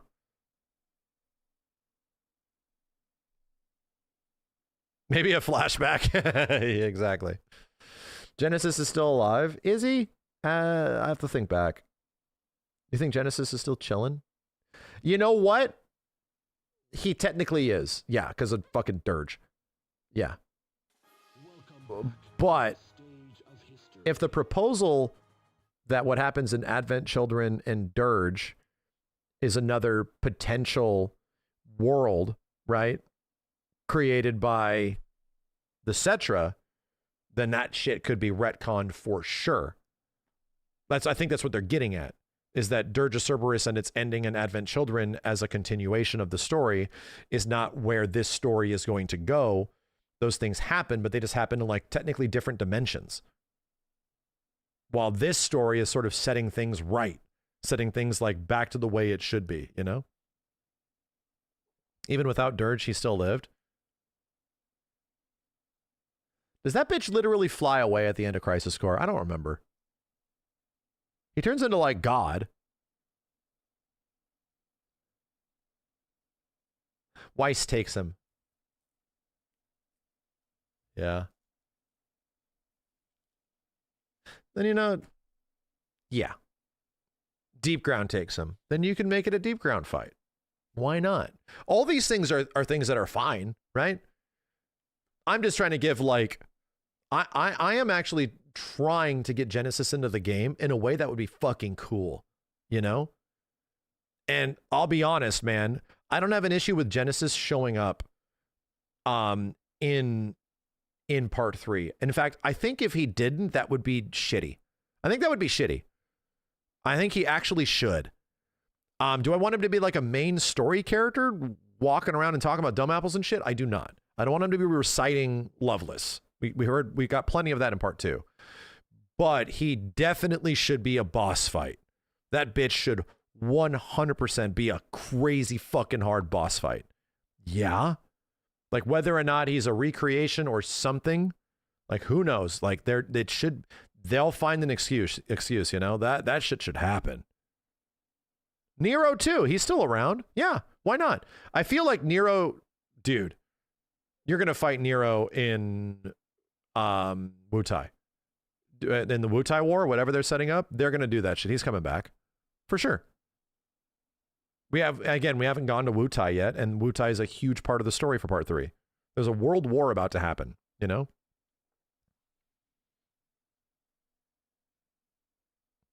Invincible versus your hype, but do you feel like it would sell better as an arena 3D fighter? I mean, you're probably not wrong if Invincible versus was a 3D arena fighter, but the fact that it's a 3v3 tag game, all is right in the world, you know? The fact that their artistic integrity is more important than just raw sales, and their passion to make it a big tag-based fighting game, which is what they want to do instead of an arena fighter, I think I appreciate that more. Yeah. Like Sonon is not technically dead, you know? Like that's going to happen. The Yuffie and Sonon thing is going to eventually do a thing, you know? Any weird monster for FF7 you want like the house? Bro. Not really. To be completely honest. The tank Ceratops thing was a little disappointing. But they put in, and honestly, they could still do tank Ceratops. They could. They can make it a crazy genetically modified Shinra robot thing. And it could show up in part 3. I think they could. The ghost ship, yeah!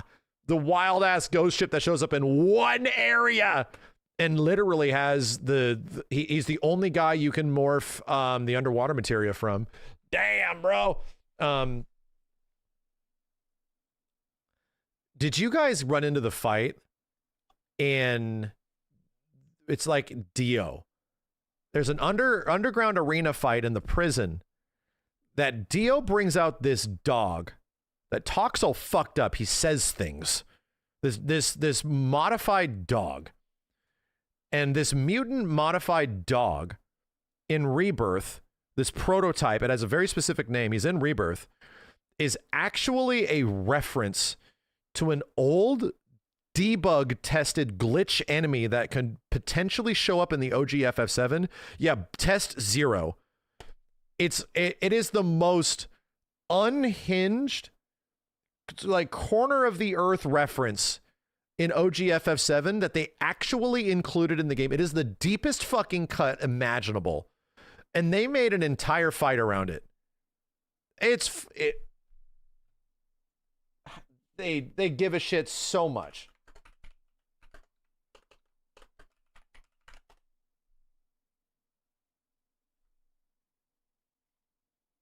I wish there was a video explaining the history. FF7 test 0.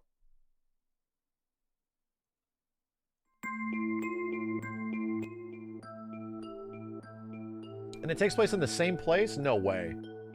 Because this ladder leads to an underground arena in the new game, right?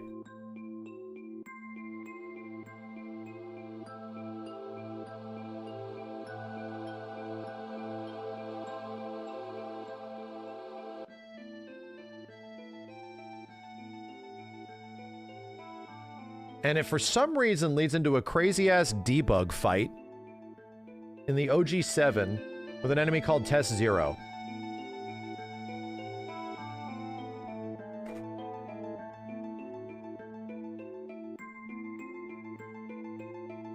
Test 0 is an enemy that appears at the bottom of the well in Corel Prison, the early Japanese version of the game. Managed to get your hands on a copy yesterday, decided to see if the battle was real, and there it was. Rare though, the first time I got it after 5 battles when I recorded this, got it after almost 10. It's a 1/8 chance of getting it. They forgot to remove it from the game. So, in the same area, they do it again.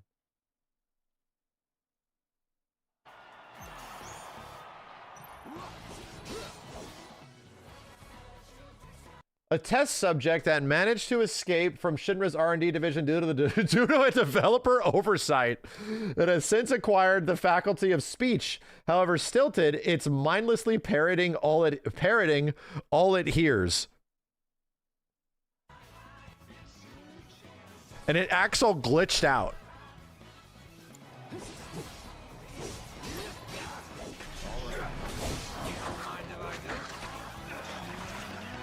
Dude, somebody like slows down the audio and you can hear what he's saying. He says the weirdest shit. He says like other characters. He says a bunch of Hojo stuff and shit.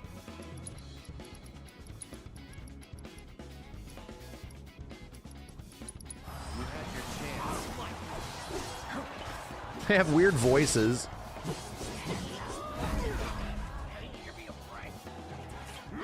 Like, bro, they cared so much. Like, I didn't even know about that shit. I'm not a big enough fan to know that, right? They cared so much. I learned about this after Rebirth, dude.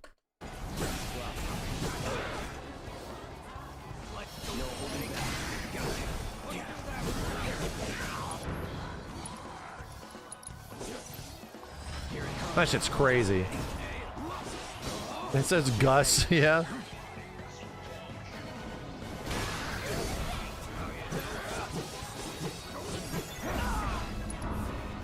This fight's fucking hard, too. They literally turned it into like a boss fight. They glitch out and just fall on the floor. My dude.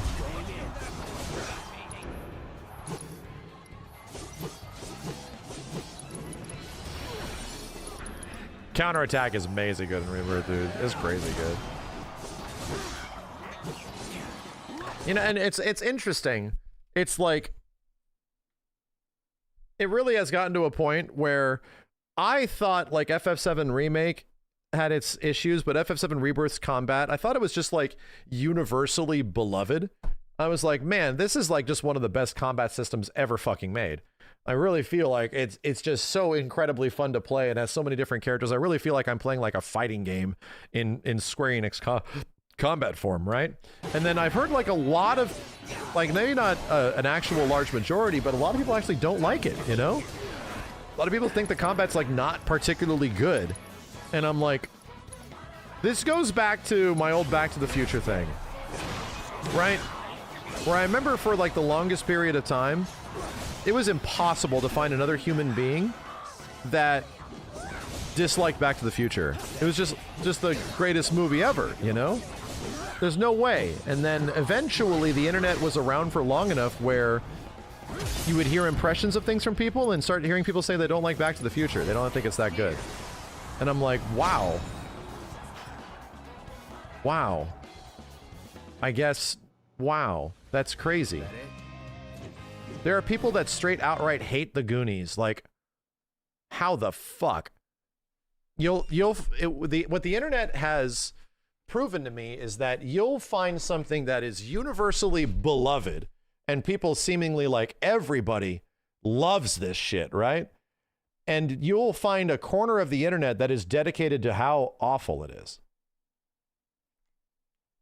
Even though like 90, 95, like very large percentage is there, and they're trying to that percentage is trying to tell all the people that are around them actually it was bad. Shit. Damn. Wow. I guess Back to the Future does suck. Ninja Gaiden 4 just updated. I wonder what was in the update.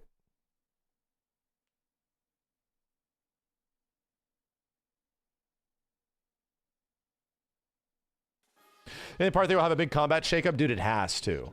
Part 3 has to have a big combat shakeup. It can't not. You know, I think we expect Part 3 to have a big combat shakeup.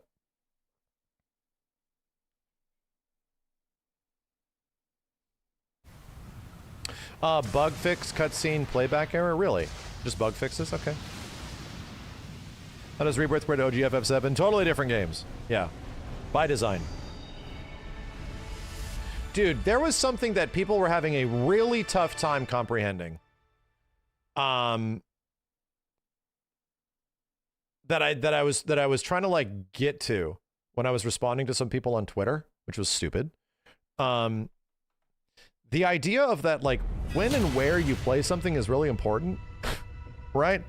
Like, when, where, and how you engage with a piece of media, how the world is at that moment will dramatically change the way somebody will feel about it, right? I'm not just saying, like, where you are in your life. I mean, like, where people are at, like, where we are. To say, like, oh, FF7 has aged really well, and it's like, okay, yeah, so FF7... nowadays is still really playable and it's really good. Yeah, because it's one of the greatest fucking games ever made. Yeah, that makes sense. However, what Final Fantasy VII as a game, right, means to people is way more, is way different, for example, to people that played it in the 90s or like the early 2000s when games, we have to say like, right when you were on the precipice of the 3D era of gaming, when things were changing, right? So when you played it there is way different than anybody that plays it after that from the PS2 era and beyond, right? Because you have just been exposed to more things. You're just aware that things are the way they are, right? So all I'm saying is that like the reason why this might mean something and be much different to people that played it when it came out, around its time frame of when it came out, if you played it on a PS1, dramatically changes everything, because you just nothing has existed beyond that yet, right? You don't know where the future is going to go. So our impressions and what happens, the context of that moment is completely different than somebody being like, yeah, I just played FF7, it's really good. This new one is not it, you know? It's like for someone like me, Rebirth and Remake are equally as impressive, if not more impressive, because the way I felt when that shit came out was insane. I had never felt that shit before. And the reason I think why some people don't resonate with it as much and why other people really do, why a large amount of people really do, is because games like 7 and Rebirth took me back, dude. Like, they gave me the perspective that I was back.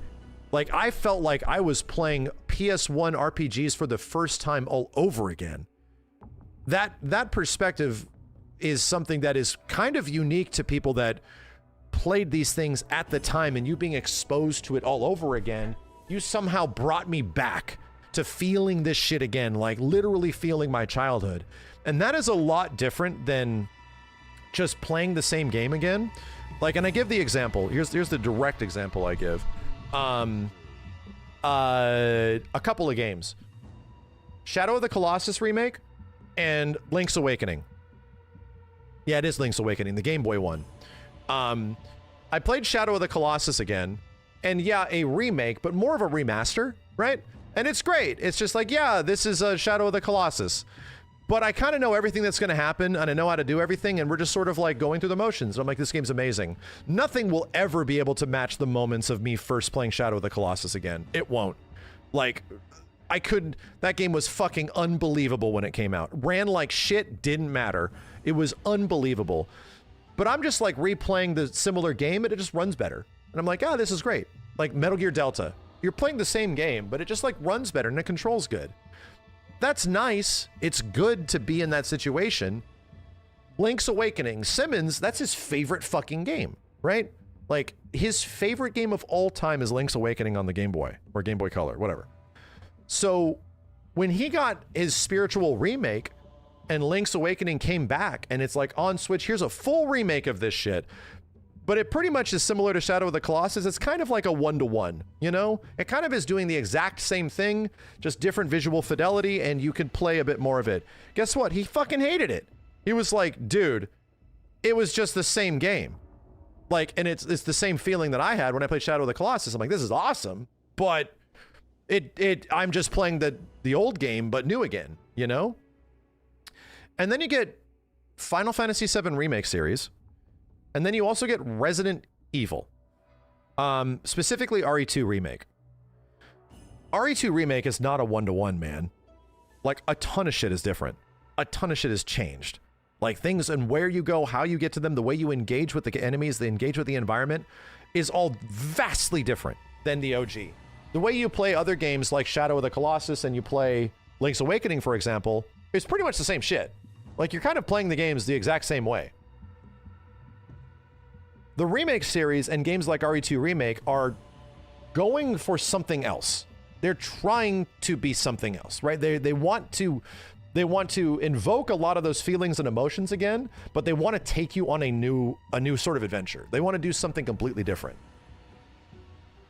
And I sit here and I imagine that FF7 could have just come out and it could have been like a Shadow of the Colossus or a Link's Awakening. And I'm like, bitch, that happened.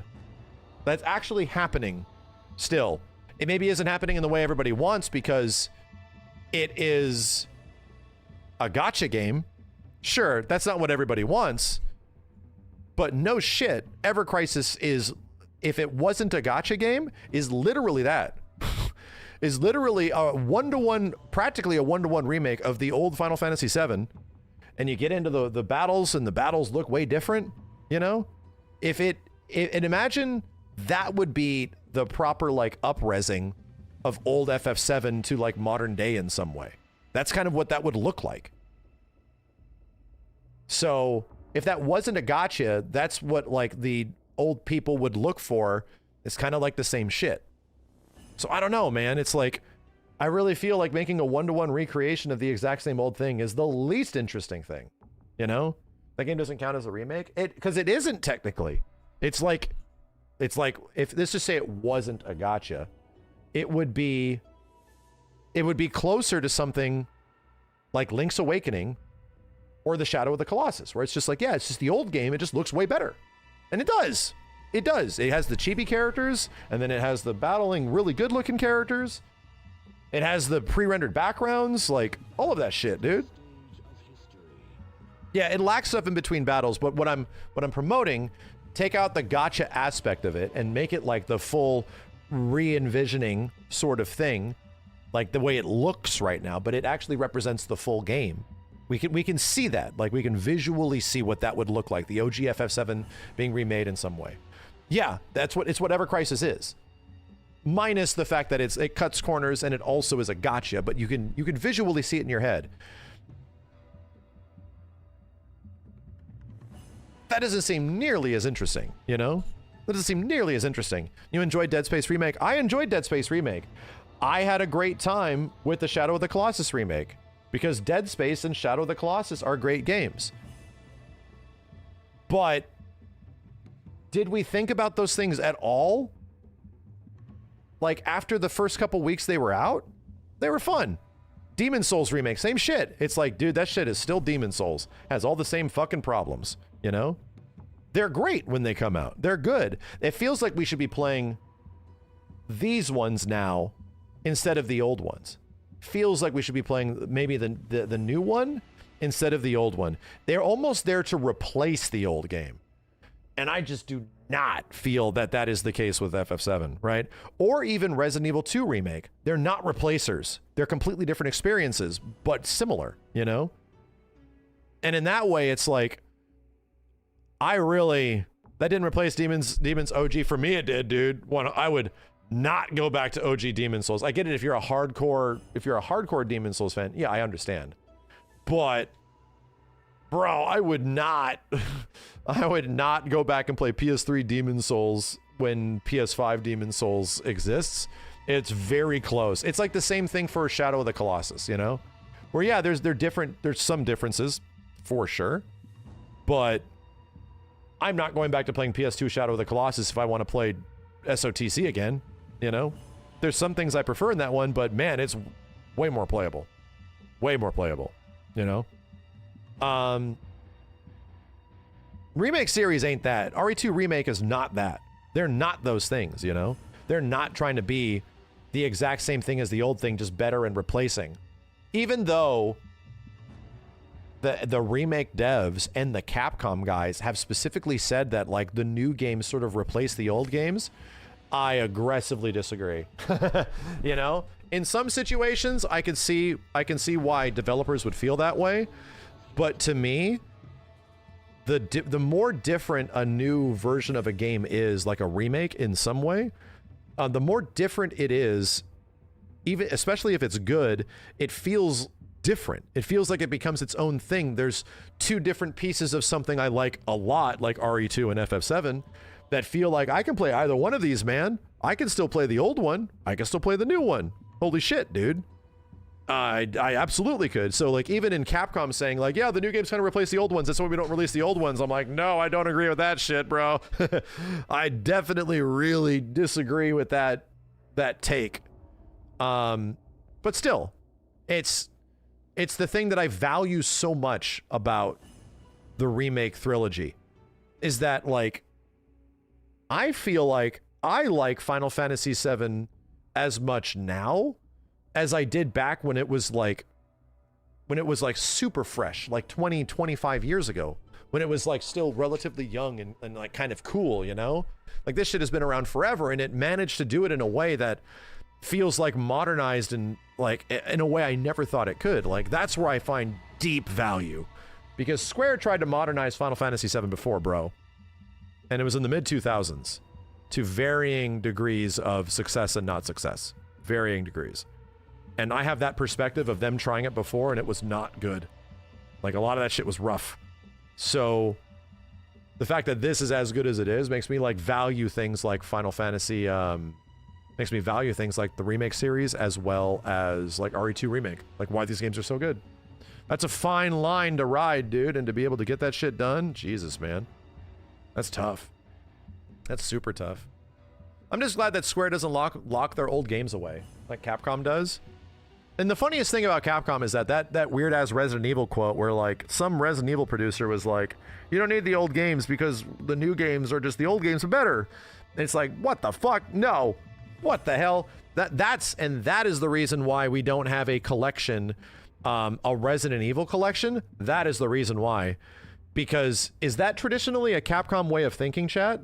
Hell no, dude! These motherfuckers have re-released their games so many times. Holy shit, like almost every console generation, they re-release their games over and over, from Mega Man to Street Fighter to Marvel, like the fucking everything, dude. They re-release their shit constantly. And for some reason, one producer on the Resident Evil side sees no value in re-releasing the old Resident Evil games. Even though they have done that. They literally re-released RE4 and RE5 to huge success. They've made RE4 like 17 fucking times on 17 fucking platforms. That quote bugged me. And I'm like, this is literally where you guys find the majority of your sales. Your old games do super well. Like, what is this quote, my dude? What is this shit? In VR, like, remade in VR twice. Like, what the shit? You've heard somewhere that FF7 Rebirth didn't sell that well. No, the devs have said it's selling just fine. After it released on PC, it didn't sell as good as part 1. But no, the sales are not. There's no, they have literally said there's no reason to be worried or alarmed. So, Remake and Rebirth making them plenty of money. Part 1 got a COVID boost, like everything, you know?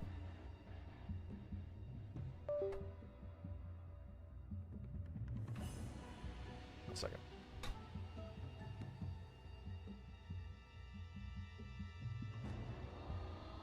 Are they doing FF7 content after Part 3 is doing good enough? Well, I mean, if your question is Final Fantasy VII the Square Enix franchise that is practically guaranteed to make them money, always has been, always is going to show up and make them money in some way.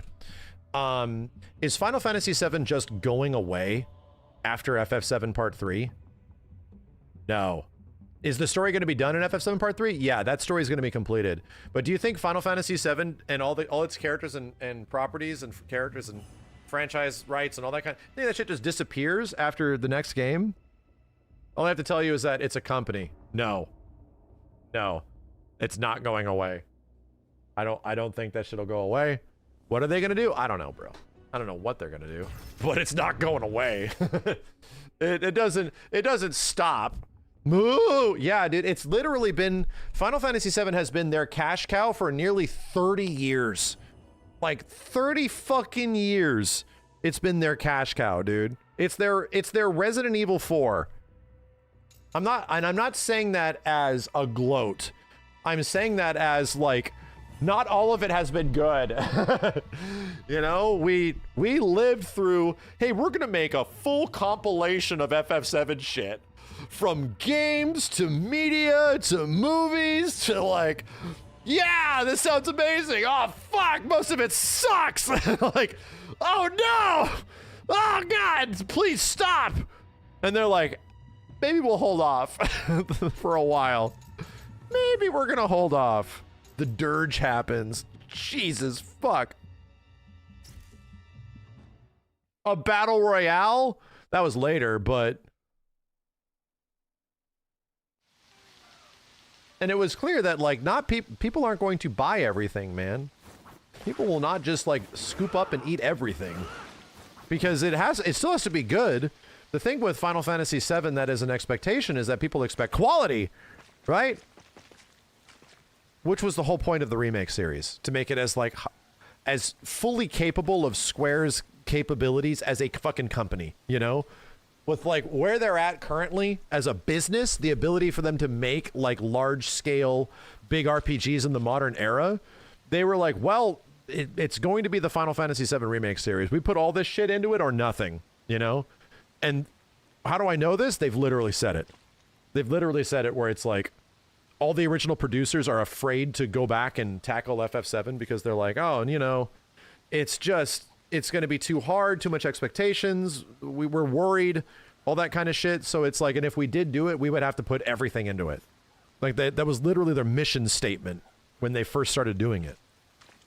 And yeah, guess what? They kind of did. It's the best reviewed Square Enix game since when? The highest reviewed Square Enix game that is like internal Final Fantasy since like the fucking PS2, since FF10. Yeah, literally FF10. But game sucks. Nobody likes it.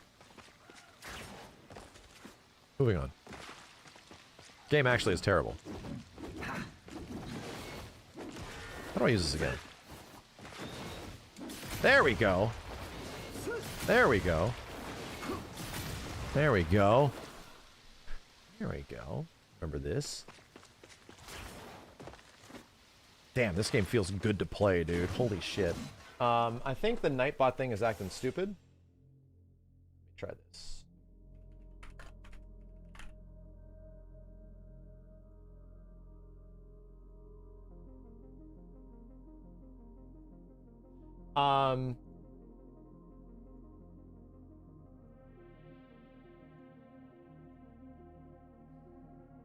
Sec.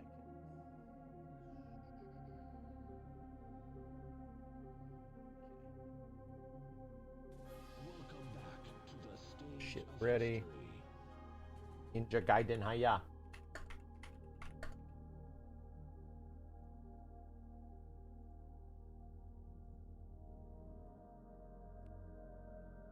I think you sign on back into it. Makes sense. Steve and Kenny both had the same issues after remote streaming. Really?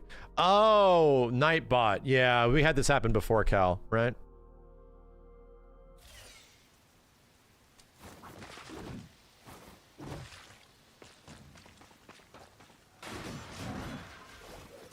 That's over there. What is over here? If you stream from a different location, it messes up. I see, and I did have to log into Nightbot from a different location when we went down to TwitchCon, so that makes sense.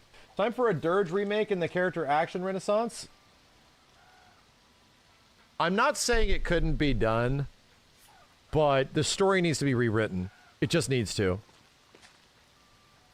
I'm not saying you couldn't make Dirge of Cerberus a fun game. You definitely could, and it's kind of fun. To a degree, it's kind of fun. And I dig a lot of the art side of Dirge, right? I think it actually has some pretty interesting visual stuff. The story is trash, dude. Like, the story is so bad. Like, no, it's not just the friendship. It's like the way every character talks, the way how they just like destroy the way previous characters act, and they say fuck it, you know, we're just doing this. The way they like take the entire theme of what Final Fantasy VII is, the whole point of like life and the planet and all that kind of shit, and they just say nah. It's just, yeah, it's just like a character assassination piece. Like, we're gonna make you just hate Vincent. I said this before when we beat it again back in 2020. I had a crazy vivid deja vu, because I had not played Dirge in so long. But after beating it, I liked Final Fantasy VII less. It made me like it less. It became like way less cool, way less interesting. And that happened again. Like, it legit happened again in 2020. I was reminded that I felt that way back when it came out. And I sort of like repressed that, and I just didn't think about it at all. But it actively made me dislike it. And I was like, shit, dude. So in that way, oh damn, look at his foot. In that way, it reminded me of something I forgot, and that was that I felt the exact same way, like nearly 13 years later or some shit. Like that moment came back where it's like the credits were rolling and I was watching all this like just ridiculous shit happening, and I was like, fuck. What about Red 13? Didn't they change him in Rebirth? Dude, if you mean Red 13's voice, that is in the original game, but there's no voices. Like, there is a line of dialogue from Barrett, I think, on the ship that directly addresses Red 13 and his voice changing. That was there. That he's not, like, having to hide himself anymore. That he's, like, he doesn't like the fact that he's a young kid that nobody can respect. Yeah, that's in the original game. It's just that there is no spoken dialogue, so you don't know what... I mean, I didn't realize that happened in the OG game. I did not realize it, but that's the intention.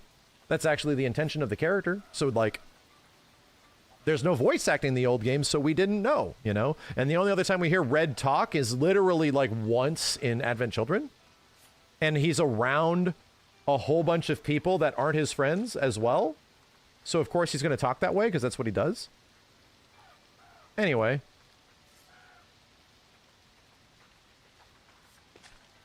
yeah, we just assume he always sounds that way from Advent Children. Exactly. But if the criticism is you don't like his voice, yeah, me too. Right? They didn't like completely assassinate the character. That's the way Red 13 is, and he's embarrassed by it. Like in the OG game, he's embarrassed by it too. That he's like a young kid and wants to be people to take him seriously. He's Cloud. Like, he's literally Cloud. That's the whole point of him. If the criticism is that I don't love the way the voice sounds and that we have to hear that voice as much, yeah, I agree with you. I completely agree with you. I love the way the old Red voice sounds, and I like still thinking of Red being that way. Do I mind him talking with his young voice every once in a while? No, not every once in a while. But is it kind of refreshing when like the old Red 13 is back? Like, yeah, I kind of like it. I kind of prefer that he hangs out in that space 90% of the time in part 3, and then 10% of the time he's his, you know, younger, more casual self. Sure.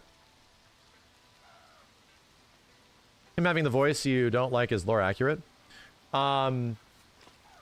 Just its portrayal, because again, it's lore accurate, but the portrayal of things and how it is, and because he's a fucking teenager, he's like an annoying ass teenager. It's like, yeah, I think the performance is great. I think it's good. It's just that, do I prefer hearing Red talk that way all the time? No. He's a kid. But I actually prefer him disguising himself as an adult.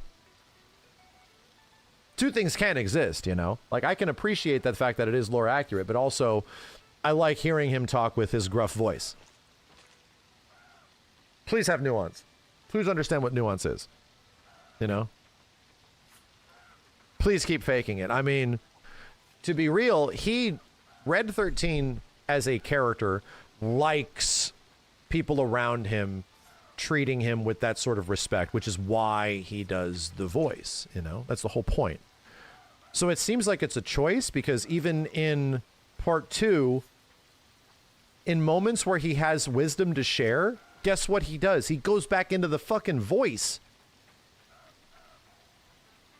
So it's crazy to me that this is an issue. Right?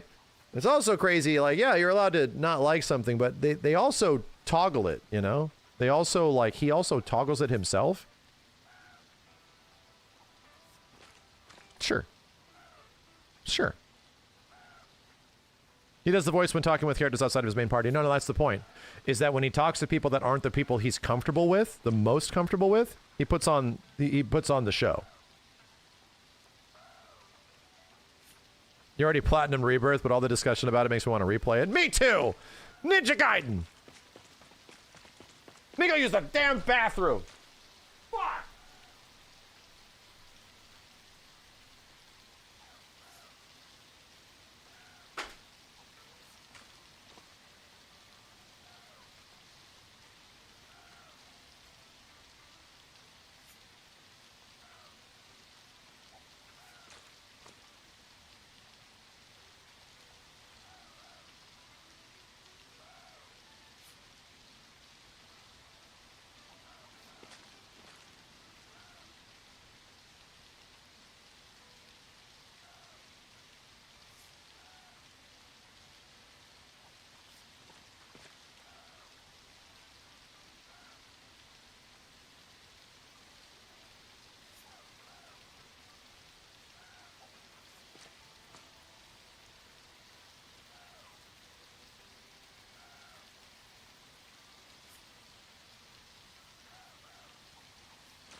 chat. I just realized, I just got excited. I'm gonna jump on a plane tomorrow. I'm gonna jump on a plane tomorrow, and I'm gonna get on a flight and play some motherfucking tactics, dude. I'm actually looking forward to it. Having the time by myself, not doing any spoiler shit, right? Not doing any crazy spoiler shit, but I just get to sit on a flight for whatever period of time and just grind some fucking tactics, dude. Love it, man. I fucking love it. It is charged. Yeah, I just unplugged it. I fucking love it, dude. And I realized in my grinding for JP farming, I realized I could take Ramza out of the party. So you know what that means? Cloud's already buffed out. I already got him the things he needs, right? He's already like level something, like 75. And he has Swift Spell, which is great. But I can put in other characters from the party that are lower level. I can make sure that like Sid and maybe even Beowulf, leave out Ramza because he's too buff, right? He's already too super powerful. I can put in the other characters to replace him and leave him out and actually grind with them to not get too powerful, because I don't want to get too powerful. I didn't go to the, trust me, I didn't go to the top of the volcano. I didn't do anything critical for Cloud except just level him up, except just get him JP on the jobs he needs so that he can actually be useful. I don't have the sword, except Materia Blade 1, anything. So yeah, I'm waiting to do that with you guys. Don't worry. Getting on a plane to play tactics seems kind of pricey. Yeah. Why are you into handheld gaming now? For this, it's just this thing. This thing's actually comfortable for me. I realized how much of my experience of playing handhelds was compromised by the device that I'm playing with not being comfortable. And dude, I don't even recommend this entire thing for most people. If more handhelds can just have this shit, like actual good controllers, the ROG Ally X is a bit too expensive for what it is, for sure. But man, I sit here and I'm just like playing this stuff and time goes by so fast. Just ridiculously fast. And this shit is, it just feels good, man. You can spam the level down trap. What? What are you saying?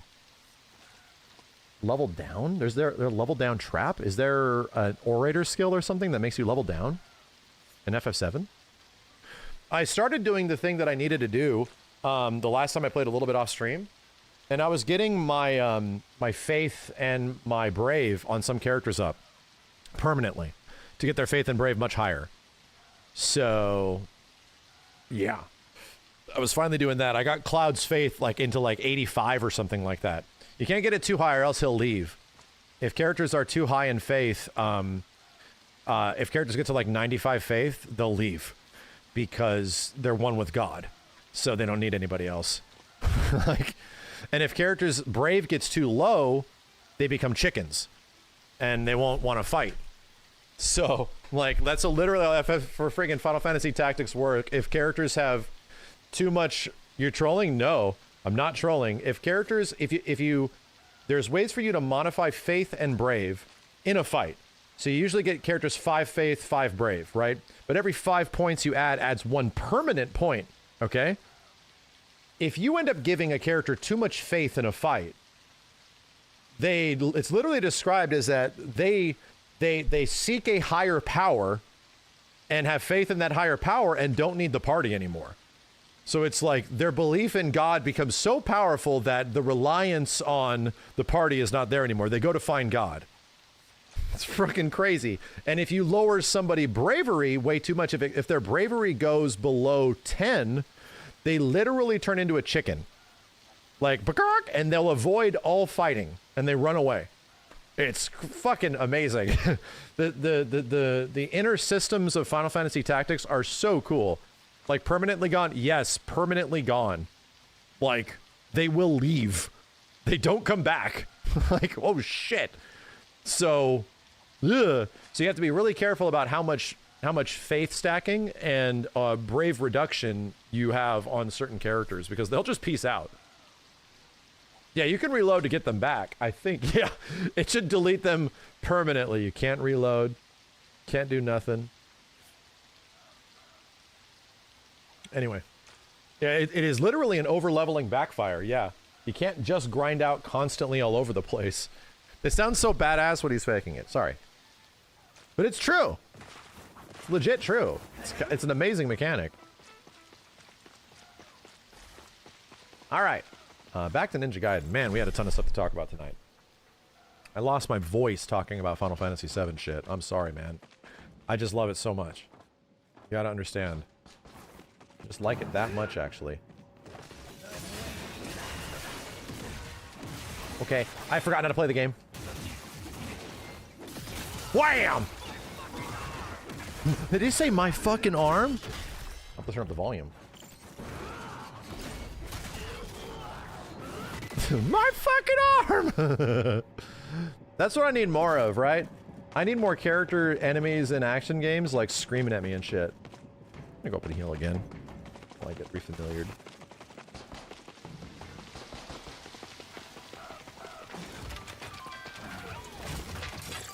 My fucking arm!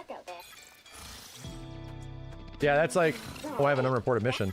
It's one of my favorite things in certain action games is the enemies saying stuff to you. Them being like shocked at your presence and shit like that. Mission complete. Nice work.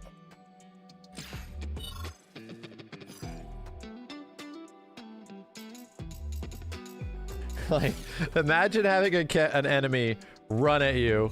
See you later, Yakima. Oh, I had a new mission. Imagine having an enemy run at you with some big ass sword or some shit, screaming, "I'm gonna live forever!" And you fucking whack the shit out of him. He's like, "No, no! Oh God!" It'd be funny. It'd be good. Not like this! My plan is undefeatable! Not like this! Oh God! This should happen quickly, you know?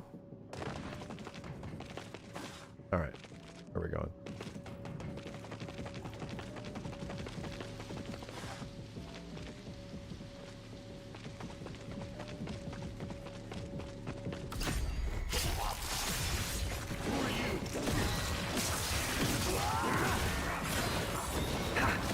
Woo!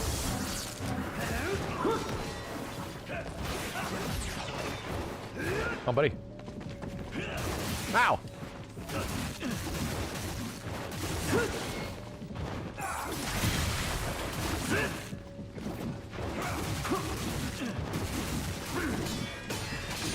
Woo!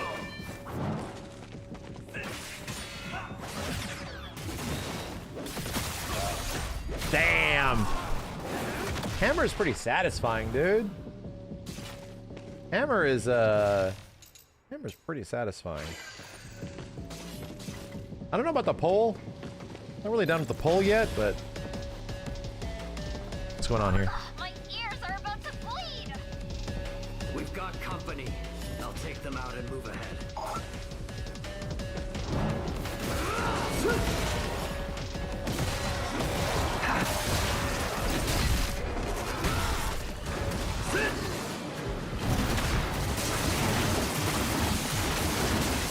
Yeah? Oh yeah?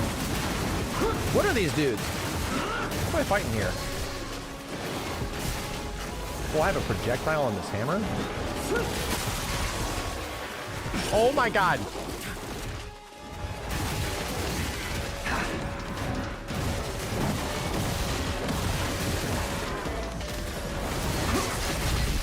I'm getting spit on. Okay. Oh, damn, dodge.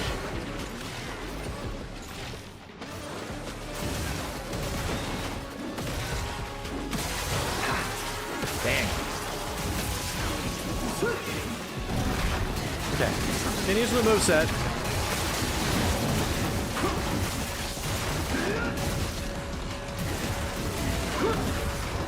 Oh my God! Whoa, sick!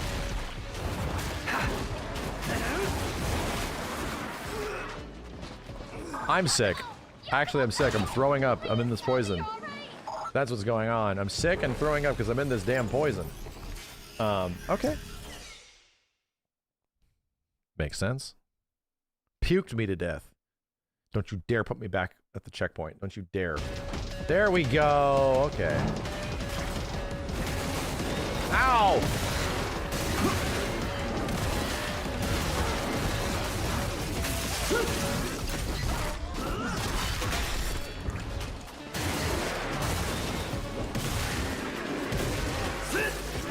I need to hold down.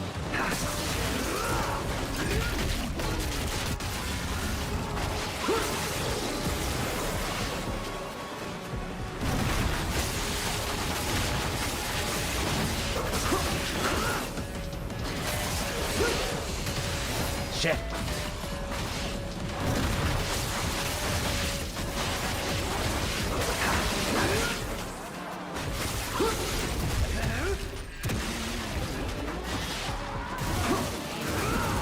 Oh, damn. The Y attack really takes care of shit.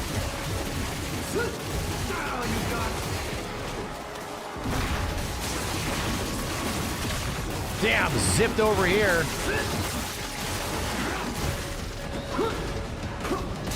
Ah!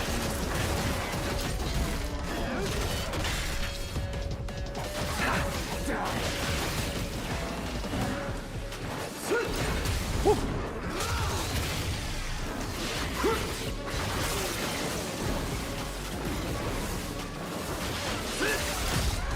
There are a lot of these guys to chop, I tell you what.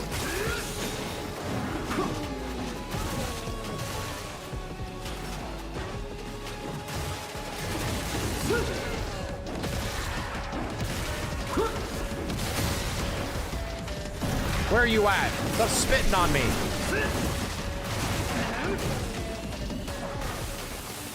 Seriously?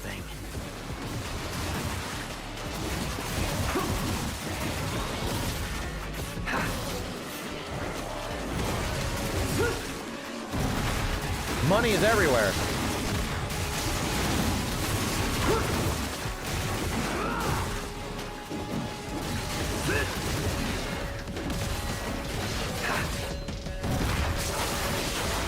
Switch some weapons. What am I attacking? What the hell?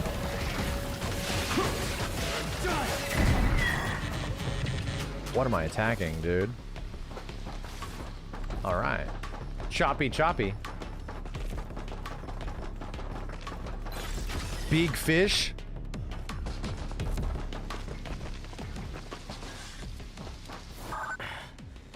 Umi, do you copy? Loud and clear. Keep moving. Boink.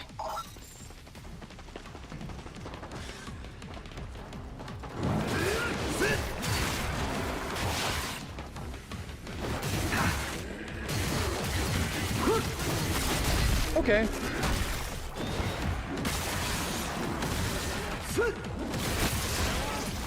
Oh!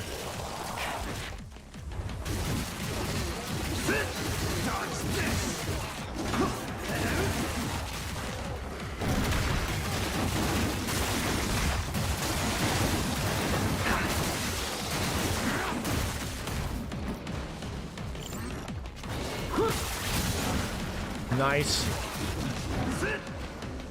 Okay. Pole's pretty fun.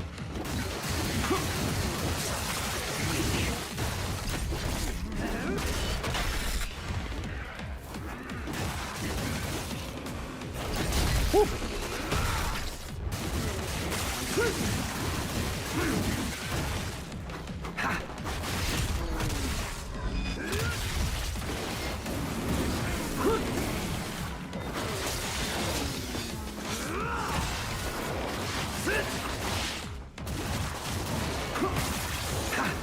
Ah!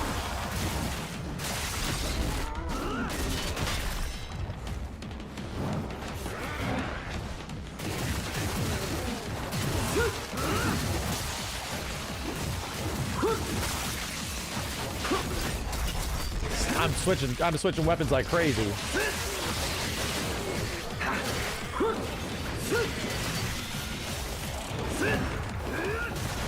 I missed.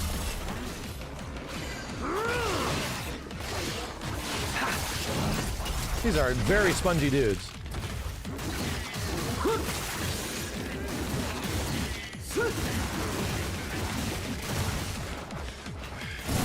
Oh.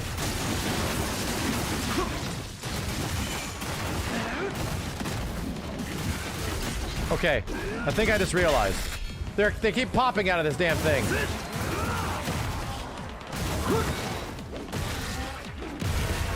Son of a bitch! They're coming out of the gate.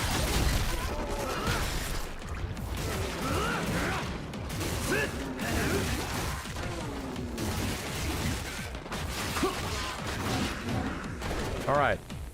Maybe I got like a bunch of experience from that. Maybe I just got a massive amount of XP.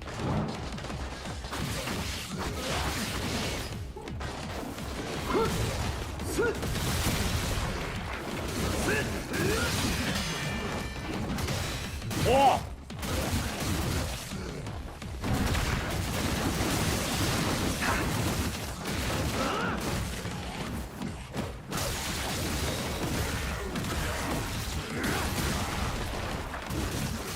That feels great, dude. The hammer exploding? That shit feels great.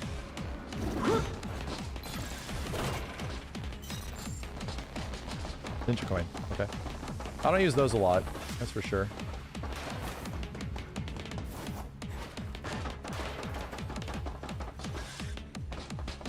What's down here, though?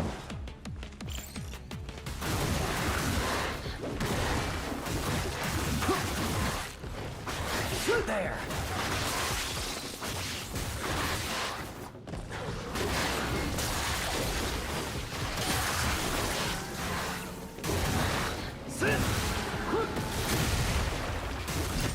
Die, doges! Hey, if you guys are spawning, you're spawning from like a source, right? Okay, now I can go the other way.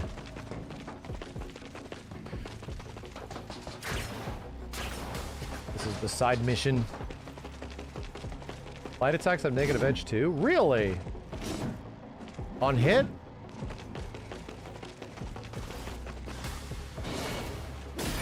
Oh my god, you're right. Oh god. Messengers, okay.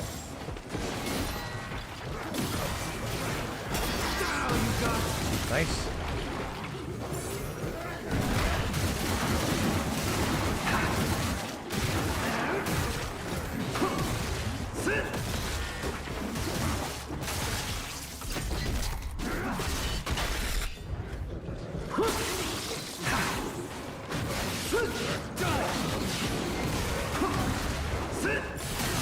Wow! Dude, I love this splat. Ow, I don't like that.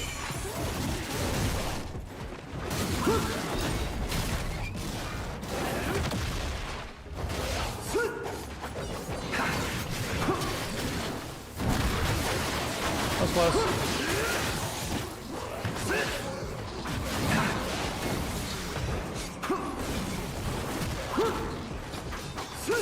You're dead.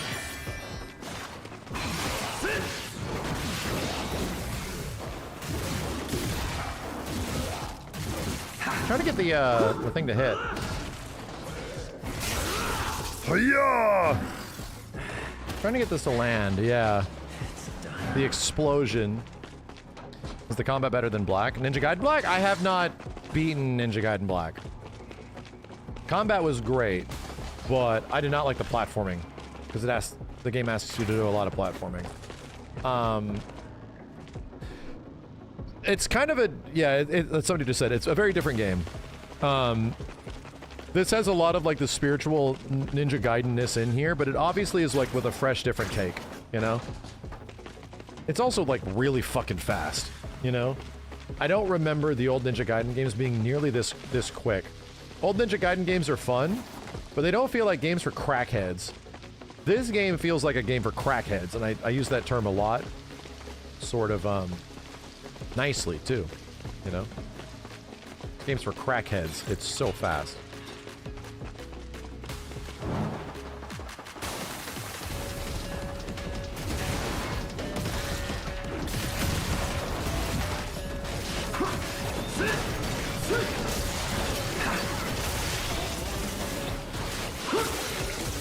That's it.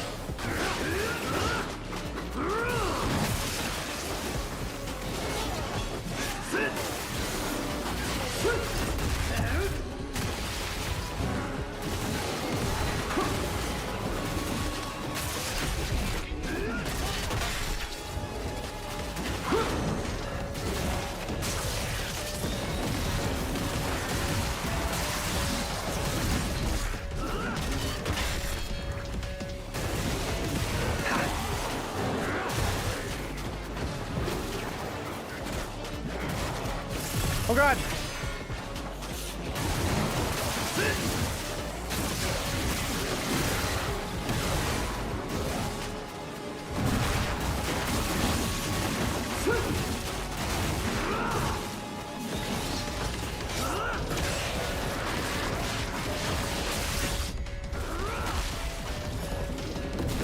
That was close.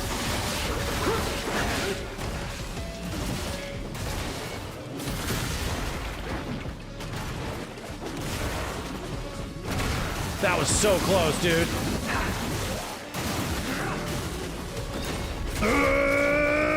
Bam!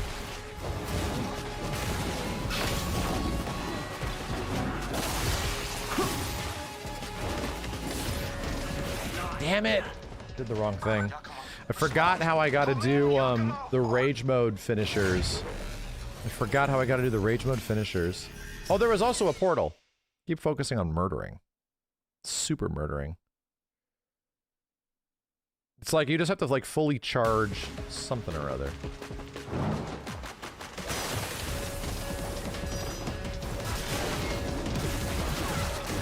Come here.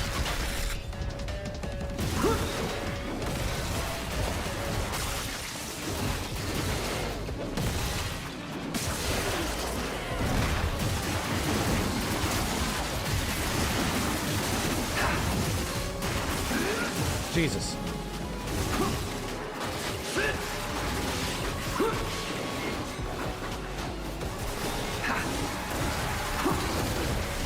Portal.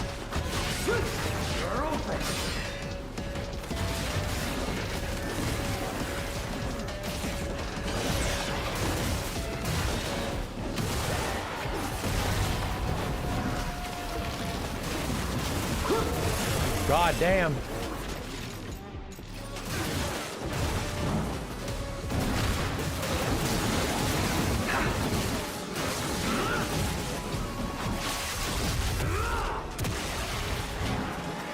No!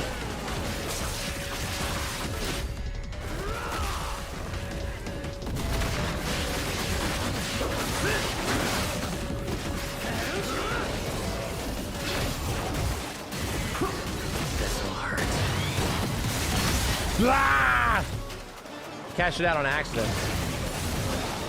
Fuck!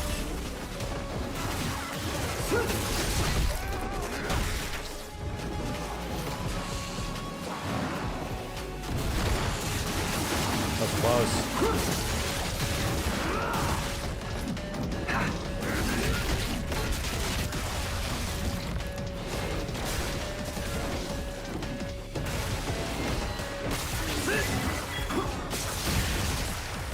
Die! Good lord, man. Whew. Where are we going?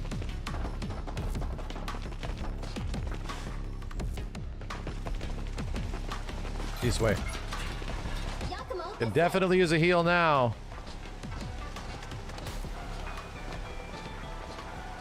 It's like a blink indicator on hammer on swings. Yeah, it's all over the place. I'm trying to get used to it. The light attacks happen so quick.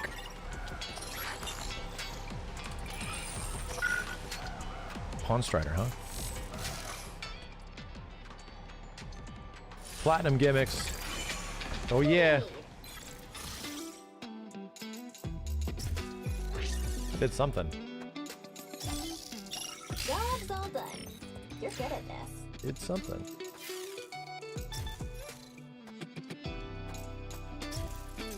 Pleasure doing business with ya. Pleasure doing business with ya. Do I not have an Incense of Rebirth? I do not. Do I have anything fancy to spend this on? Or are we still like sort of story locked on what we can buy? You might be.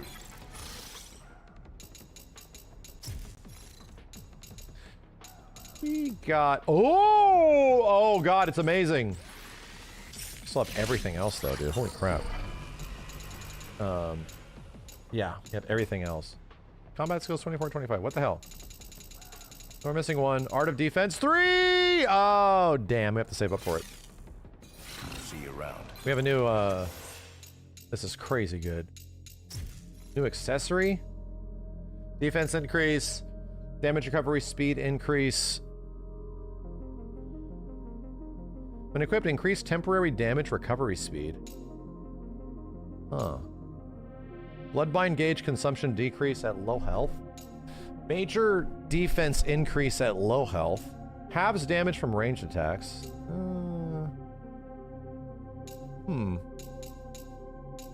I wonder. It seems okay. Man, oh man. The ranged one's good, but you don't get hit by a ton of ranged attacks. Not down here. But yeah, I'm getting spit on. Yeah.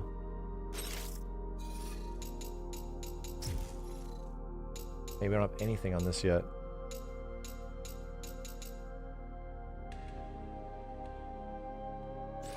Take it.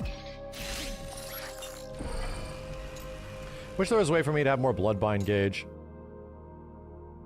It's super fun. Just want more of it. Interesting. This is like a transition. Oh, never mind. That's badass. Wow. Cool.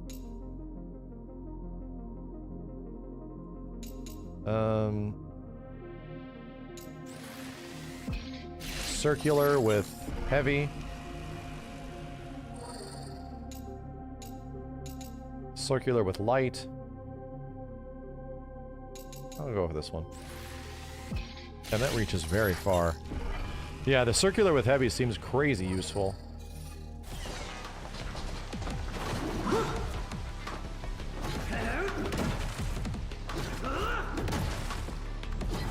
Yeah, okay.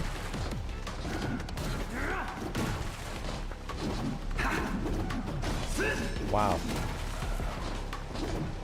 Did I not get the circular heavy?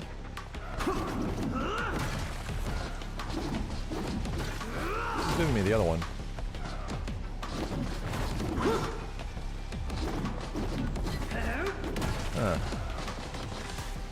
You got the circular light, yeah.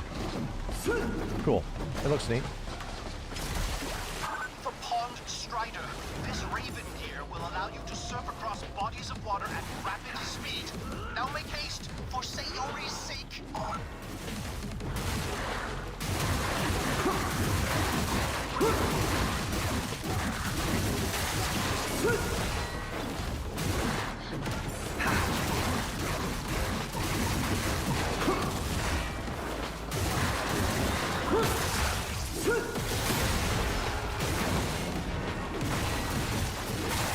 Hey!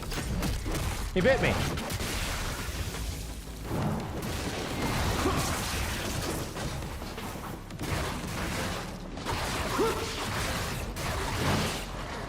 Oh, he still bit me.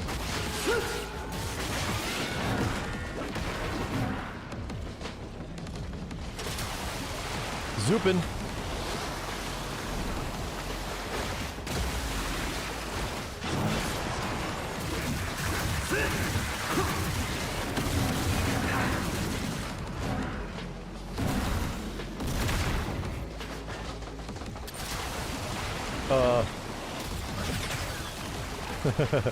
What does it want me to duck?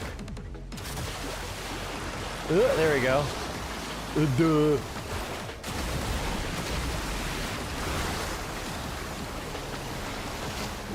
What the hell? This really feels like this should be destroyable.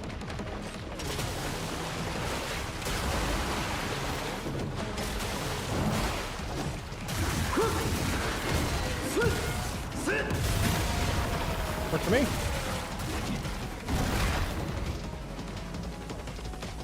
Take that. This is a fun level. Here it is. It's a sewer, but it's fun.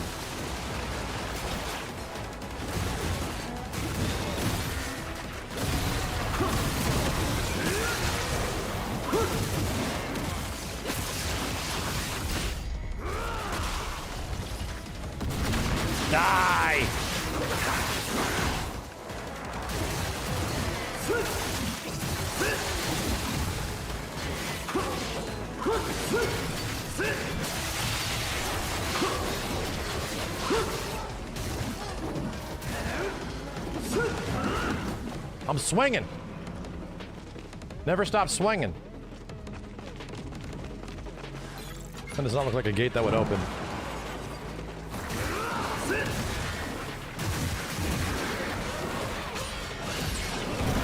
Whoa! I got the red charge.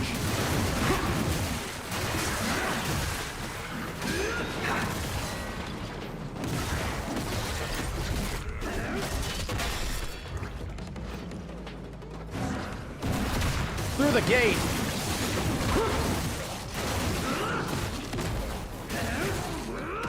Don't care. Demon's gotta die.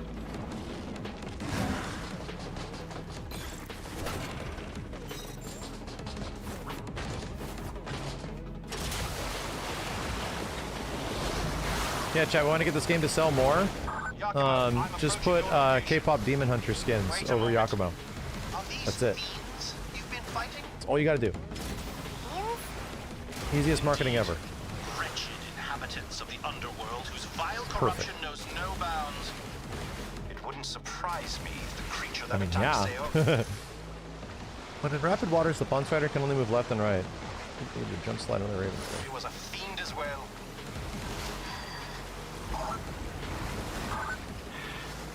Target sighted.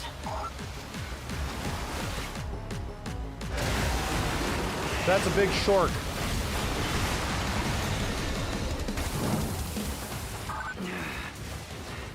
Got away again. Giacomo, just focus on the hostiles for now. Understood.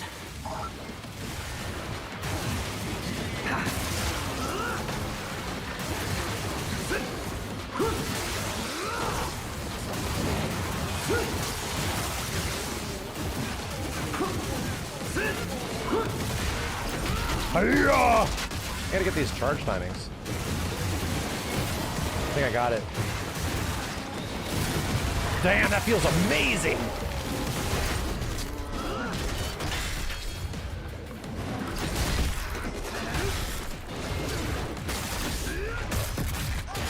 Switching up weapons, making them look cool.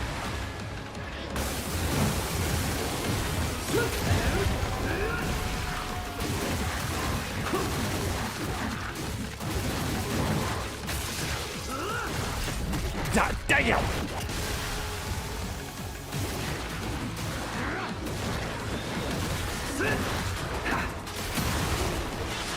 God damn!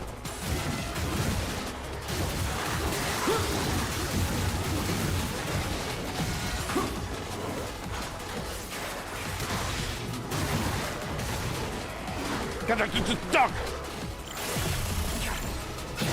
Die. I think I mashed it out on accident, but you know what? I'll take it. I'll take it, bro. I mashed it out on accident, but it worked out. I'm not dead.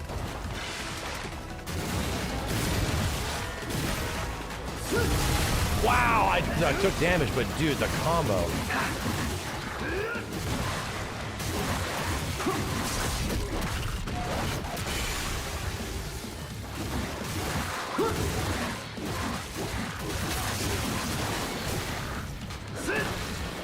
I don't.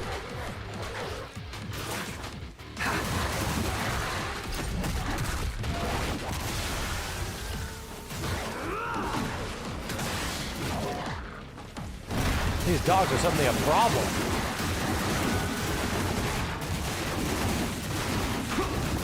Where did we just switch weapons halfway through that? Area cleared. The fiend's in there, Giacomo. I'll force my way in. We're on hard mode.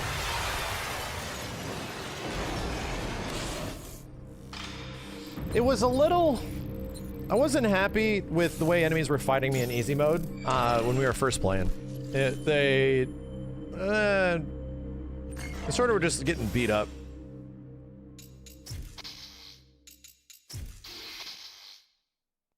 Yes, let's go.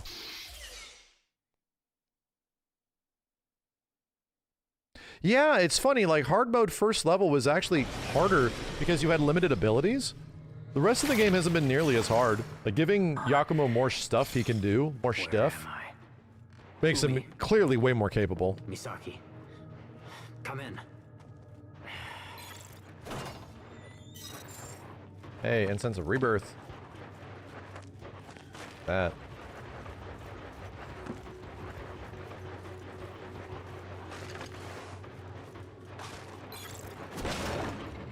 It's like that with a lot of games, yeah. The game gets harder, but like your abilities as a player is just way higher. For sure.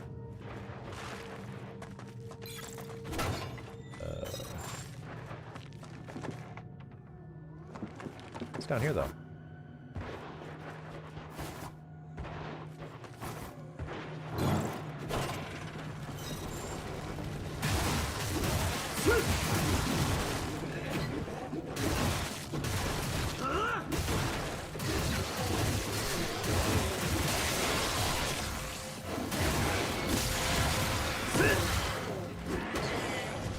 God, kicking my ass.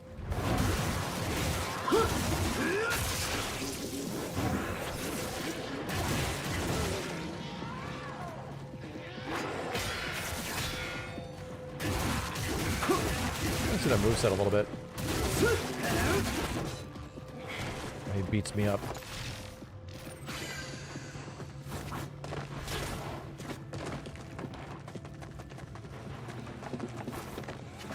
Boy.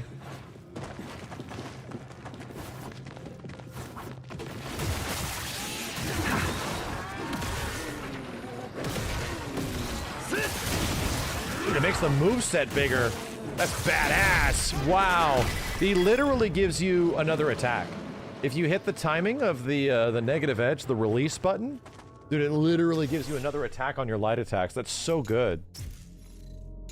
This thing is fun.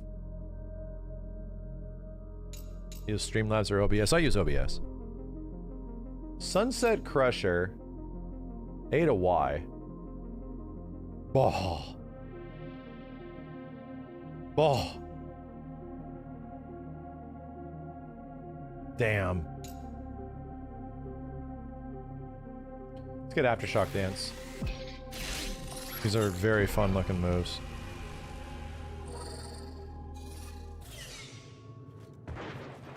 Much harder in comparison to the Itagaki games? I don't know, because I never beat Ninja Gaiden 1 or 2, I just played them. But I have heard the comparison of like Ninja Gaiden fans on forums and stuff that this game's harder. But that might not be true. I think to each their own.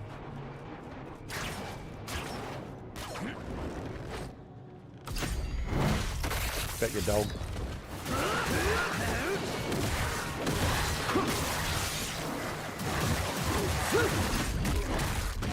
It's like in line, yeah.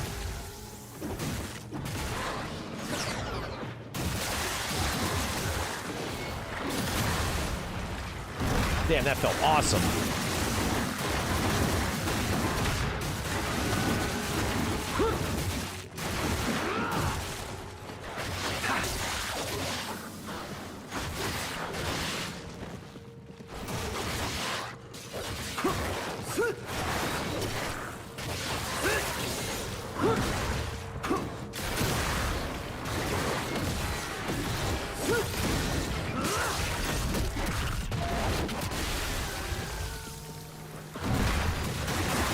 Switch weapons halfway through this. Let's find out.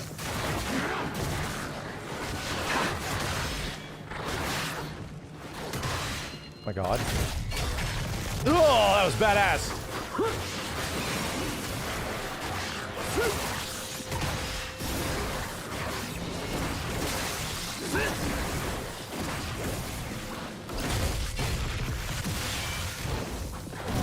Whoa! Oh, dude, that sucked. Fire.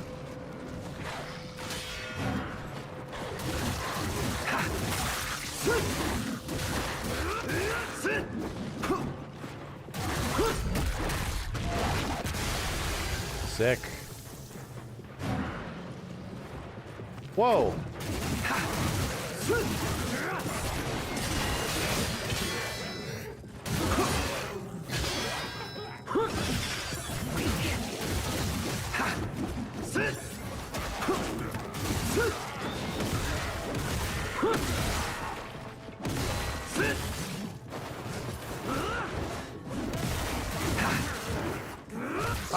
Whoa!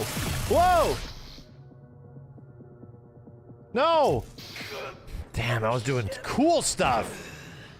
Cool stuff was happening. Then I dropped it. Shit! Suddenly I'm in a blender.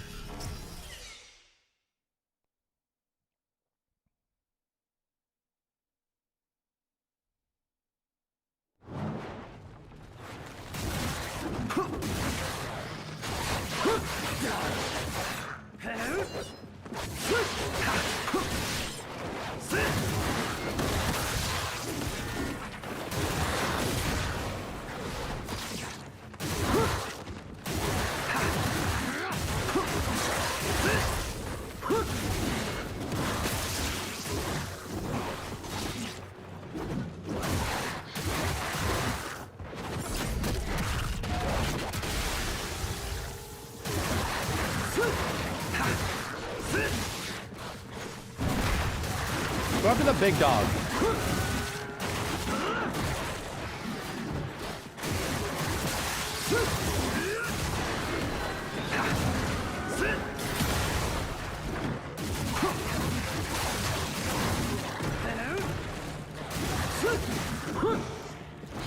Oh, bad.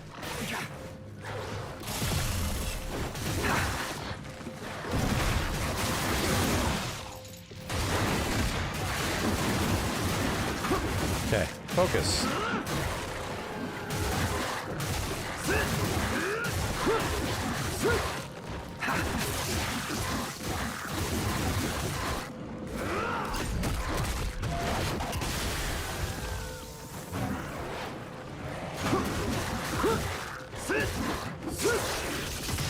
Oh!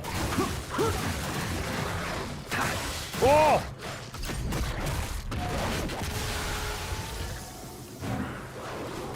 Oh no.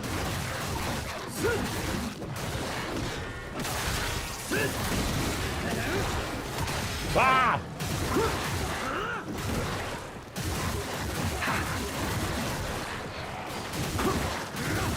These fucking dogs, bro!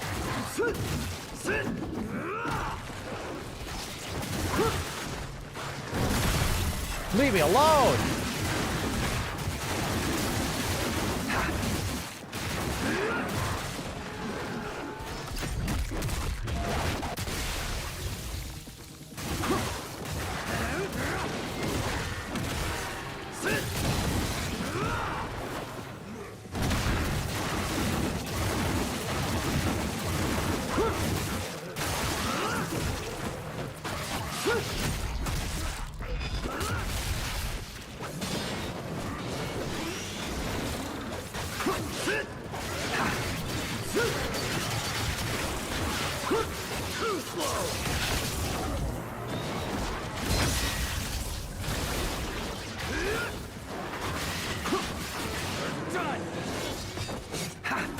Wah!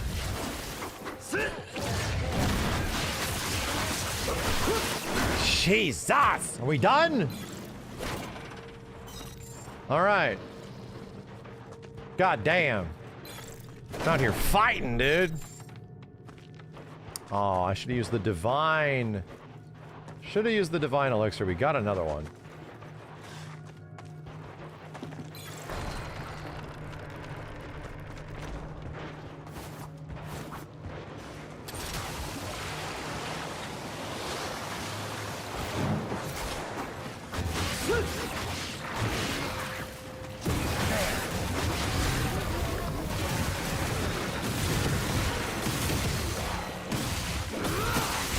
Wow. Amazing, dude. Friggin' amazing.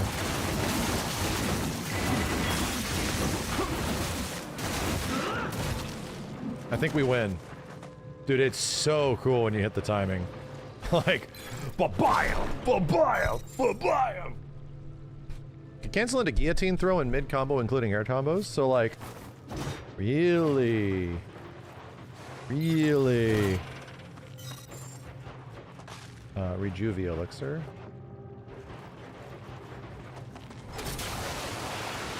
Oh, there's gotta be more shit around here. Ugh.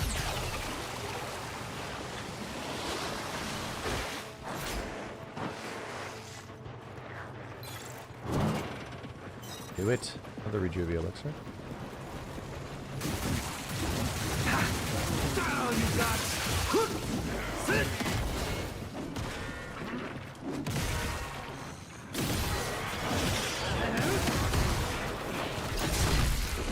Gonna try to hit me.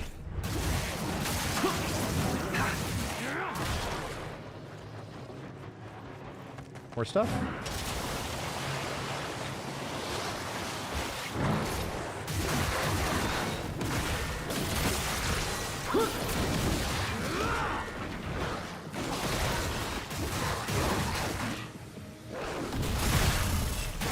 That was really dumb.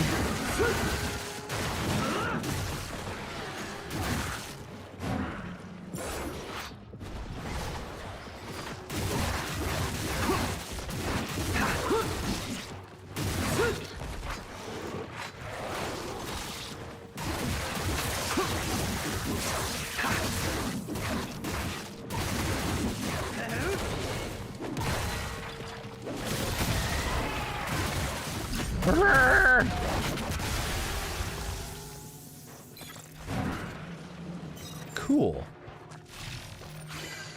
Cool. Yeah, I think I like the hammer and the staff way more than the pokey thing. Right? Oh boy. Pokey thing is okay. Like the rapier, it's okay.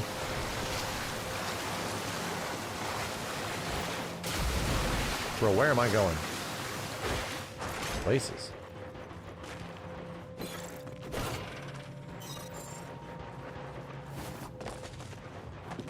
Ah, I'm definitely going places. Ah, into purgatory with me. Let's just do a normal one. It'll be plenty challenging. Nothing too spicy. The projectile on the pokey thing's kind of cool. I can't remember which one that was.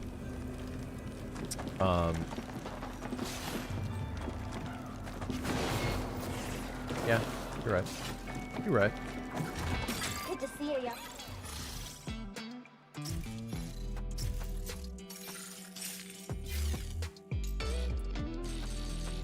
Be safe out there. Couldn't turn anything in. Look who it is.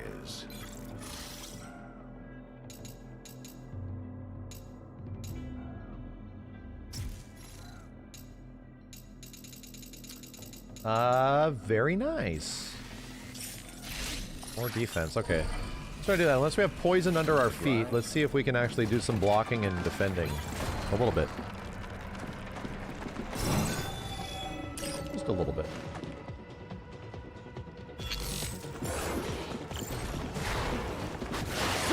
God damn it!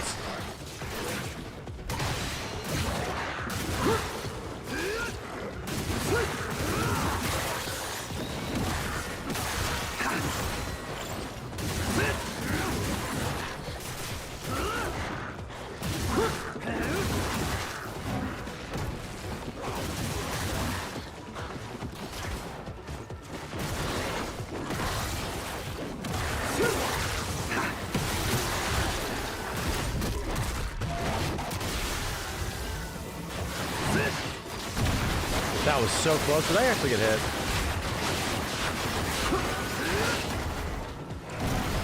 That's wild. Weak.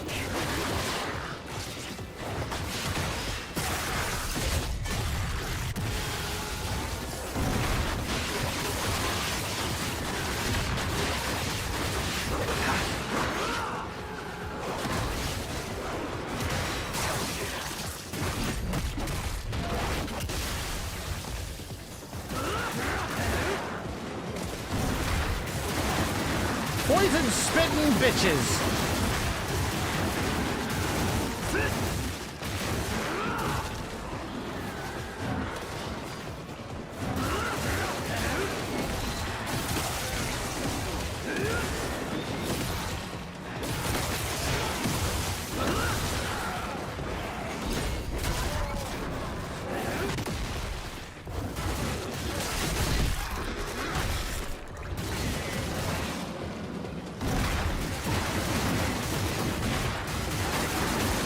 there's a gate. Get the gate. Get the gate.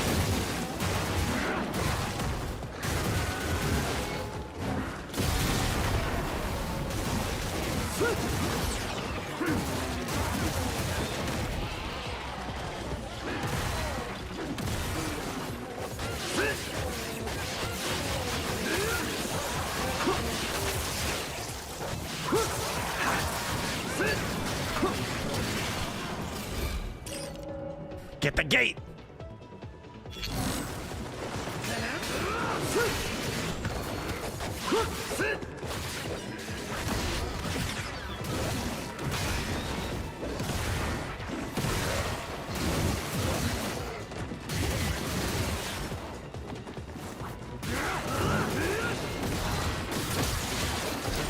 Oh!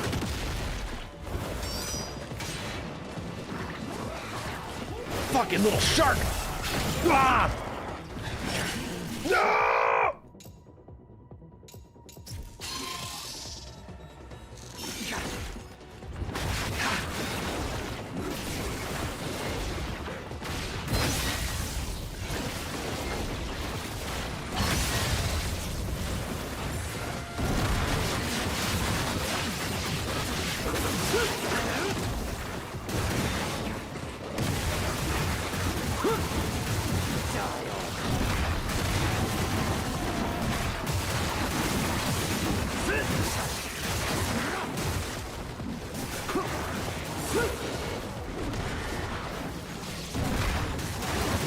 We're doing it. These bitches are getting ulted.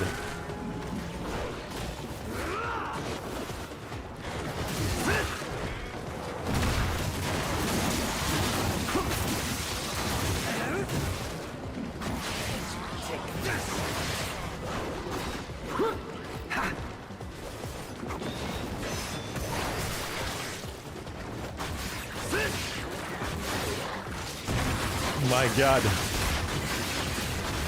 Little itty bitty sharks.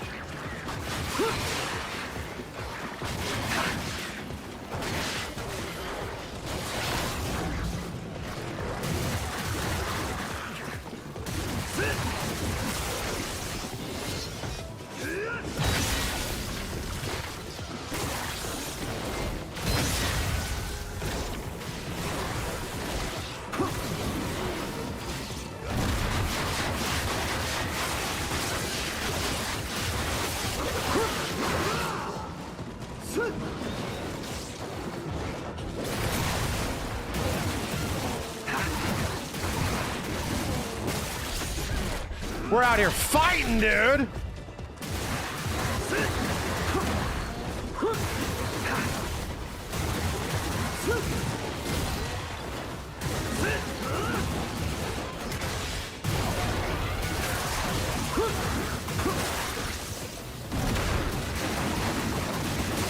Any more gates?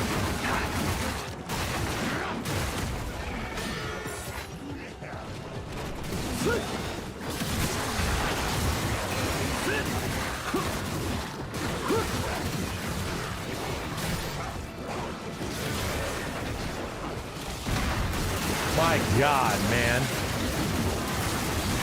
There is 2 more gates I have to deal with.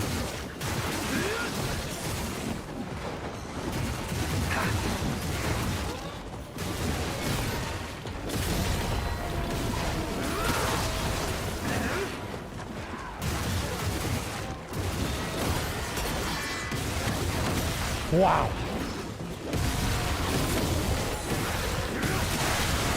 This is it. Whoa! I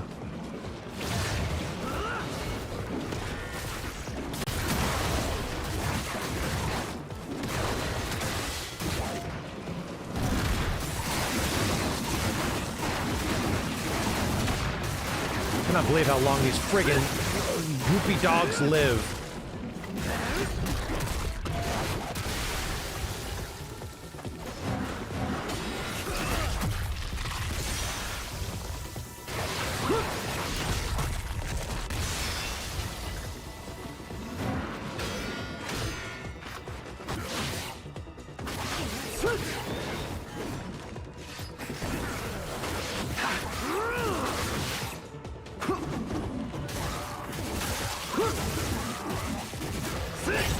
Get the hell out of here.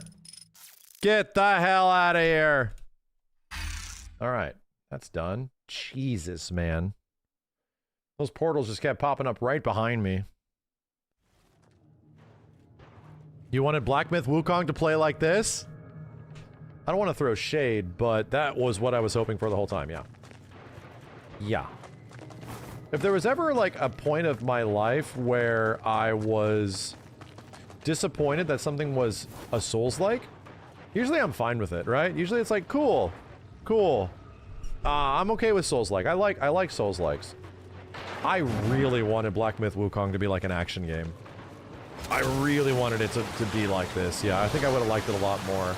Instead it was like this fairly traditional, like, kind of like a Souls-like, with some interesting mechanics and shit, but...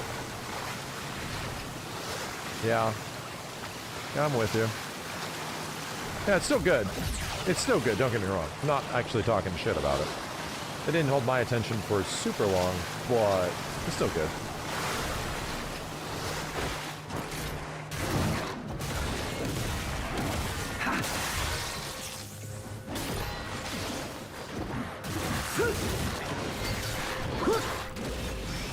Oh, he went into there.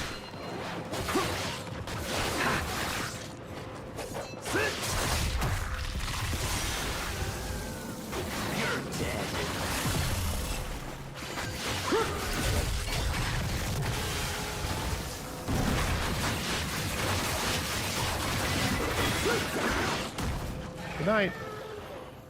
Weapon seal down unlocked. We get a new item over here? We need to move on from the Souls-like formula being the de facto action game. Yeah, I agree with that. Yeah. I think Souls-like should be Souls-like and action games should be action games, you know? I'm totally down with it. And yeah, Moops said it. More games with no stamina bar. Yeah. Yeah, if there was one thing I wish Wukong did not have was a stamina bar. Yeah, that kind of bummed me out. I like it. I like that way of thinking. Watching your first Junon playthrough right now on TV. I think it stops smiling for 2 hours. Yuffie's about to strike versus Rufus. Hope she hits. Yeah, that part of the game was magical. Dude, big slam? I want the big slam. Boom! Yes, please. I'm not a huge fan of cooldowns either. I mean, cooldowns are okay. Like, stamina and cooldowns are fine. As long as the game is designed around it, it's fine. But I do like the freedom of just, like, go nuts. And it's up to you. It's like, it's completely up to you how much you want to use. Which is traditional action game formula, you know?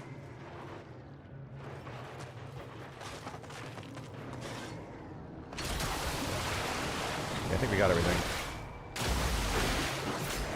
Damn, I'm doing all the side shit. Found you. Yeah, of course there would be a chest over here. Of course. Damn, I need to start eating the divine elixirs, dude, because I'm getting so many extra ones. This stage has been really fun so far. Whoa.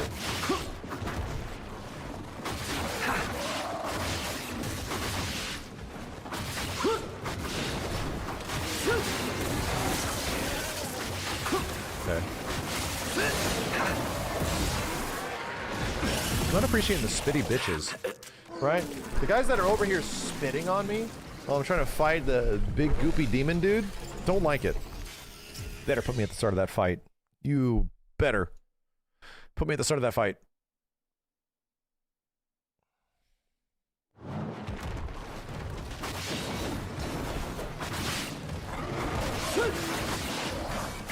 my God.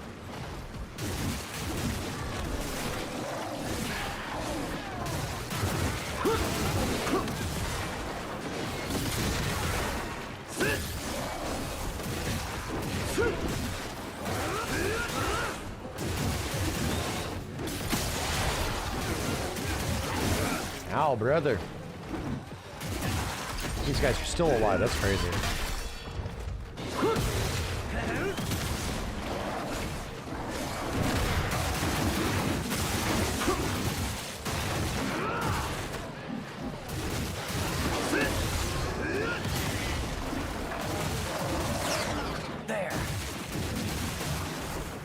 I'm fucking poisoned.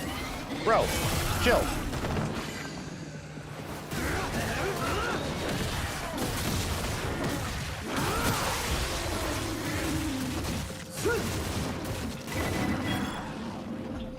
Okay. Being poisoned. Don't like it.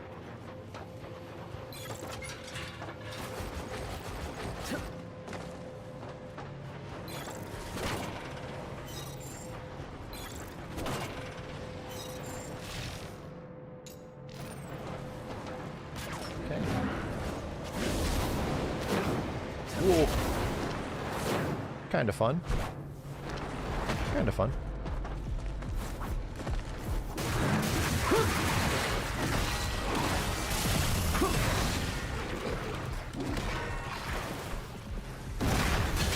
Whoa!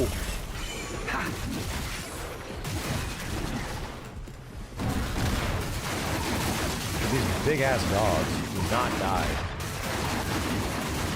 Let's hope that one died.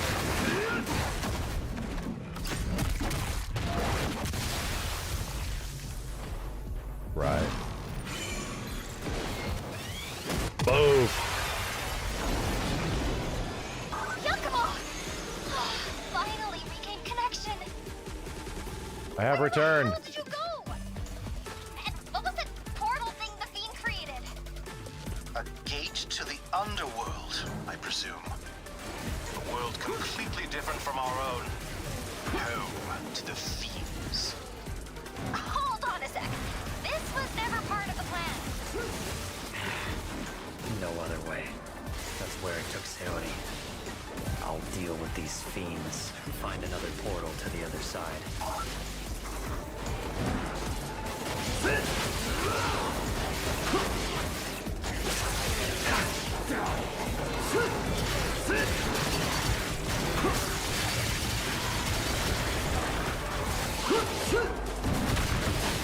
So many guys spitting on me.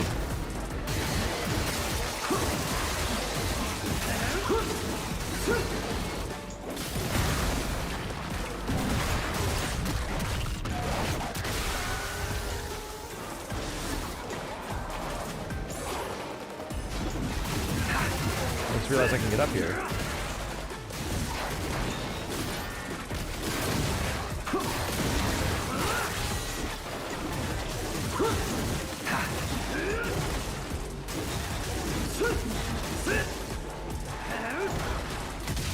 Ah!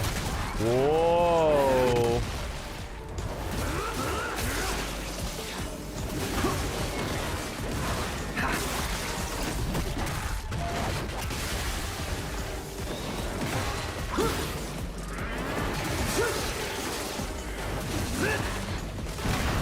Well, listen to charge timing.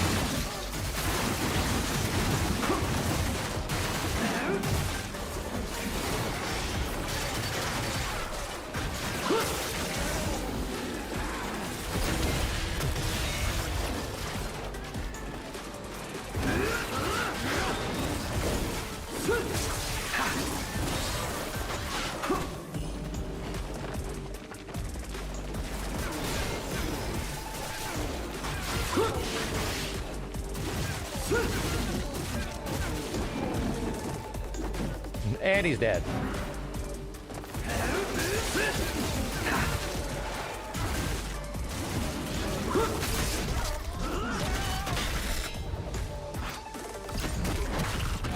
Bye.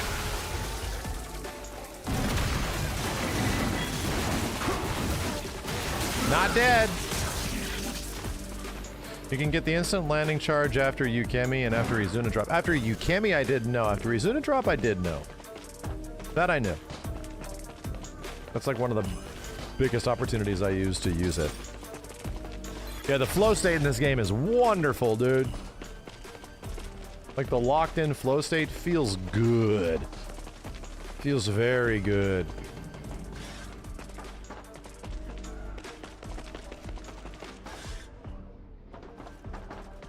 This is extra? Extra bullshit? It is. I like it that it's letting me know, so I can know if I'm about to do a side mission against a thief. You again? Well, I know how to beat him. That's right, punk. This sweet new blade ought to make quick work out of you. Yeah, I'm sure. Found the thief.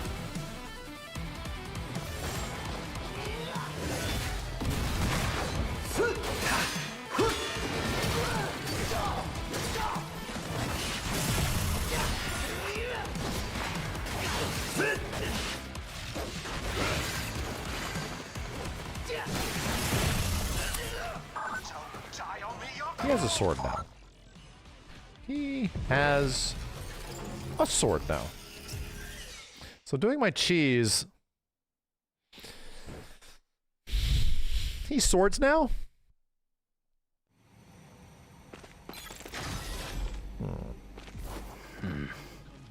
You again? That's right, punk. This sweet new blade ought to make quick work out of you. Get the jump. Adonis, thank you very much for the 20, dude. Ow.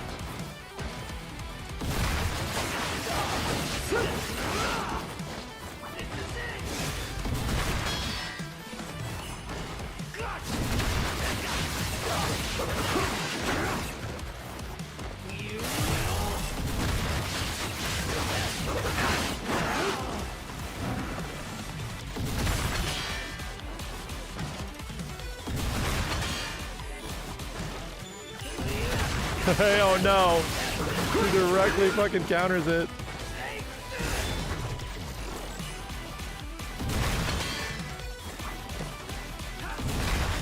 Okay. Jeez, it's still kind of working.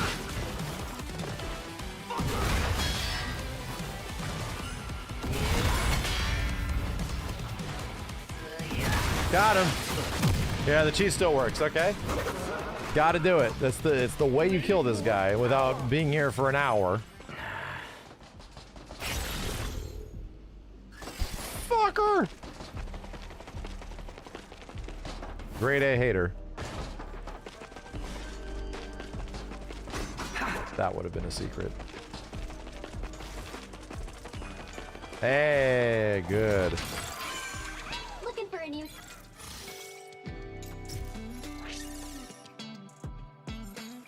If you plink square to triangle, that gives you double the frames to parry? Really? Like plink it, like roll the attack? So if I'm in the middle of an X, like a square combo sequence, like a light combo sequence, and I roll really quickly to triangle, it gives me more parry frames? Really? So that makes your best starter to really to be square. That's what it feels like. Nice work. Start with square, and then as soon as you feel the attack coming, you roll right over to Y or triangle. Or heavy. That's cool. I'll have to try that. Hope that helps. Putting all my money on this stuff. All right, back to it.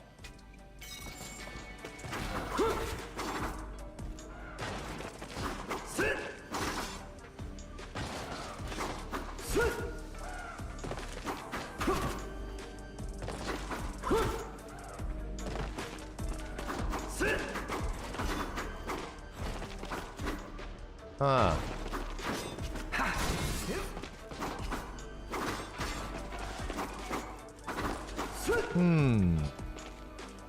Interesting.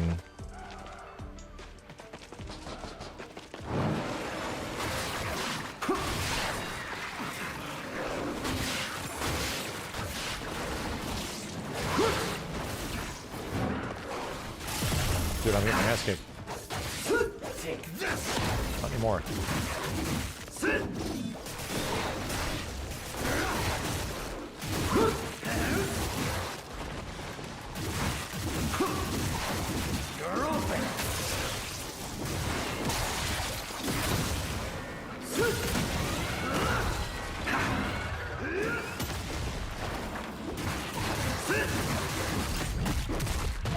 Bam! Okay. Let's go get that life back. Real quick. Looking for a new gig? These things out there? This So you see one attack, if you roll square to triangle, you can immediately L2 for blood counter.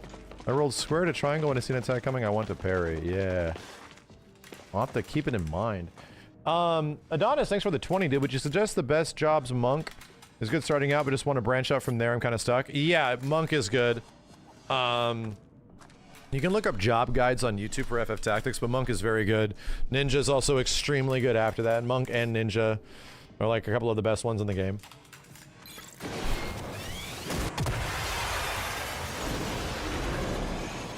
With so many of the other jobs give you great abilities, you know? It's kind of why you want to level up more.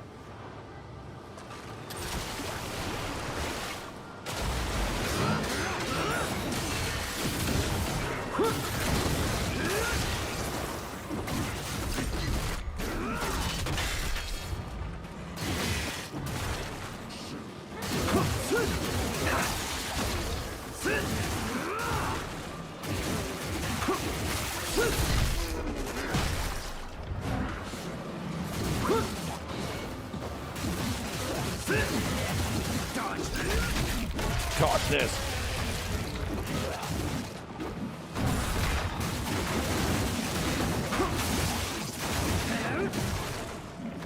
Man, still didn't kill him. Didn't execute him.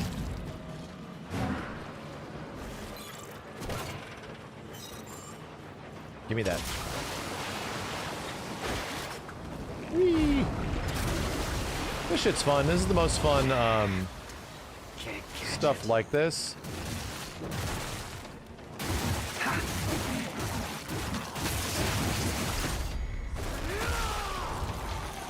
Whoa!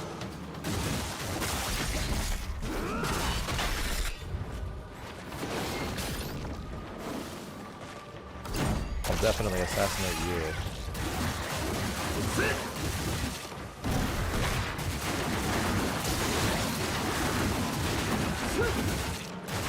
Still alive. Step on this box.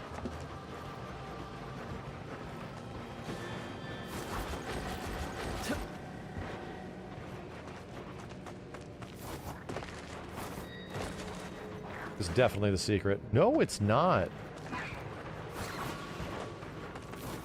What the hell's over here?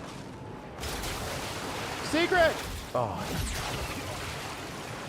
Fully committed. I like hard committed.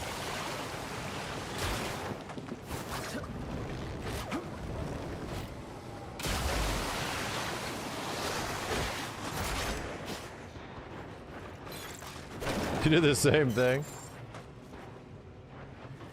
Uh-oh. See a portal.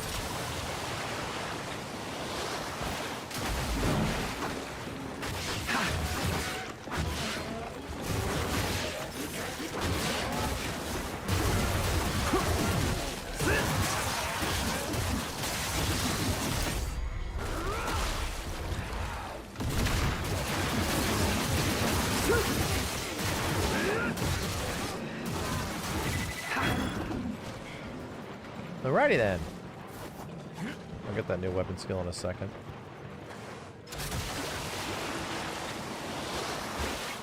Better be worth it.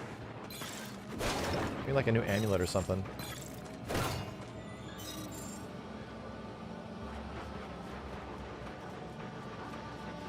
Not happy. It's a bunch of elixirs? Come on, dude. Give me some good shit.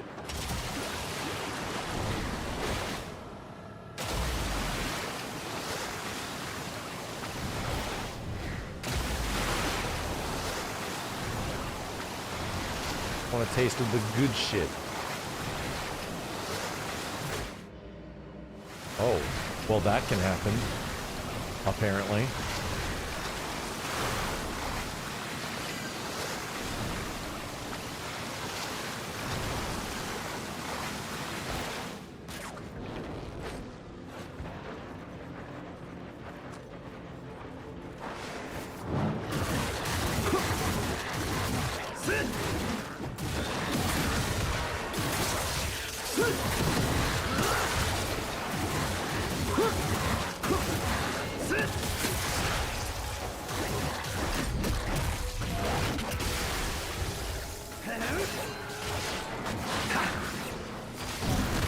got chopped.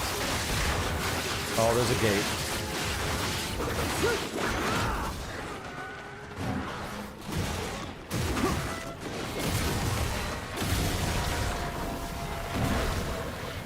Fucking dogs.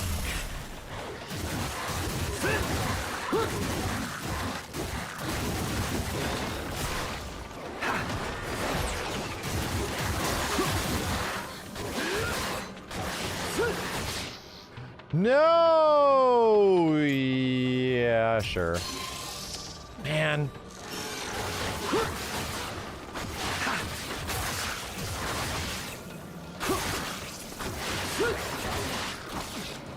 Probably was there. This didn't work.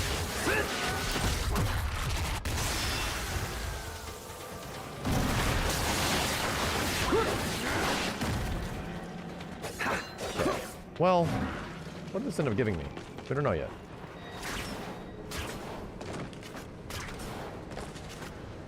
Oh. Oh. Oh. Okay, not dead.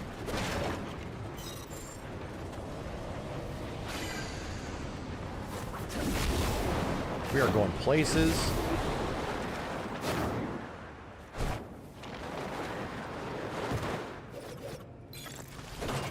Where in the hell are we? Incense of Rebirth? Damn, that was lucky. Is there an item up there I can only get if I fell down up there? God damn it.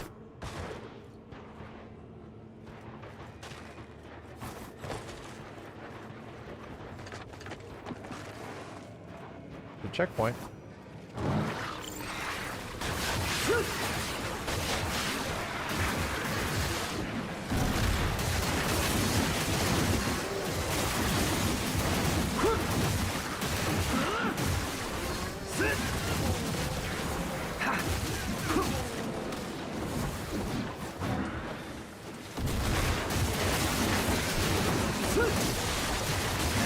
I'm liking the game. It's pretty fucking fun.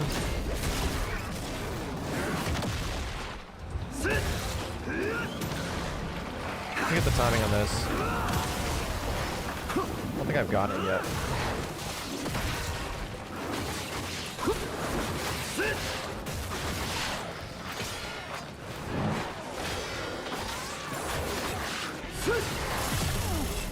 Fucking Jesus.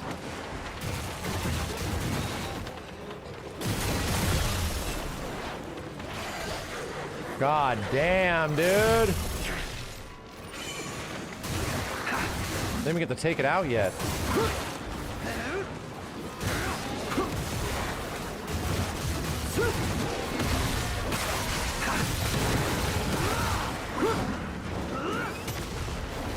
I don't feel like I'm getting the big one there. Just can't find the timing.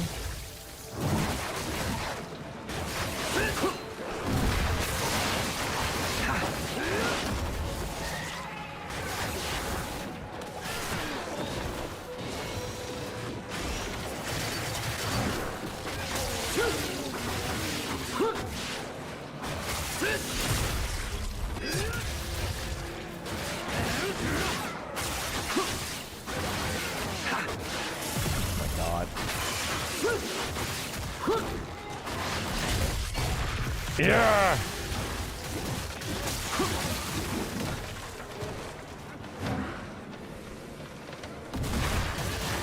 Kiss my ass, sir!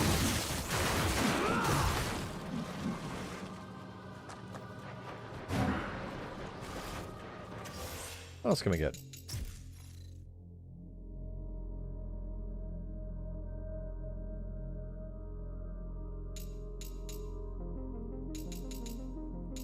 Uppercut strikes. Oof. So expensive. Oh, that's a wonderful looking opener. So's that. Damn, dude. Let's go with this one. Get both of these. The RB into Bloodform RBYX. Okay.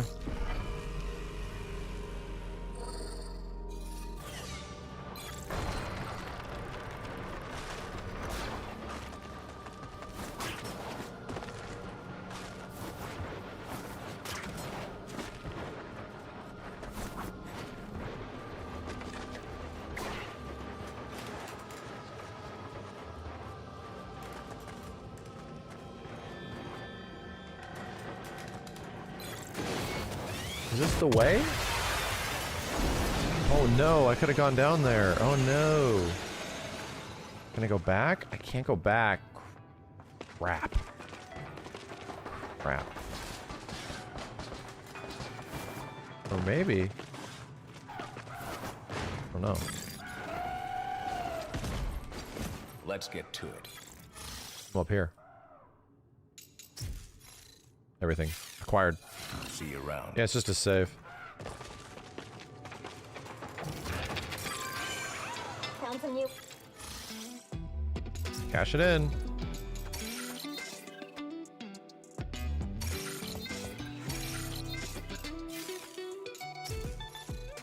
Report a mission. Where? Usually it puts these at the top. There we go. Job's all done. You're good at this. Okay. Thank you. Hope that helps. Roger. Let's get out of here. All right, back to it.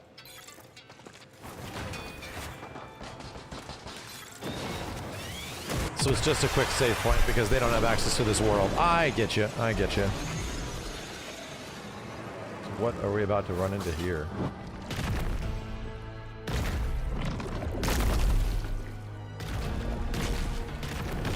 Spectral frog? That's some Elden Ring shit. Let's make this quick.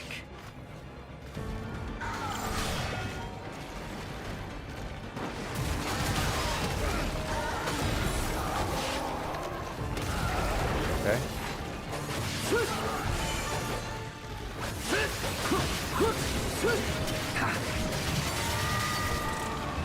Oh my god, that really went very far. It really does go very far.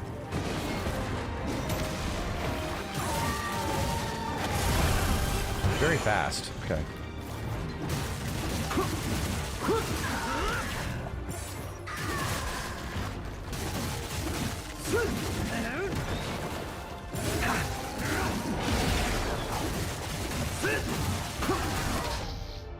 Bro. Okay.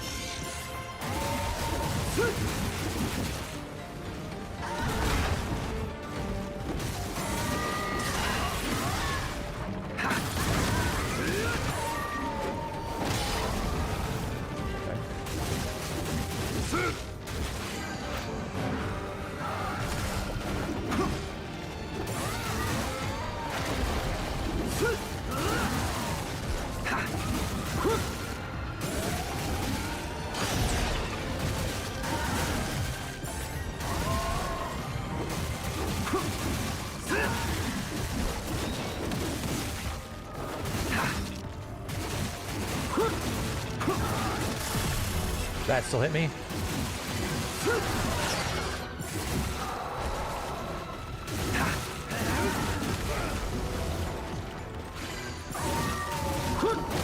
God damn.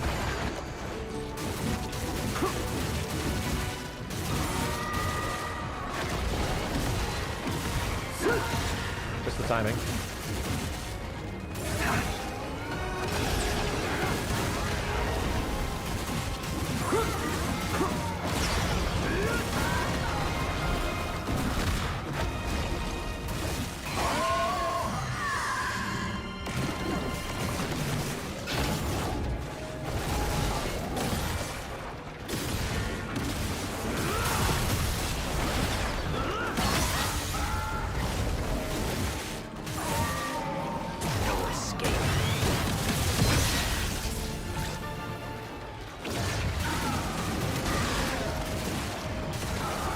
Oh, the goopy bastards. All these big goopy bastards over here. Damn it, dude. Shooting all this shit at me. Okay, okay. Gotta get better at it. Yeah, it didn't hit the big guy. It used the big super cash out for the other dudes. Make this quick.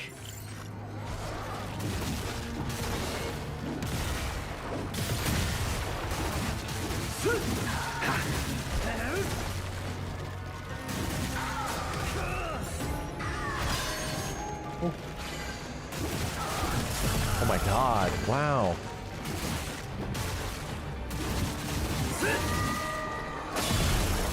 Bad timing, okay. That did not look like that hit me.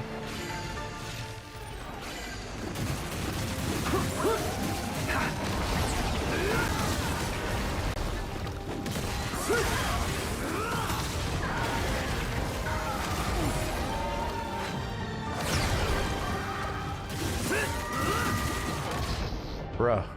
Yeah, let me get the moveset figured out. Use all this healing. Goopy bitch.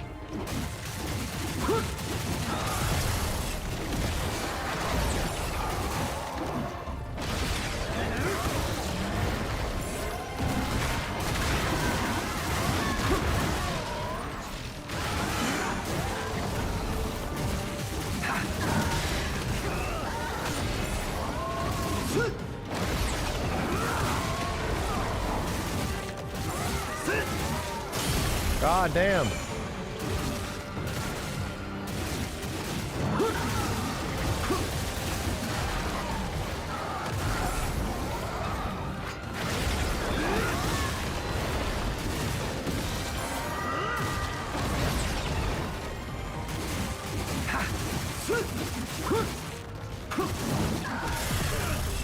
Go parry. Trying to get a parry there. Oof! Man, okay. Gotta see some movesets. Gotta knock out the Chaos Emerald. He does look like the weird asshole from the beginning of Sonic Adventure, right? There is some similarities. Let's make this quick.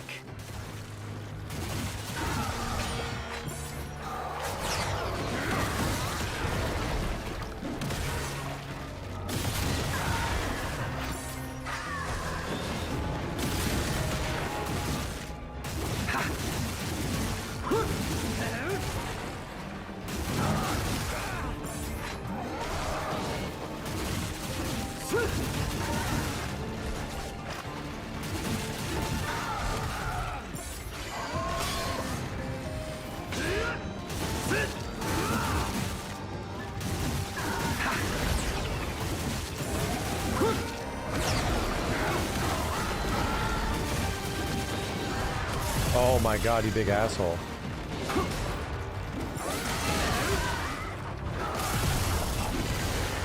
You got pissed off.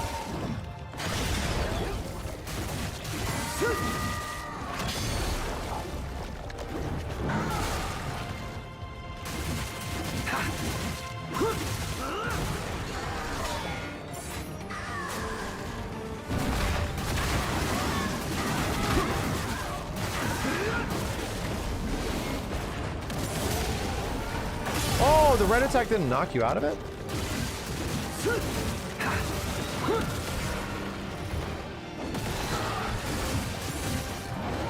I tried to red attack him again, didn't work. Yeesh, man.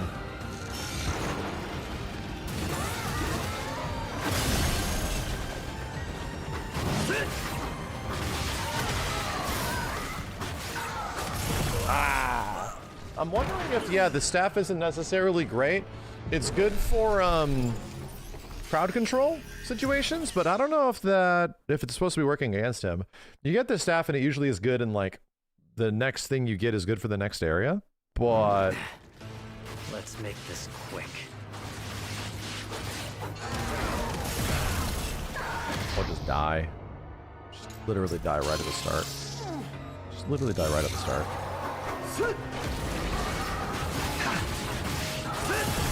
God damn. God damn, I am stuck in this corner. Holy shit. The hammer seems to use a lot of blood, so I need something faster to get him out of his red shit.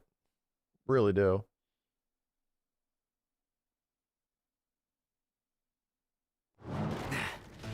Let's make this quick.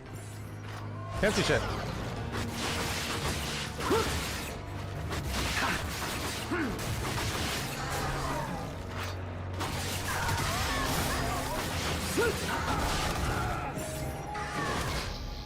Bruh, that did so much damage! I had a lock on. Okay, let's big splash. Big splash again.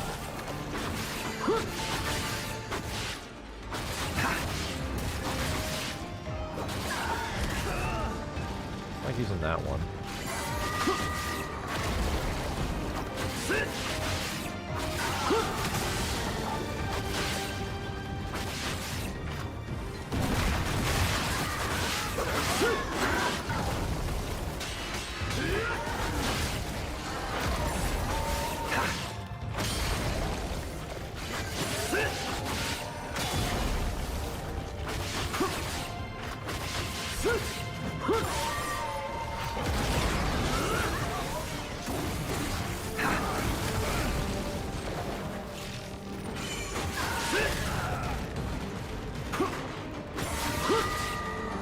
Man, I'm trying to respond to these with my big shit.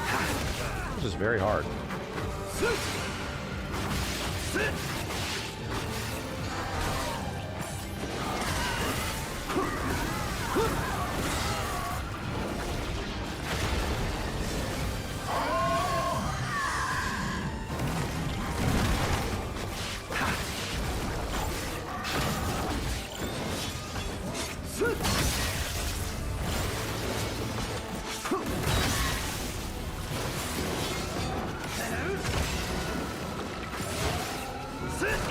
Oh my god, his fat ass! Alright, sword's definitely working better. Sword is definitely working better. R2 plus B is good for countering grids. Yeah, from L2B, from a distance. Projectiles. It's working out. The staff was just not really doing it for me. This quick.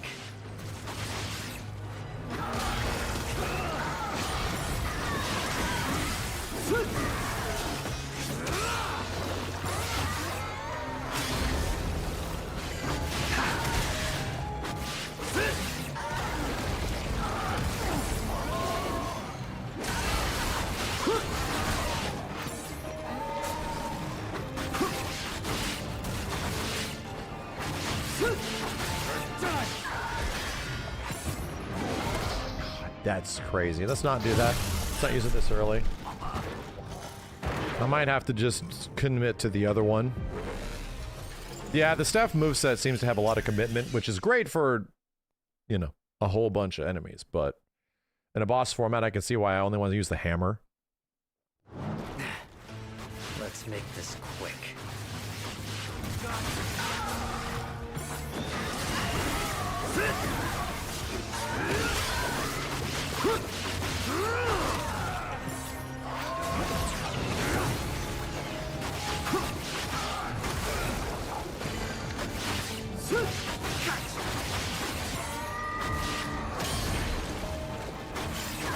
I wasn't locked on like an idiot.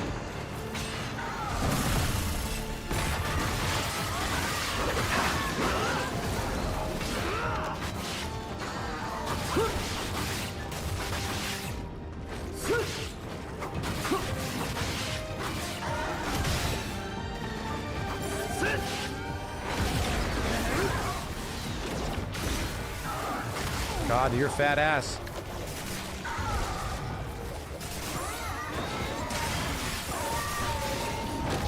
Dude, he jumped over it.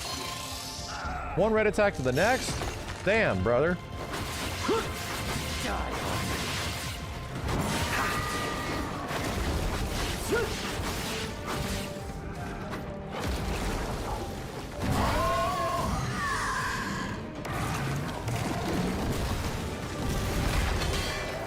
What?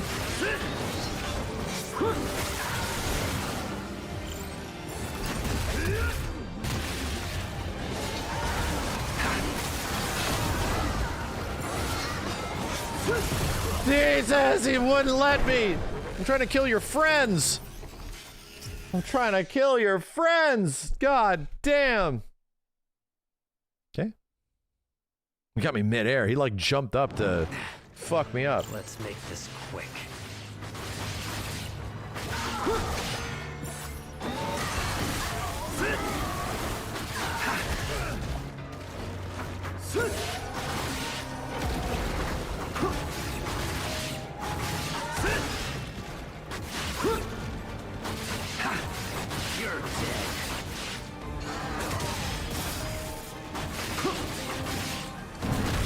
Getting his ass kicked now. I got the right combo starter.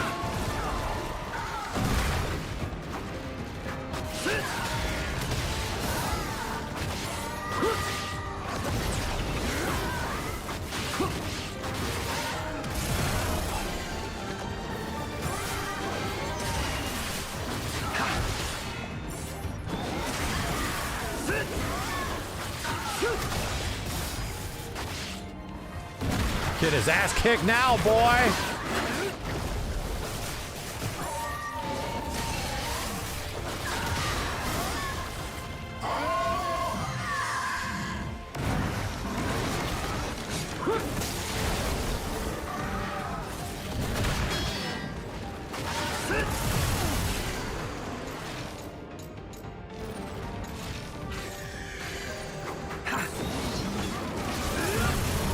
Dude, I got spit on in midair.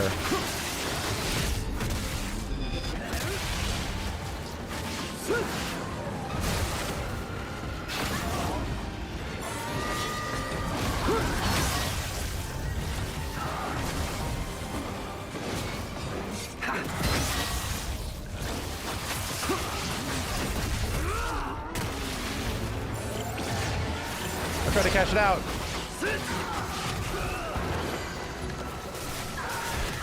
Gotta lock onto him. Shit, dude, I lost track of where he was. My bad.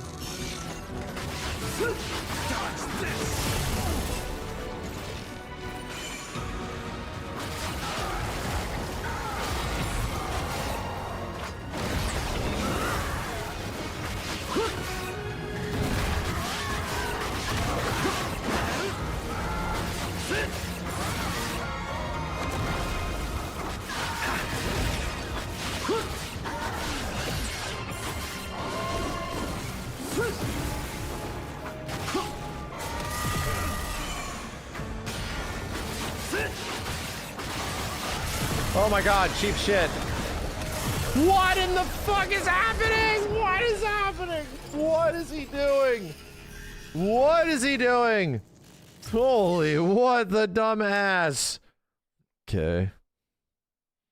Guardian ape bullshit, yep. Yep. Let's make this quick.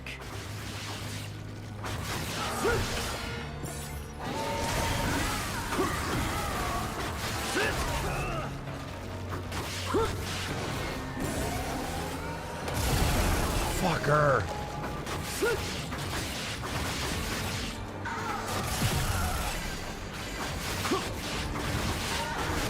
I'm getting the parry off.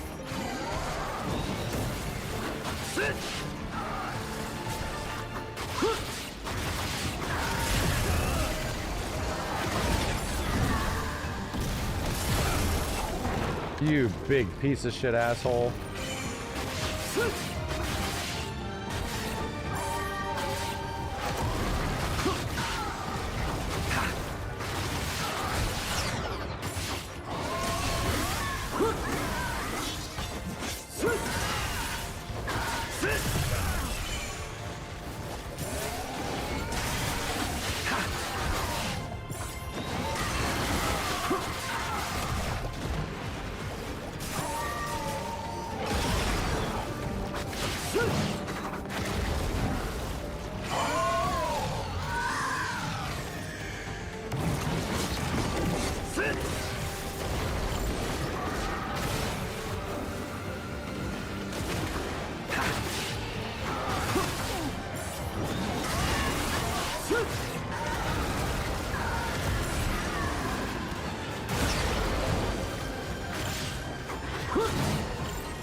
What the fuck?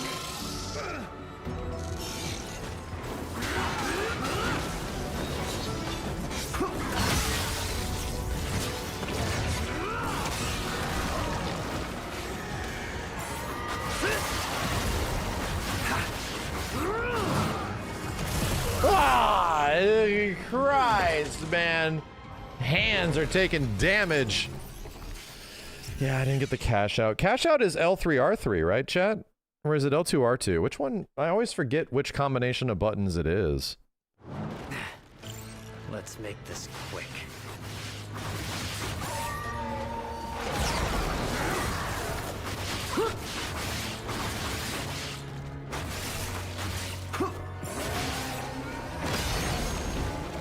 L3R3, yeah. That's what I thought.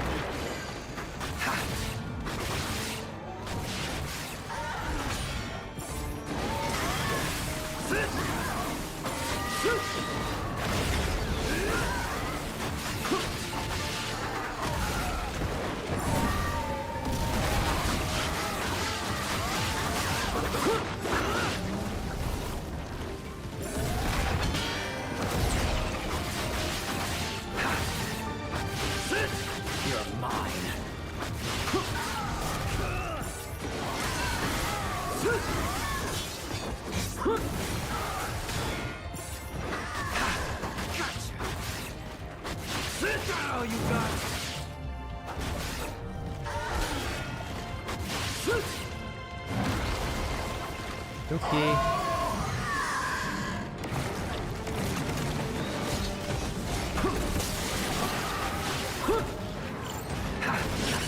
That's crazy, dude.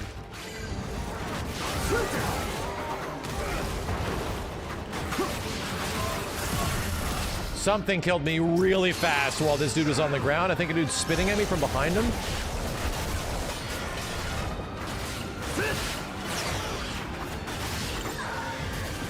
Literally it. God, it's crazy.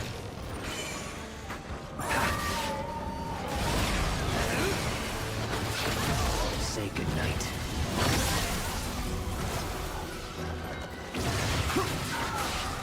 They didn't even kill all these dudes.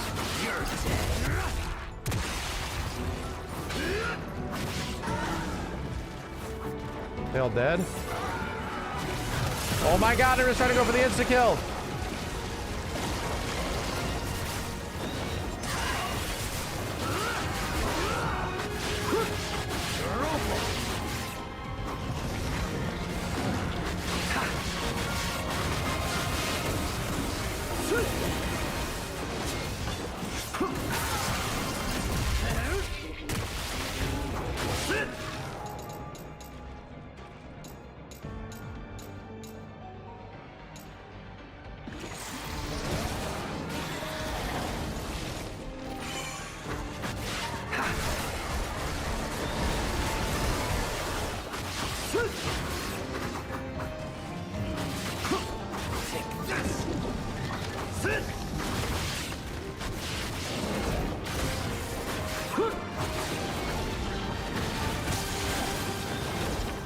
Ah!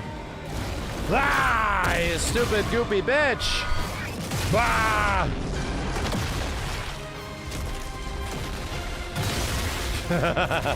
His skeleton is all that remains.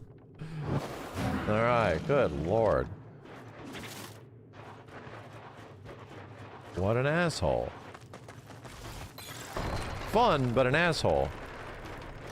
Yeah, dude, the blood damage did so much damage, you just needed more blood. Blood gauge is important.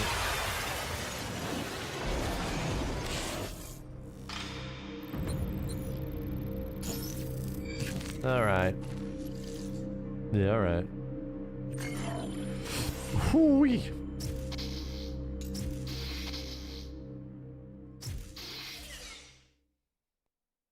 Got that D rank, yeah. Sweet, sweet D rank. You die a lot and use a lot of items, the game hates you.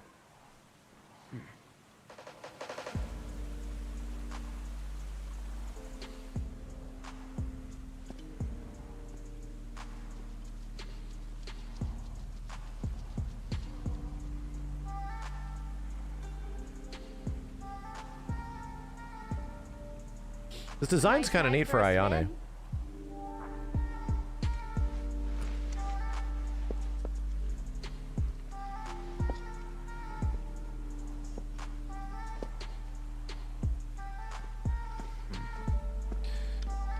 Tell me, Yakumo, do you really plan on keeping this up? Fuck off. Bold outfit choice to cover up the top of the tits and not the bottom.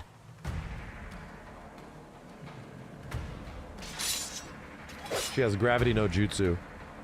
Stay out of my way.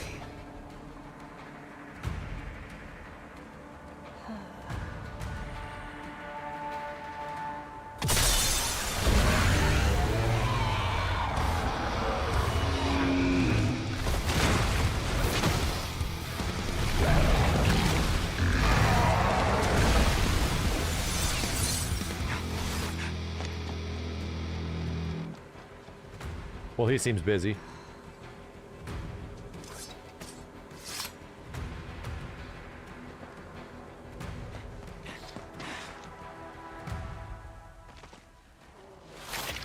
Okay. DLC bait with Ayane, definitely. Yeah, you know.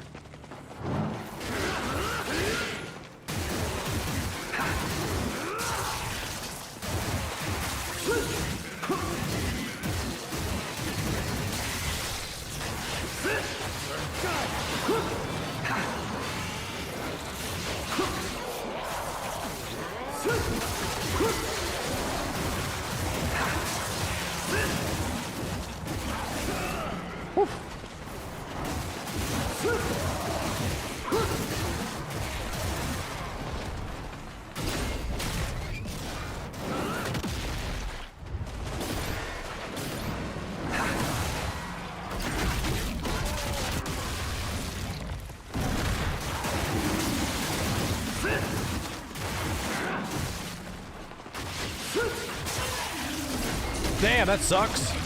Whoa! Whoa. Cool. Down for some sparring. Dude, there was a blood mode finisher. Right here. The grind. Whoa. What do you need? Wasn't ready. Thank you. Nothing else to spend this money on right now. Pleasure doing business with ya. I will wait because I think I'll just pick up a... You always get like a Spirit of Rebirth somewhere in here.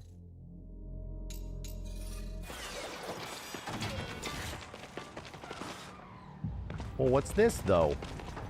If that's the way to go, then what's this though? Is it him?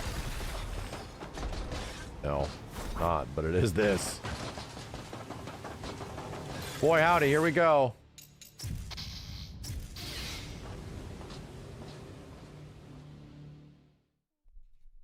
Yo, Soul Dragona, Nagrant the Vagrant, appreciate it, dudes. Welcome, welcome back.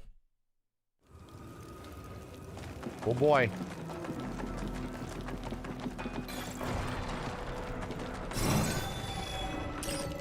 Yeah, Rachel was usually the other playable character in Ninja Gaiden like 1 and 2, right? Fucking Jesus.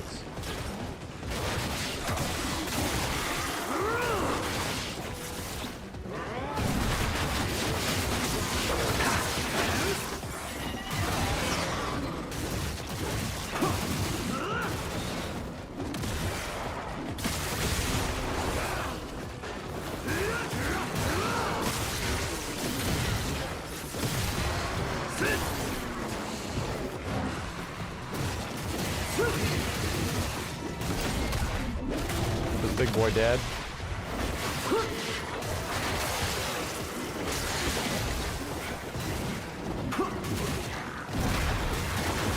I don't like dogs. This one specifically. Or sharks.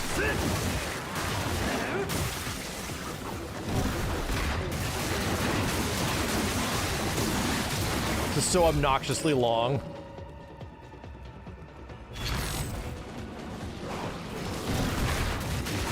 I really don't like these big dogs.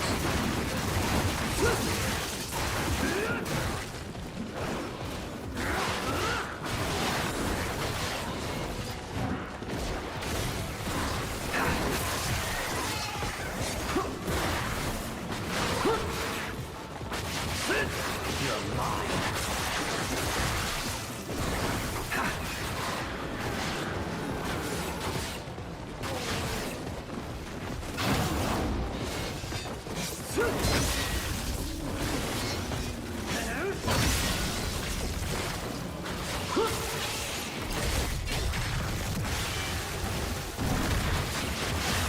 He's still hanging out, right?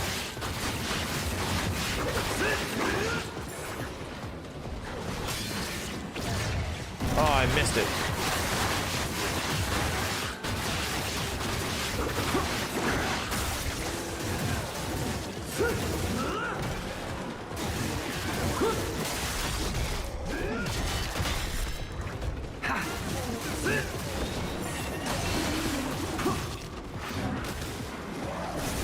Oh my god, I fucking committed to it like an idiot.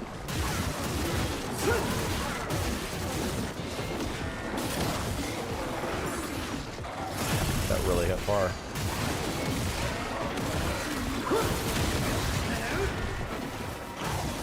Dude, this bitch is spitting at me.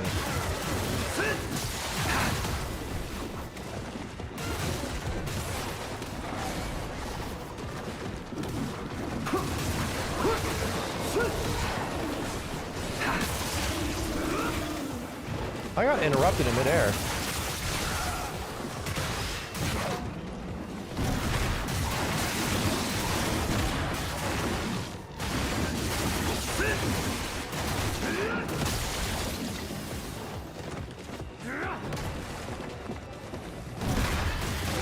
that it?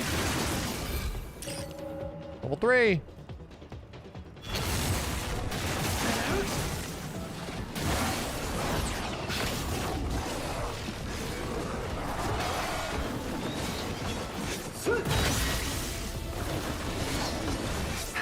Get another one. Never had a chance.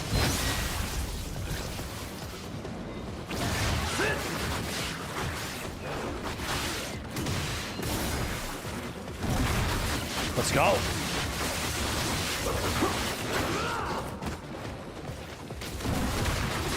You got back up, brother.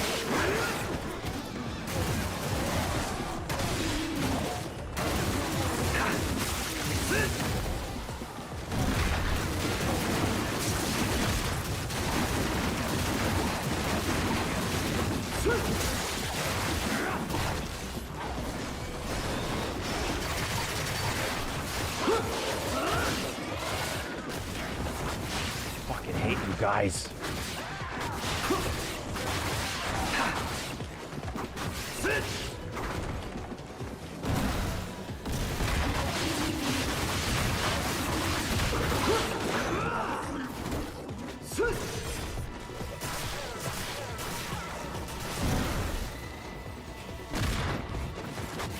That's gonna be the last dude, isn't it?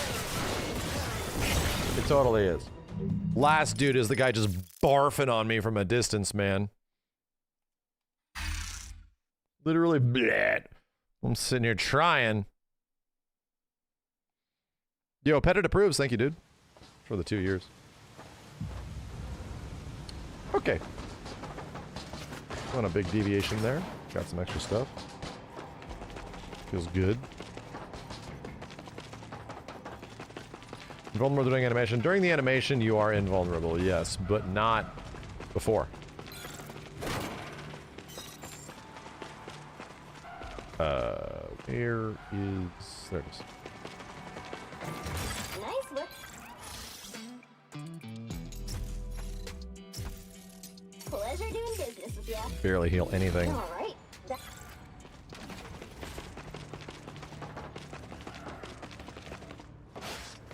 Going the wrong way still.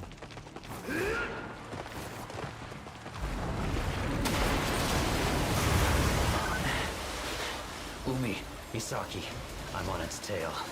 It won't get away this time. Yeah. Let's get Sayori out of there. Oh, I do hope she's all right. That's right, she got eaten by this shark. I almost forgot.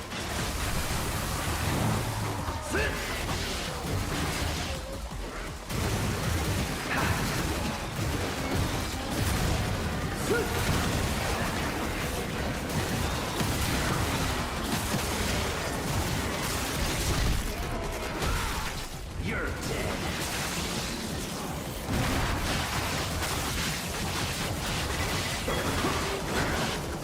Out here, dickhead.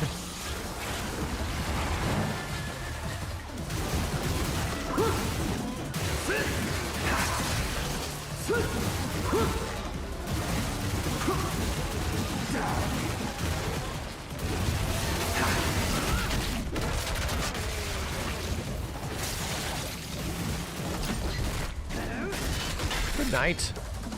And we are pressing buttons today. Oh my god.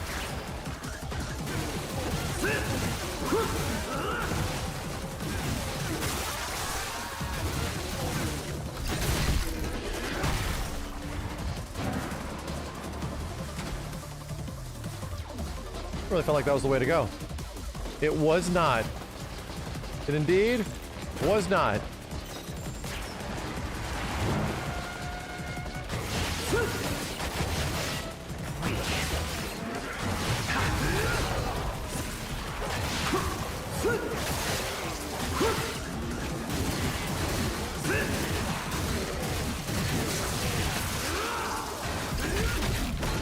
Bam!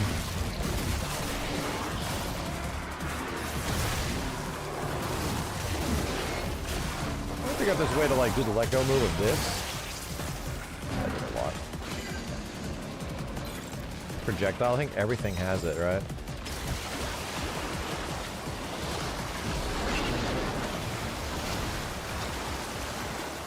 Oh boy.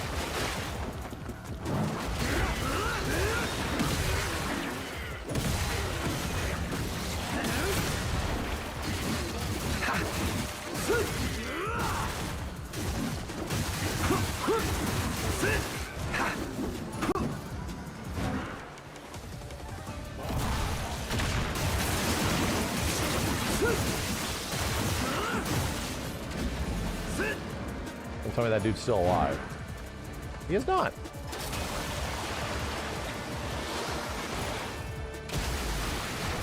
Just missed that. Jeez. Sonic the Hedgehog level. Whoa! Sorry about that.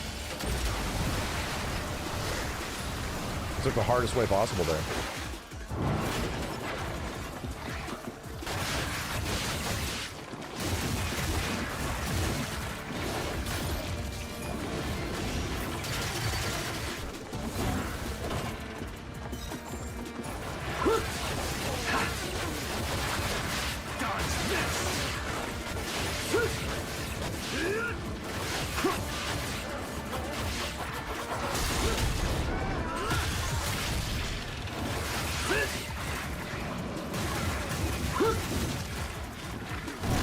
Look at this guy kind of trying to friggin' kill me. Stupid idiot.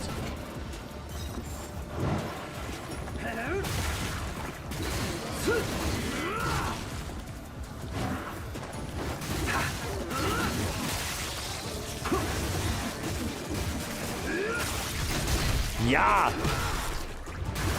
Was there a gate or some shit? What about fucking what? I think there totally is. It's like a gate just respawning these dudes all over the place.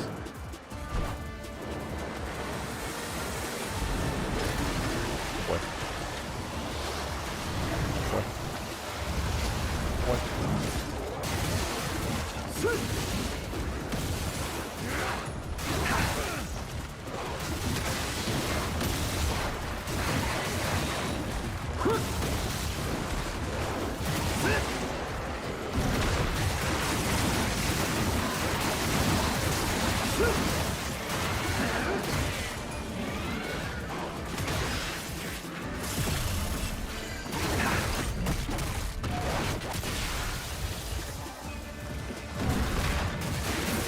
Okay.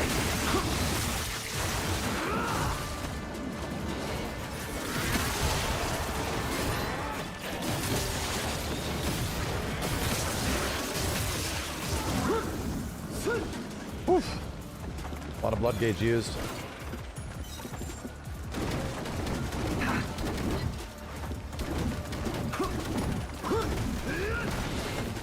Took a funny amount of hits.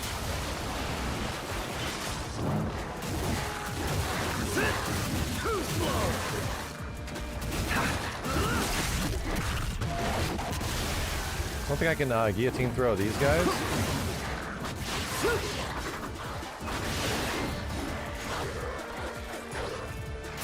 That did so much goddamn damage.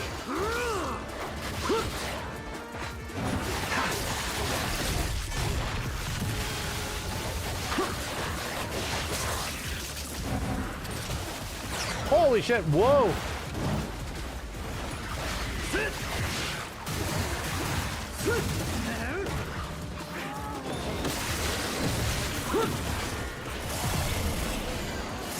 Wow, dude.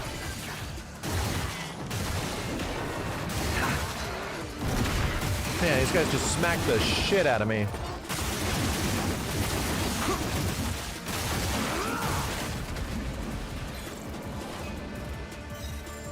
Okay. A lot happening in this level. A lot going on.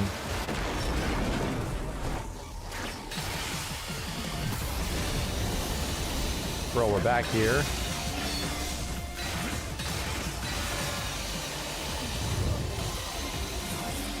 They're doing a bunch of crazy shit today.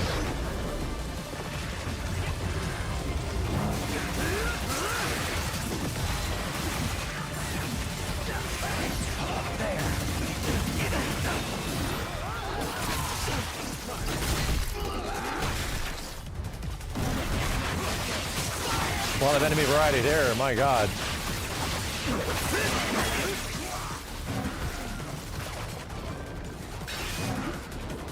Just realized there was a shop. Wow. Hello, shop. This is the new Ratchet and Clank. 100%. I got nothing else to spend this money on right now. That's what they want me. They want me to spend it on healing items. That's what the devs want. They told me personally.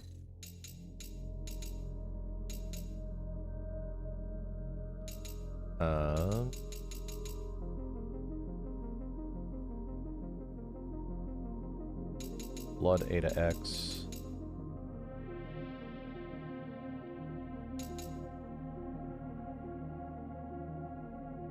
So if I hit the timing of all these, what does it turn into? Whoa, bruh. Wow.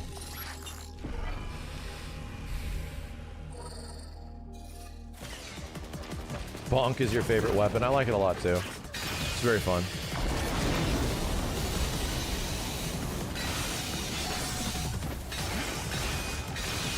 What the shit?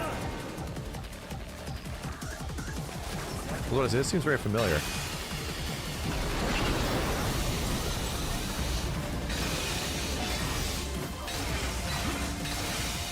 Jump!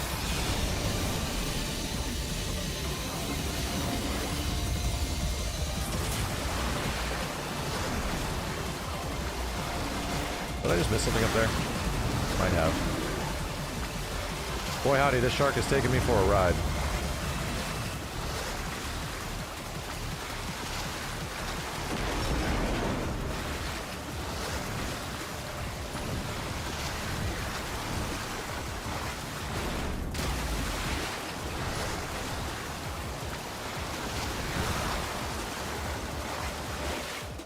What? Wow! Fine.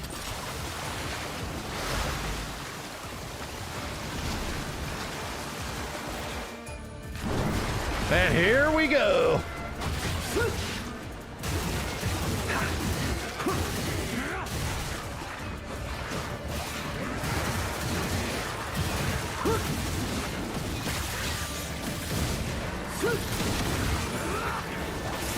Wow, nearly full health?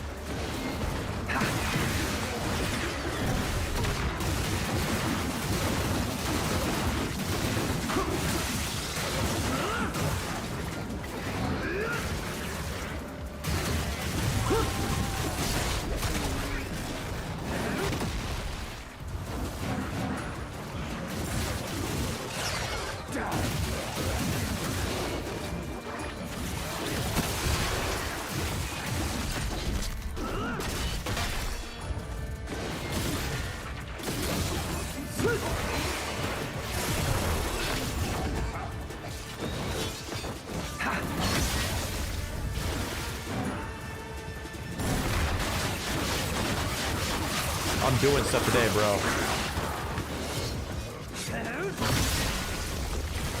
It's over. Everybody died? What the fuck? What the?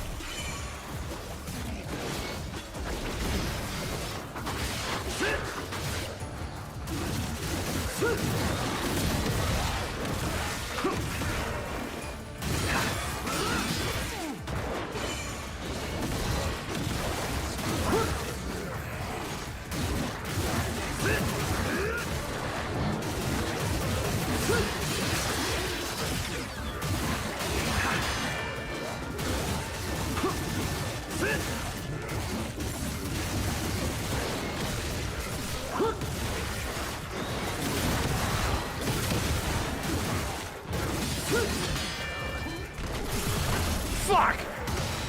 Fuck! I don't want to use it. Man, dude! Holy shit! These guys would not stop! They would not stop!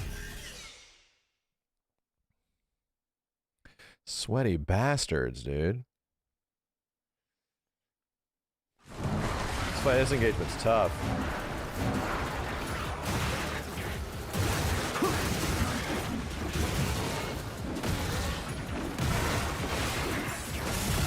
What's even hitting? Whoa, whoa, no. The sharks came out and bit the shit out of me. It stopped me from attacking it. Yeah, it's a long encounter. All right, let's not lose that. Let's not lose that revive at the very beginning.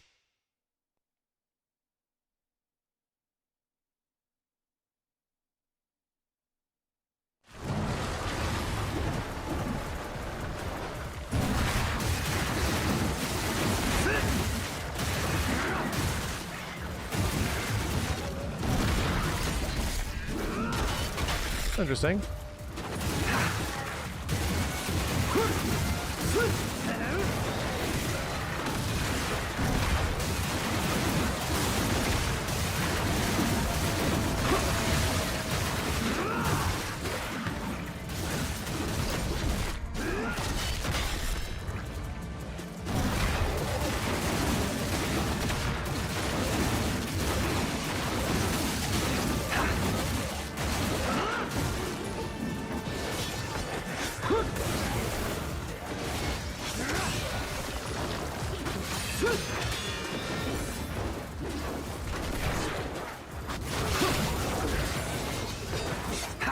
I just killed all these fucking guys.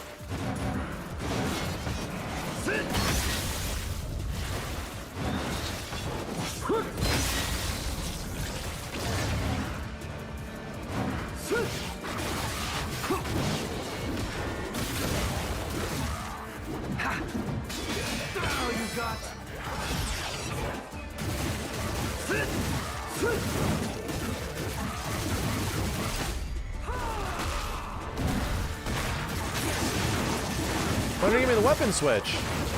Interesting. Tried to weapon switch there. What the fuck?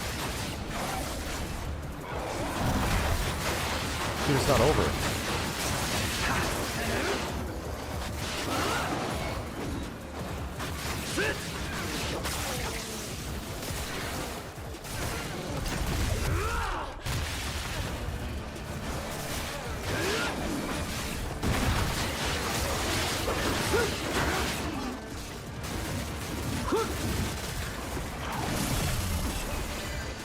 The friggin' spitting guys.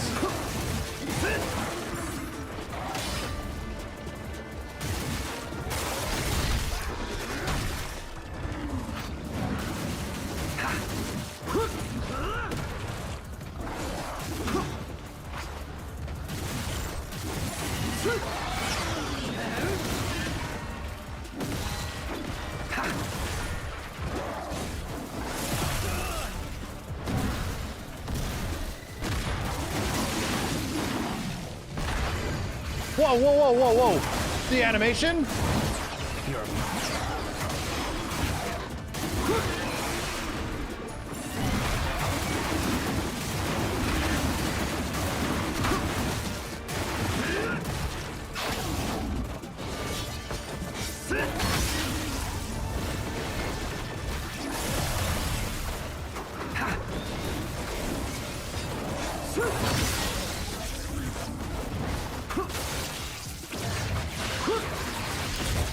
Are we done?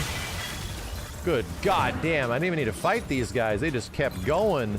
And now I get the rewards. Oh, this is a good one.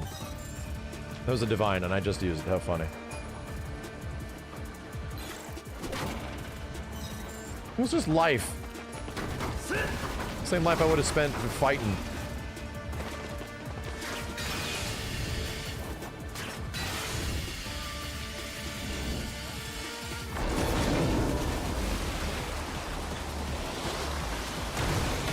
Big short.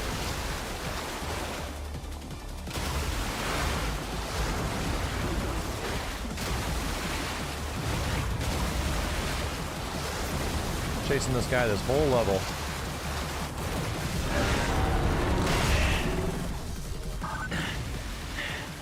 It's trying to shape me by slipping between realms. This fish would be hard enough to catch even without the interdimensional antics. For now, just try and catch up to it. Got it. Just need to get my hands on it.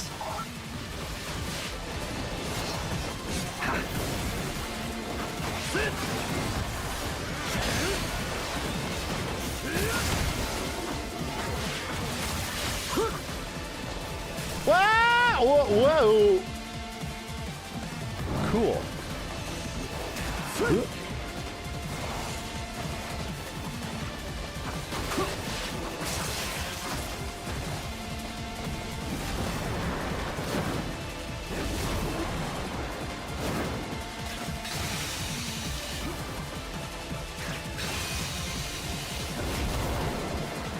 So much zooping.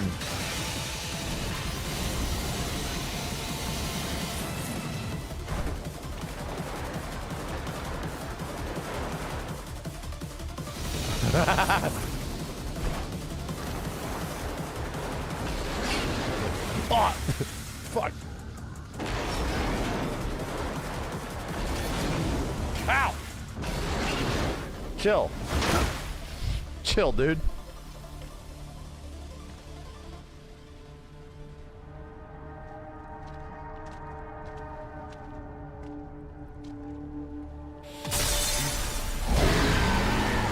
No loss of that life, now it's time to fight. We're definitely gonna have to use the hammer against this guy, right? Or maybe the drill? Is that what you're telling me? Use like a little bit of everything?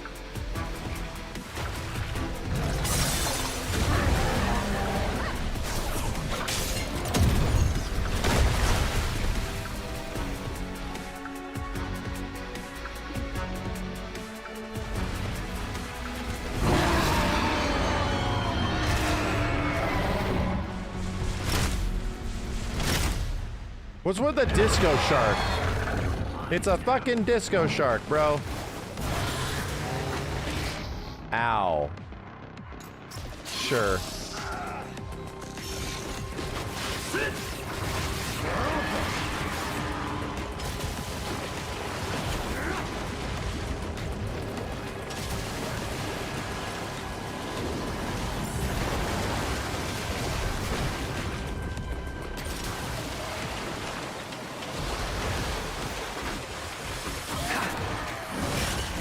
Okay, it's a command grab.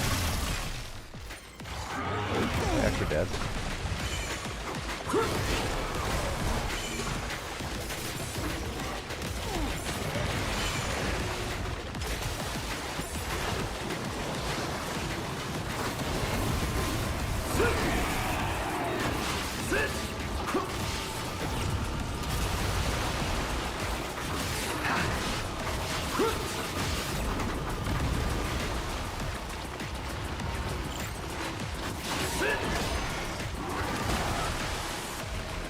What hit me?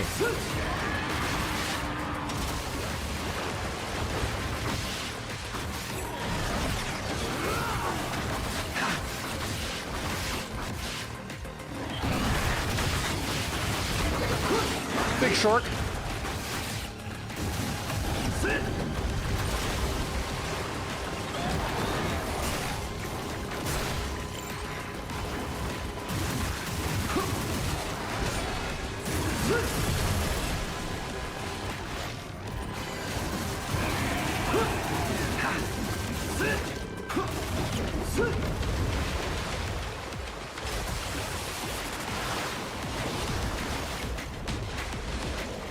Cool.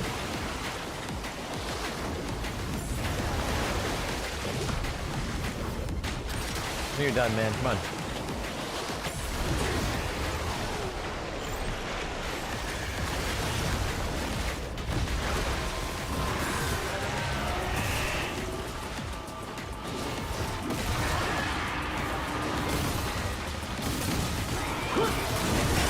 Ah!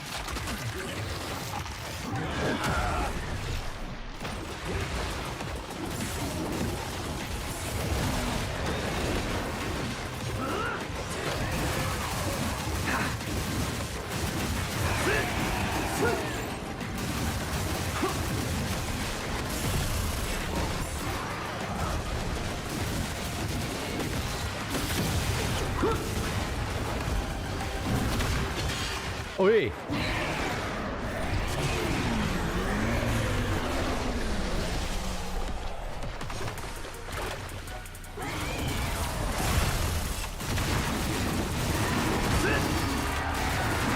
That ain't normal language. Getting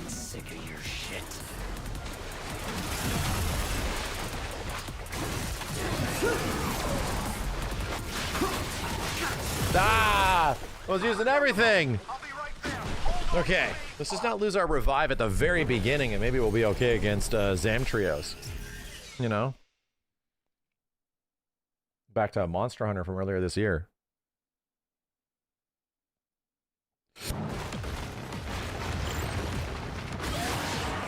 Oh my god! Bad start! We'll retry. Exit photo mode.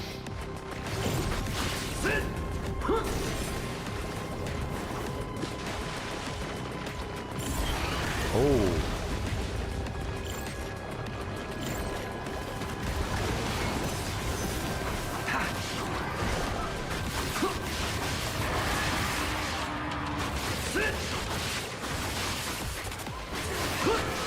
God damn it!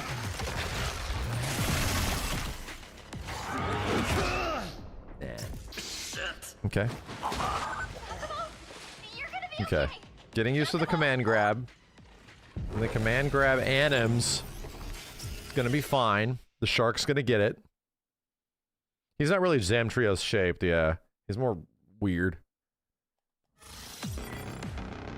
Thank you, that's gonna be very helpful. I mean, by very helpful, I mean not that helpful.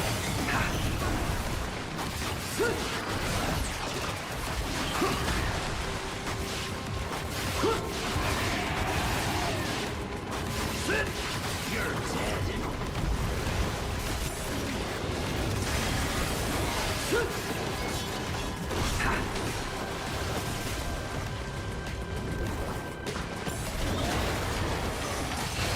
Nice.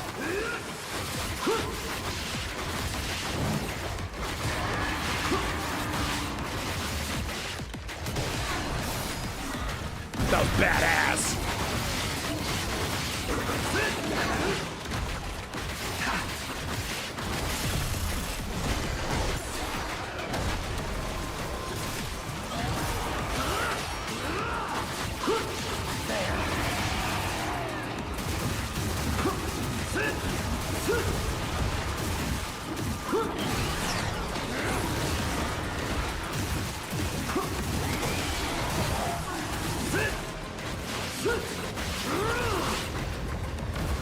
Ooh, boy, howdy, that feel real good.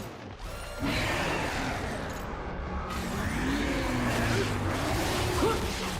mine.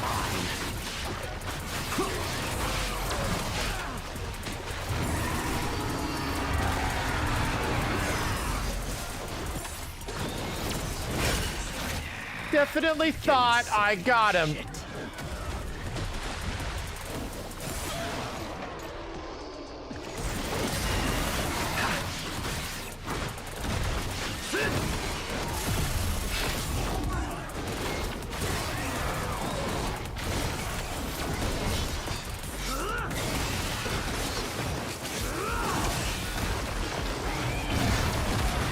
Kiss my ass!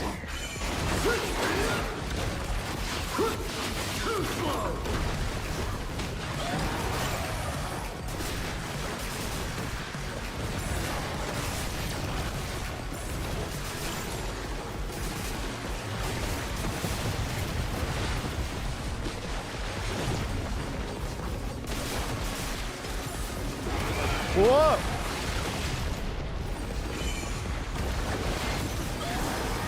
I'm trying to dodge!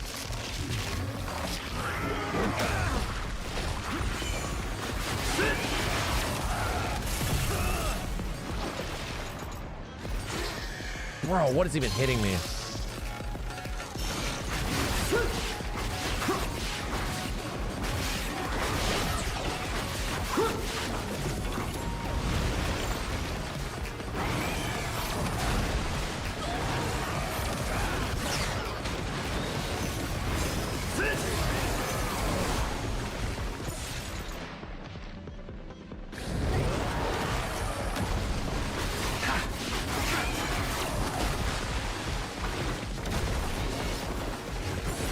Let's go! Whatever means necessary. Get his ass! Yeah, that feels good. Only thing that's missing is me mashing the button like Bayonetta.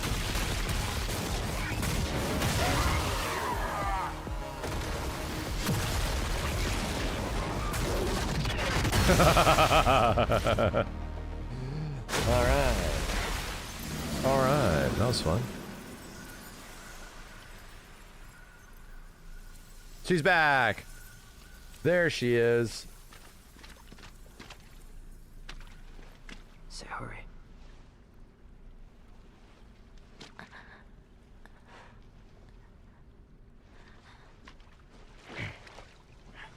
That's the love of his life. Right there. She said approximately 4 sentences to him. He loves her.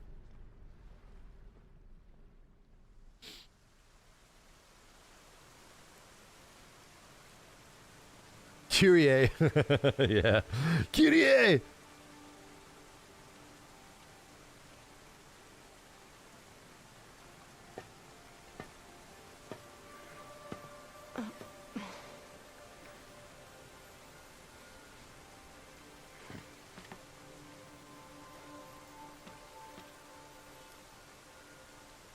Did you save me?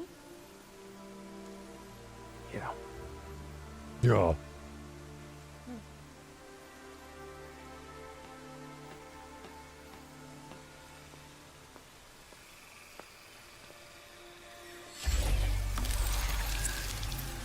Yeah. Ollie, thank you. Maybe. You know the drill.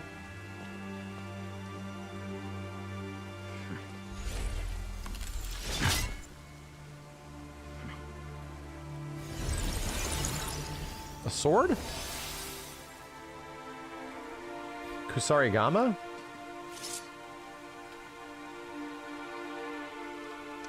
Projectile-based weapon? It's a box.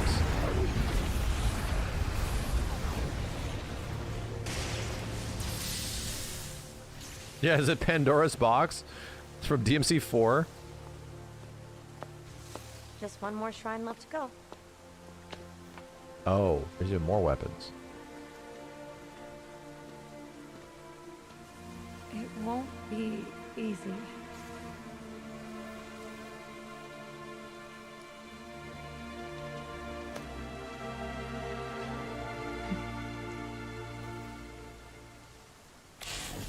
Damn, they're really trying to pitch this as a love story. That's crazy. That's crazy that they're trying to actually pitch this as being a love story. In Ninja Gaiden, that's crazy. Did Ryu love... What's her name? Not Sophia. Was it Sophia? Who the heck's the hammer chick? Rachel. Was Ryu and Rachel in did they get married? Did they get married? Did Ryu and Rachel have children? Ryu, Rachel, children? I think Ryu loves these Zuna drops. Yeah, Ryu Hayabusa comes across as to me like Ryu in Street Fighter. They are passionate but sexless, okay?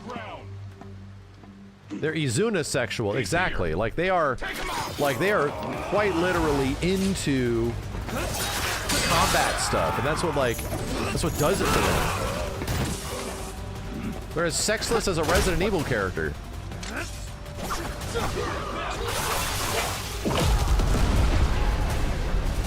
Kaboom. Enjoying your new toys, I see? I'm flying. Yakumo, you're right on track to rid the target. Final shrine. Ooh. You're approaching the Dragon's Maw. Oh my. Headquarters of the DDO. The shrine is on the top floor. You'll have to fight your way up. I'm ready. Stop that.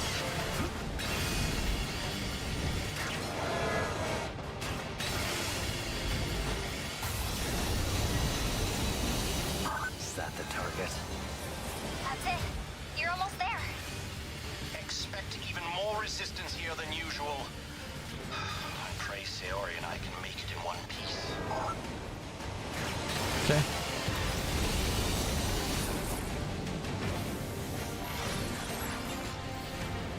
Kage Hiruko Mechanical arms? The box of death?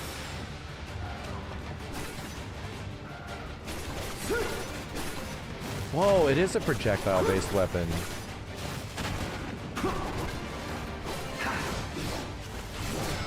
Whoa, that's a big cleaver.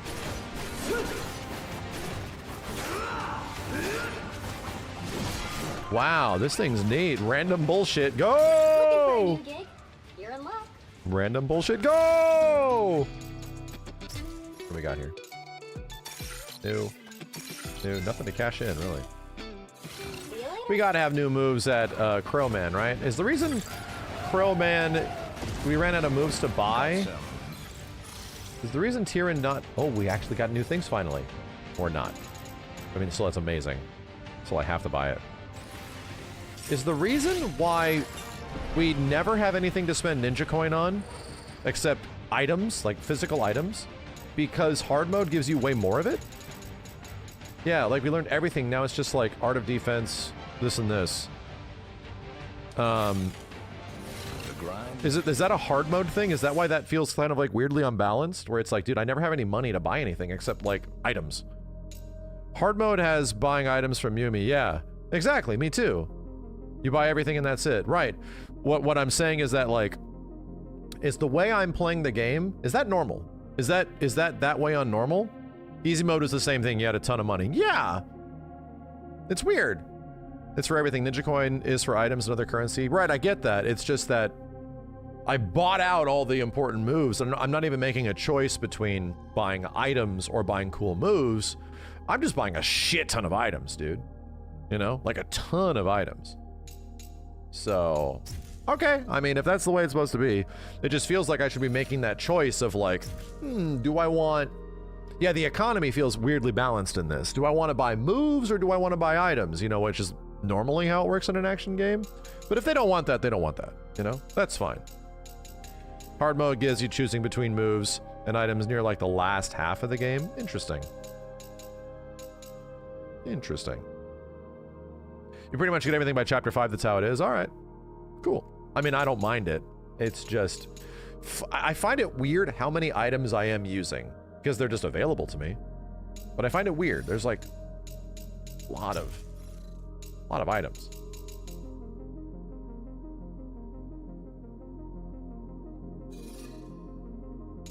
Yeah, the weapon karma is actually way harder to get. This shit is expensive.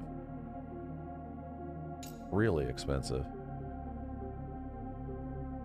That's cool. Wonder if it's damaging. Whoa, this is neat.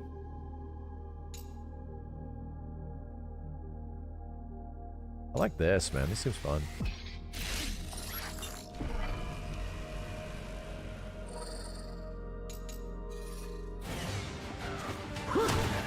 Sick.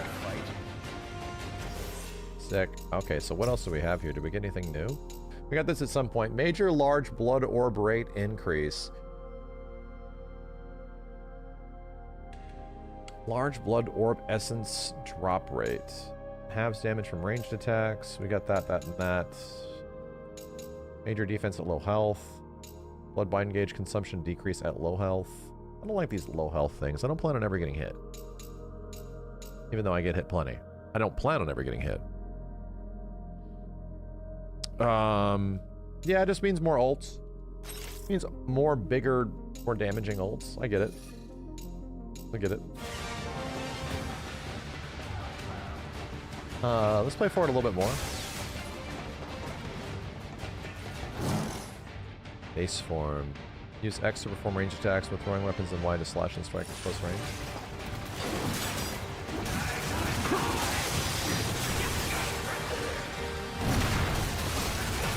Ult like. We're back to fighting these dudes.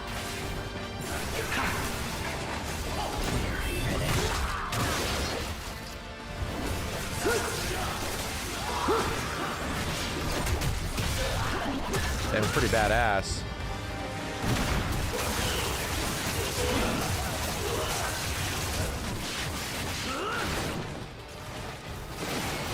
Wow.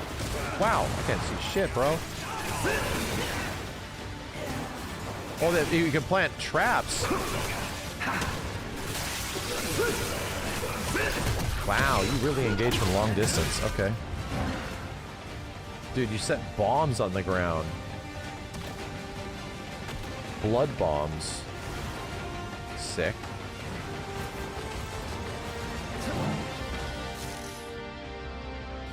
Press roll X and Y to activate a 1,000 arm attack. Release the perfect timing to perform an additional attack. Oh, it's the same shit. Okay, I see, I see.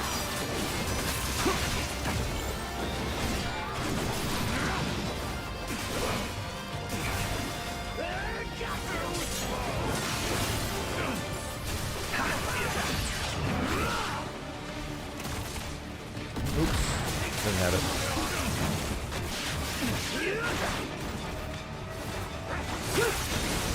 Damn, that sucks. Jump off the wall and whoop his ass.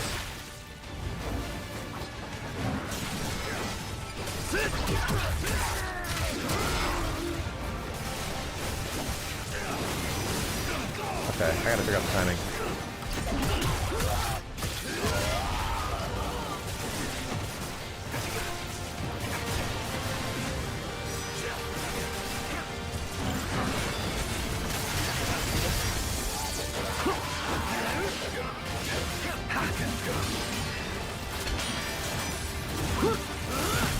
I missed the dodge. Oh, wrong weapon. It's not gone down. And the other one. Oh, did I miss to buy items from what's her name? I was talking about buying all these items and shit, and I didn't buy shit. Wow! That goes for a very long time.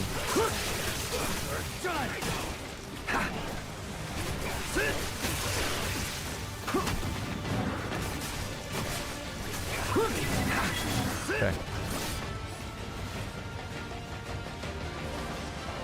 There's gonna be a secret. There's gonna be a secret. I don't know.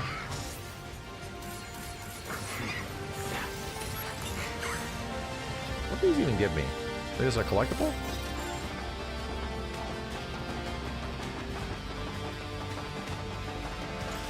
No healing, crap.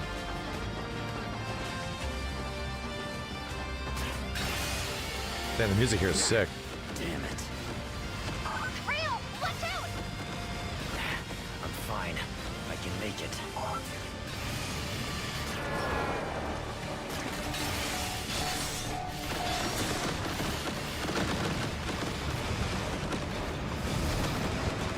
Whee!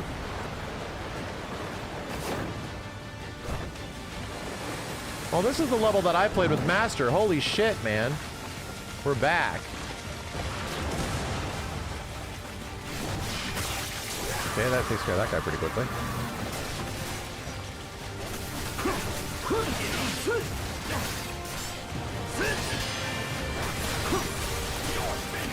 Ah! I had to blood attack it. Forgot to blood attack it. Damn, I'm getting used to this thing. See what it's good with.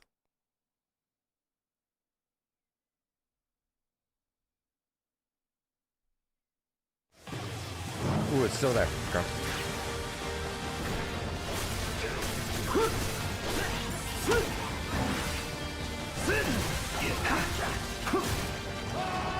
Works for me.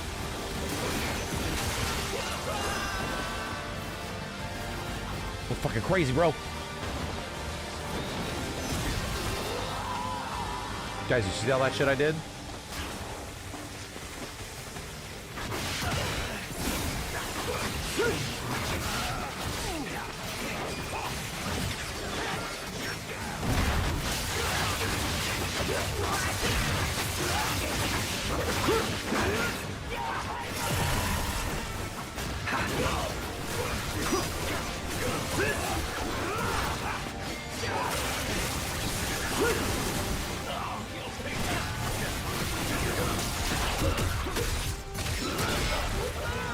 Then not dying today. I mean, very close to dying, but not dying today. Just very close. Which is being still alive. Ow. Ouch. Ouch. Ouch. Don't you dare send me back. Don't you dare. Oh, you big fucker. What the hell? I'm down here.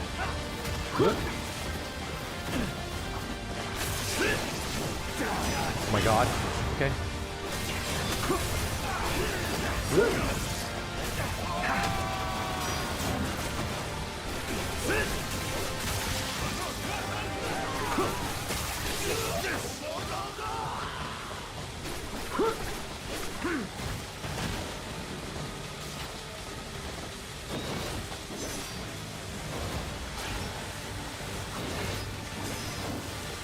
Dude, this guy's so high up I can't even target him.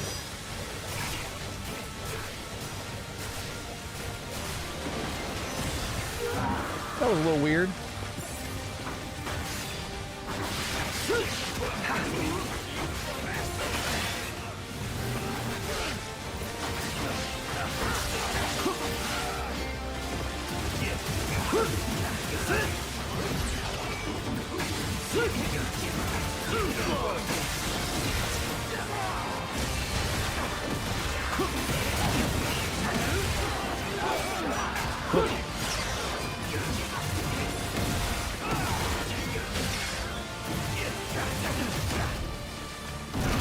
Get the hell off me, assholes!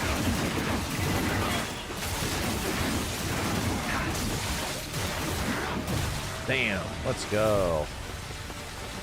Let's not get killed by this dude right off the bat again.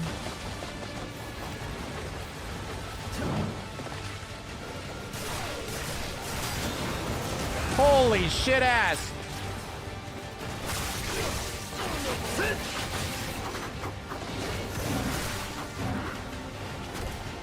Fucking crazy. Crazy. With no healing.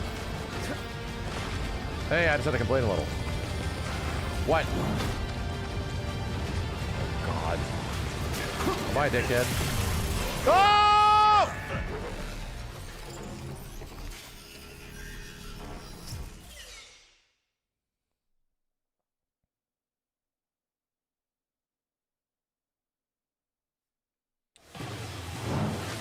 That's great.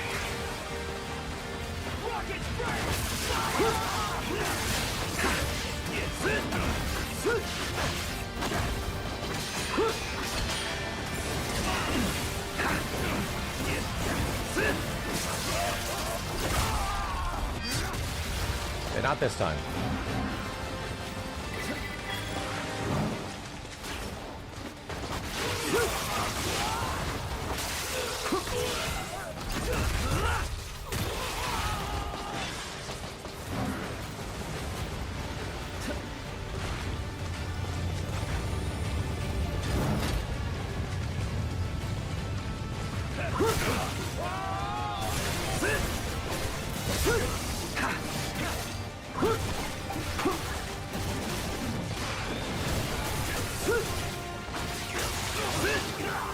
Sucks to be you! Ugh!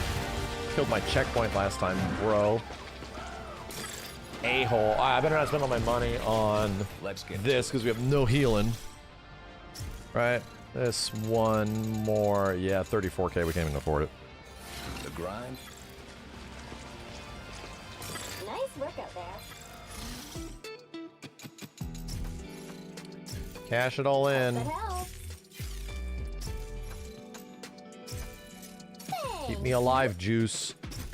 Thank you. And, yeah. Be safe out there.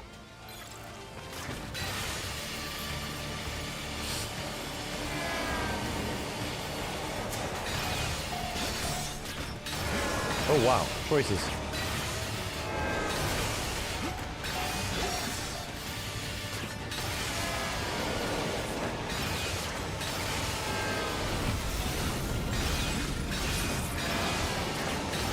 Oh boy.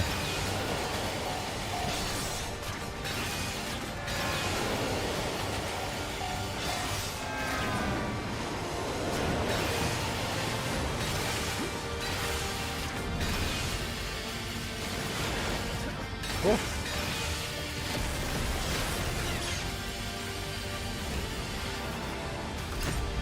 I would love to assassinate people. Yes, I would.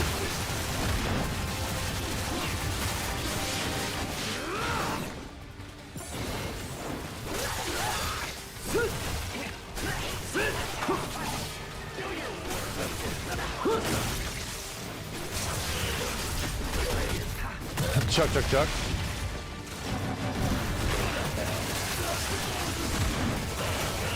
They did not even walk into my bomb.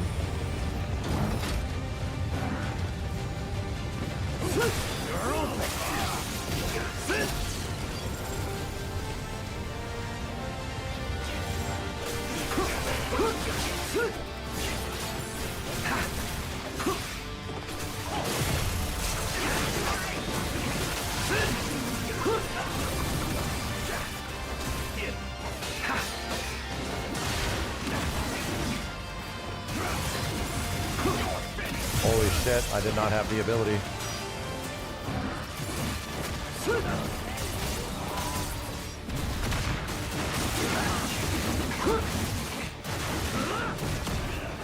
Oh my god! Off-screen a-hole! Jesus! Came in and went, nope! You dead. Hello, goodbye! God damn, dude, that guy zipped in here. So I gotta kill the first wave and then... Yeah, okay. Just wait for these guys.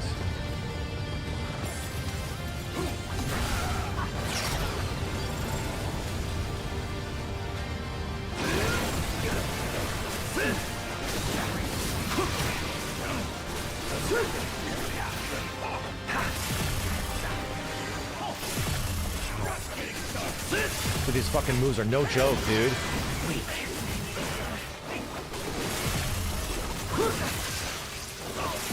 I can't get fucking around him. We're just taking damage.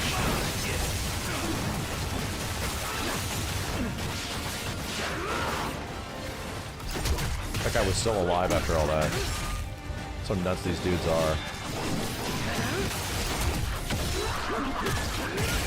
Bam! Okay, they're dead now. Good lord. Good goddamn, that was crazy. They ate all my minor healing. Still getting used to this weapon.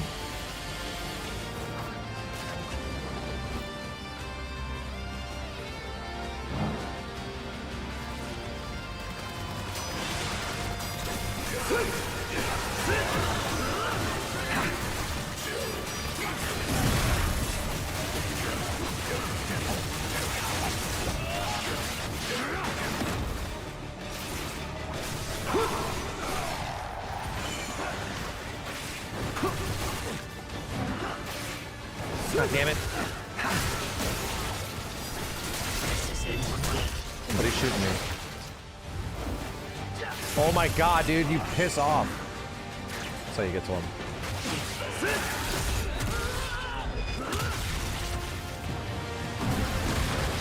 But it was worth jumping up here.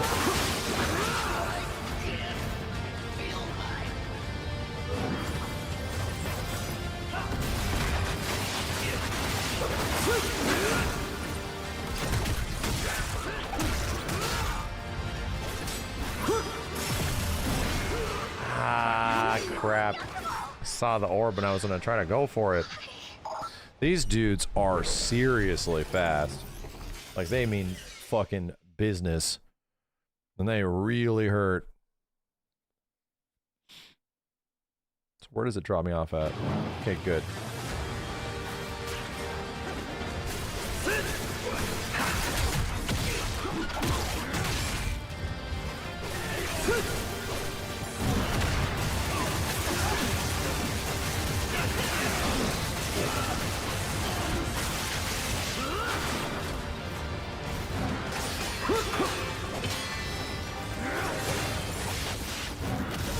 Fudge.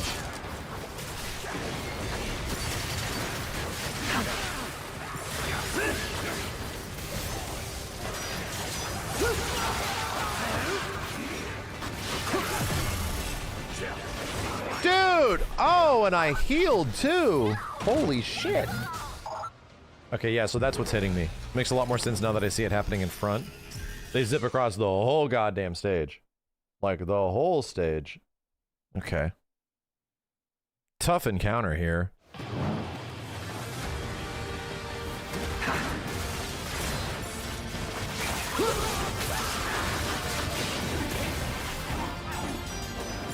You're dead.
Oh god.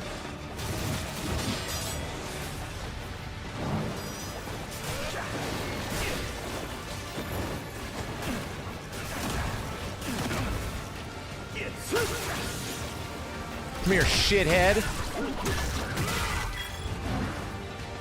Okay. Like that. What new weapon skill can I get? Come here, shithead. Down up Y? Yeah, let's do that. Down up X. Big choppy. Down up Y.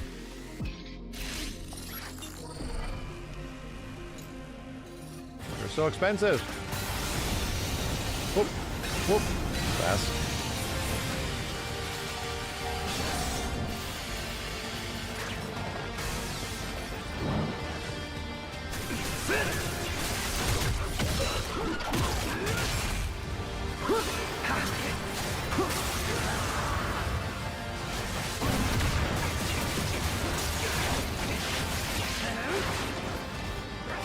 Holy shit, that's happened way too much.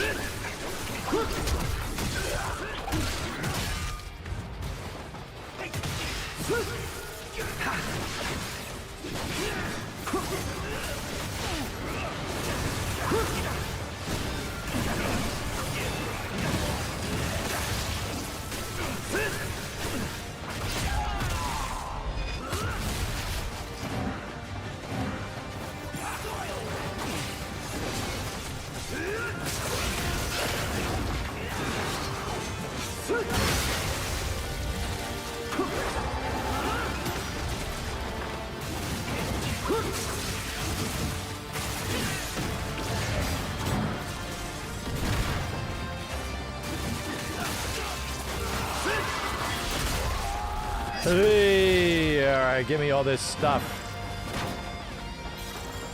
Rebirth, there it is. Ooh, is that a health increase? Damn nice.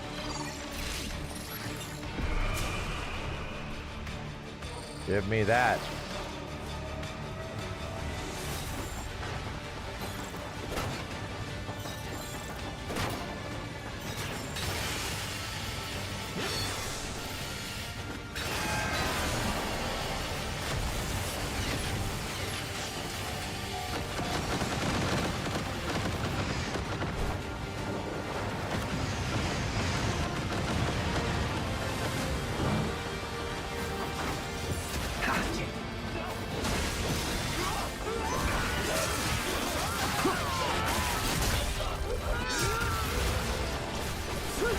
I'm like expecting there's a guy to be behind me at all times.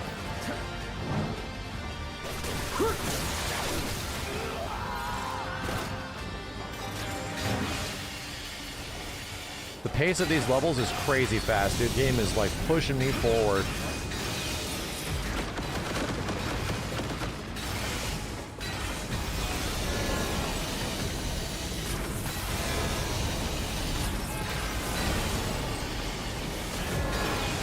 Oh my god.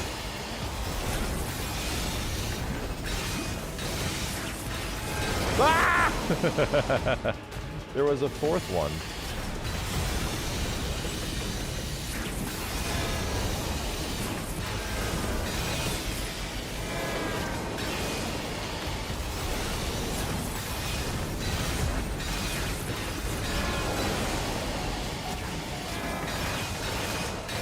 Jesus. Brother.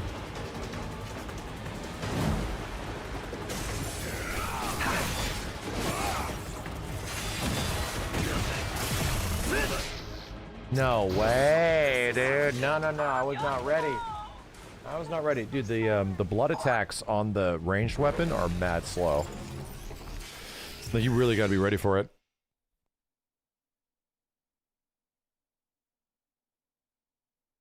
Spin L2 with the triangle with a hammer helps a lot.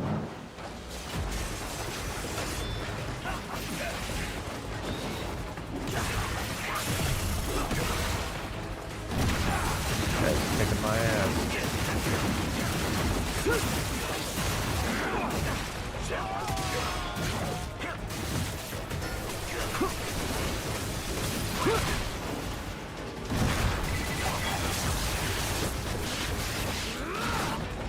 Good night. Weapon skill unlocked. Really? No, that's for something else. Maybe I'm doing the wrong one, yeah.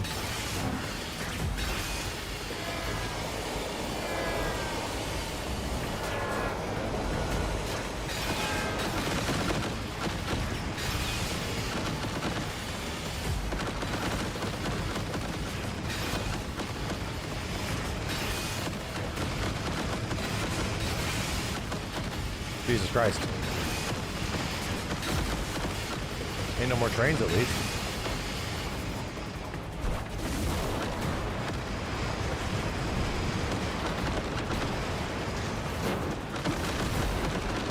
Saw something I could clip onto there.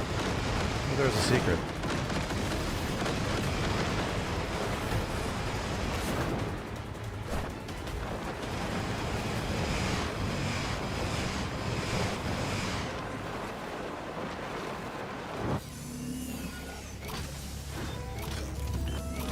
Guy. Oh my god, this boss was this late into the game? Dude, I watched Master fight this boss, and it was hard for him. It was even hard for him, but I think this dude dies to ranged, right? Bring it on. Okay.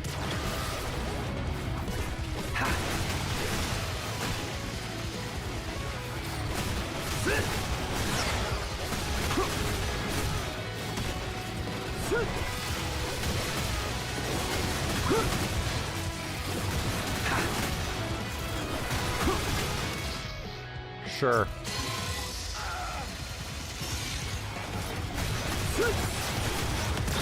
Laser.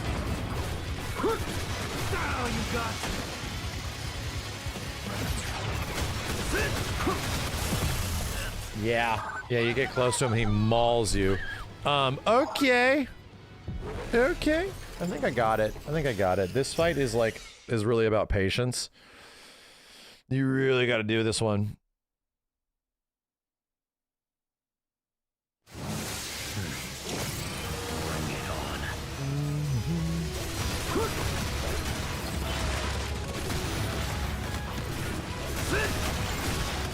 God damn it.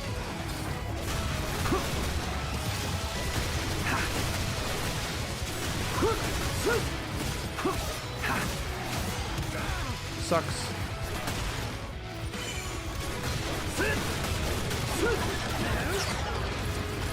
Oh my god, dude, come on.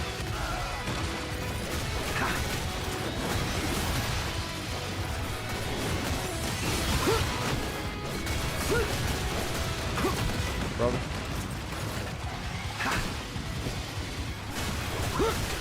You're mine.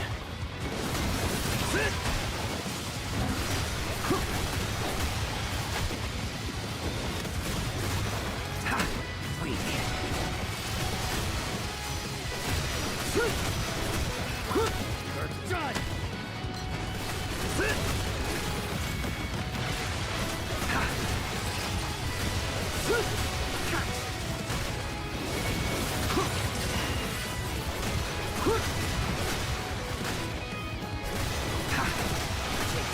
Ah, get away from me, dickhead!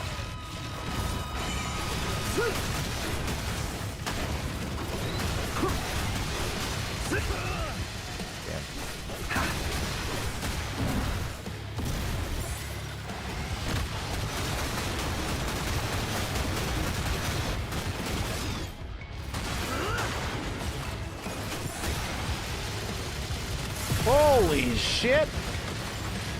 I'm gonna throw up!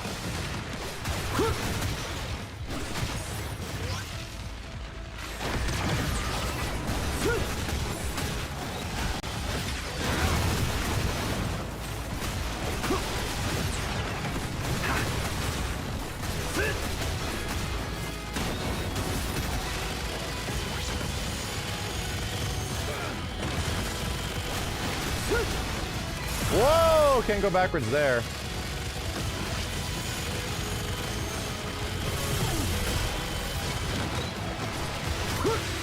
That was crazy, chat.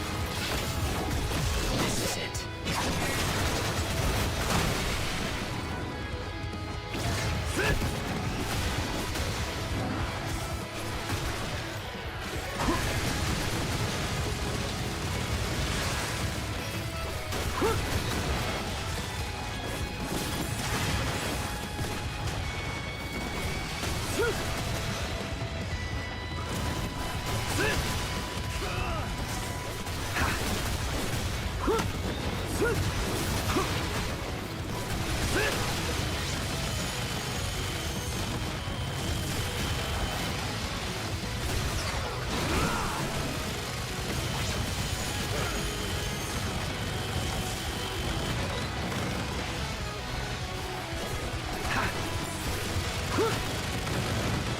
This is so fucking nuts!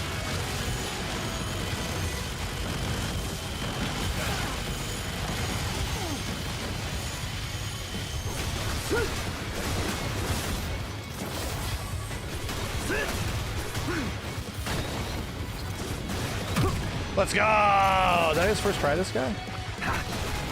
First try or second try? Ah. Okay. Well, second try, okay. It helps that I saw somebody beat it, right? I witnessed somebody actually kill this boss. So it wasn't a bad, it was always first try. Yeah, this is a Ninja Gaiden Roomba. Really wants you dead. I remember in old Ninja Gaiden games, there's a lot of shit like that. There's a lot of like fighting tanks and stuff. Like really big fucking vehicles all over the place.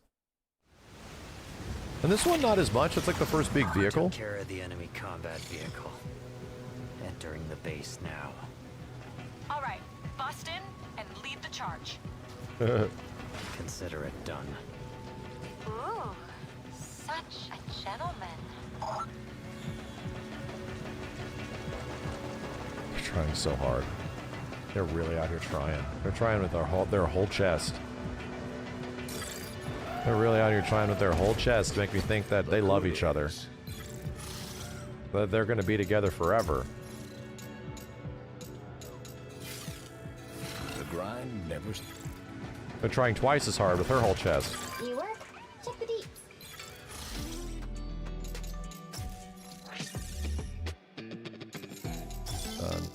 All finished. Ton of new missions, dude. Holy crap. Damn, that's a lot. A lot of missions in progress that I did not get done in previous ones, most likely. Thank you. Hope that helps. Okay. Be safe out there. Feels good. Feels like we're at a decent spot. Yeah. We got to get that last thing beaten in this one. But game's fun, man. Game's very fun. I'm having a wonderful time with it. And it feels like the more stuff you get, the more things you do, the better it gets. Really what it feels like. A lot of good shit is still ahead. That's good. I got something to look forward to. I got something nice to look forward to when I do come back. Maybe on Friday. Yeah, we'll see. See about Friday night. Because we got a bunch of fighting game releases on Thursday night. Anyway, good times. I'll be back, chat. Tomorrow I will not be. Thursday I will be. Friday I will be. Saturday I will be. And then after that I'll be gone for like 5 days. 5-6 days. Until then, thank you, dudes. Super Anime Turbo, thank you. Ollie TY1, Fazdar, Enter the Base. Padel approves. Sol Dragona, Nagrant the Vagrant, thank you. Takai Ragoto. And Adonis, thanks again for the 20 bucks, man. All right, dudes. Have a good night. Shine on. I will see you next time. Peace.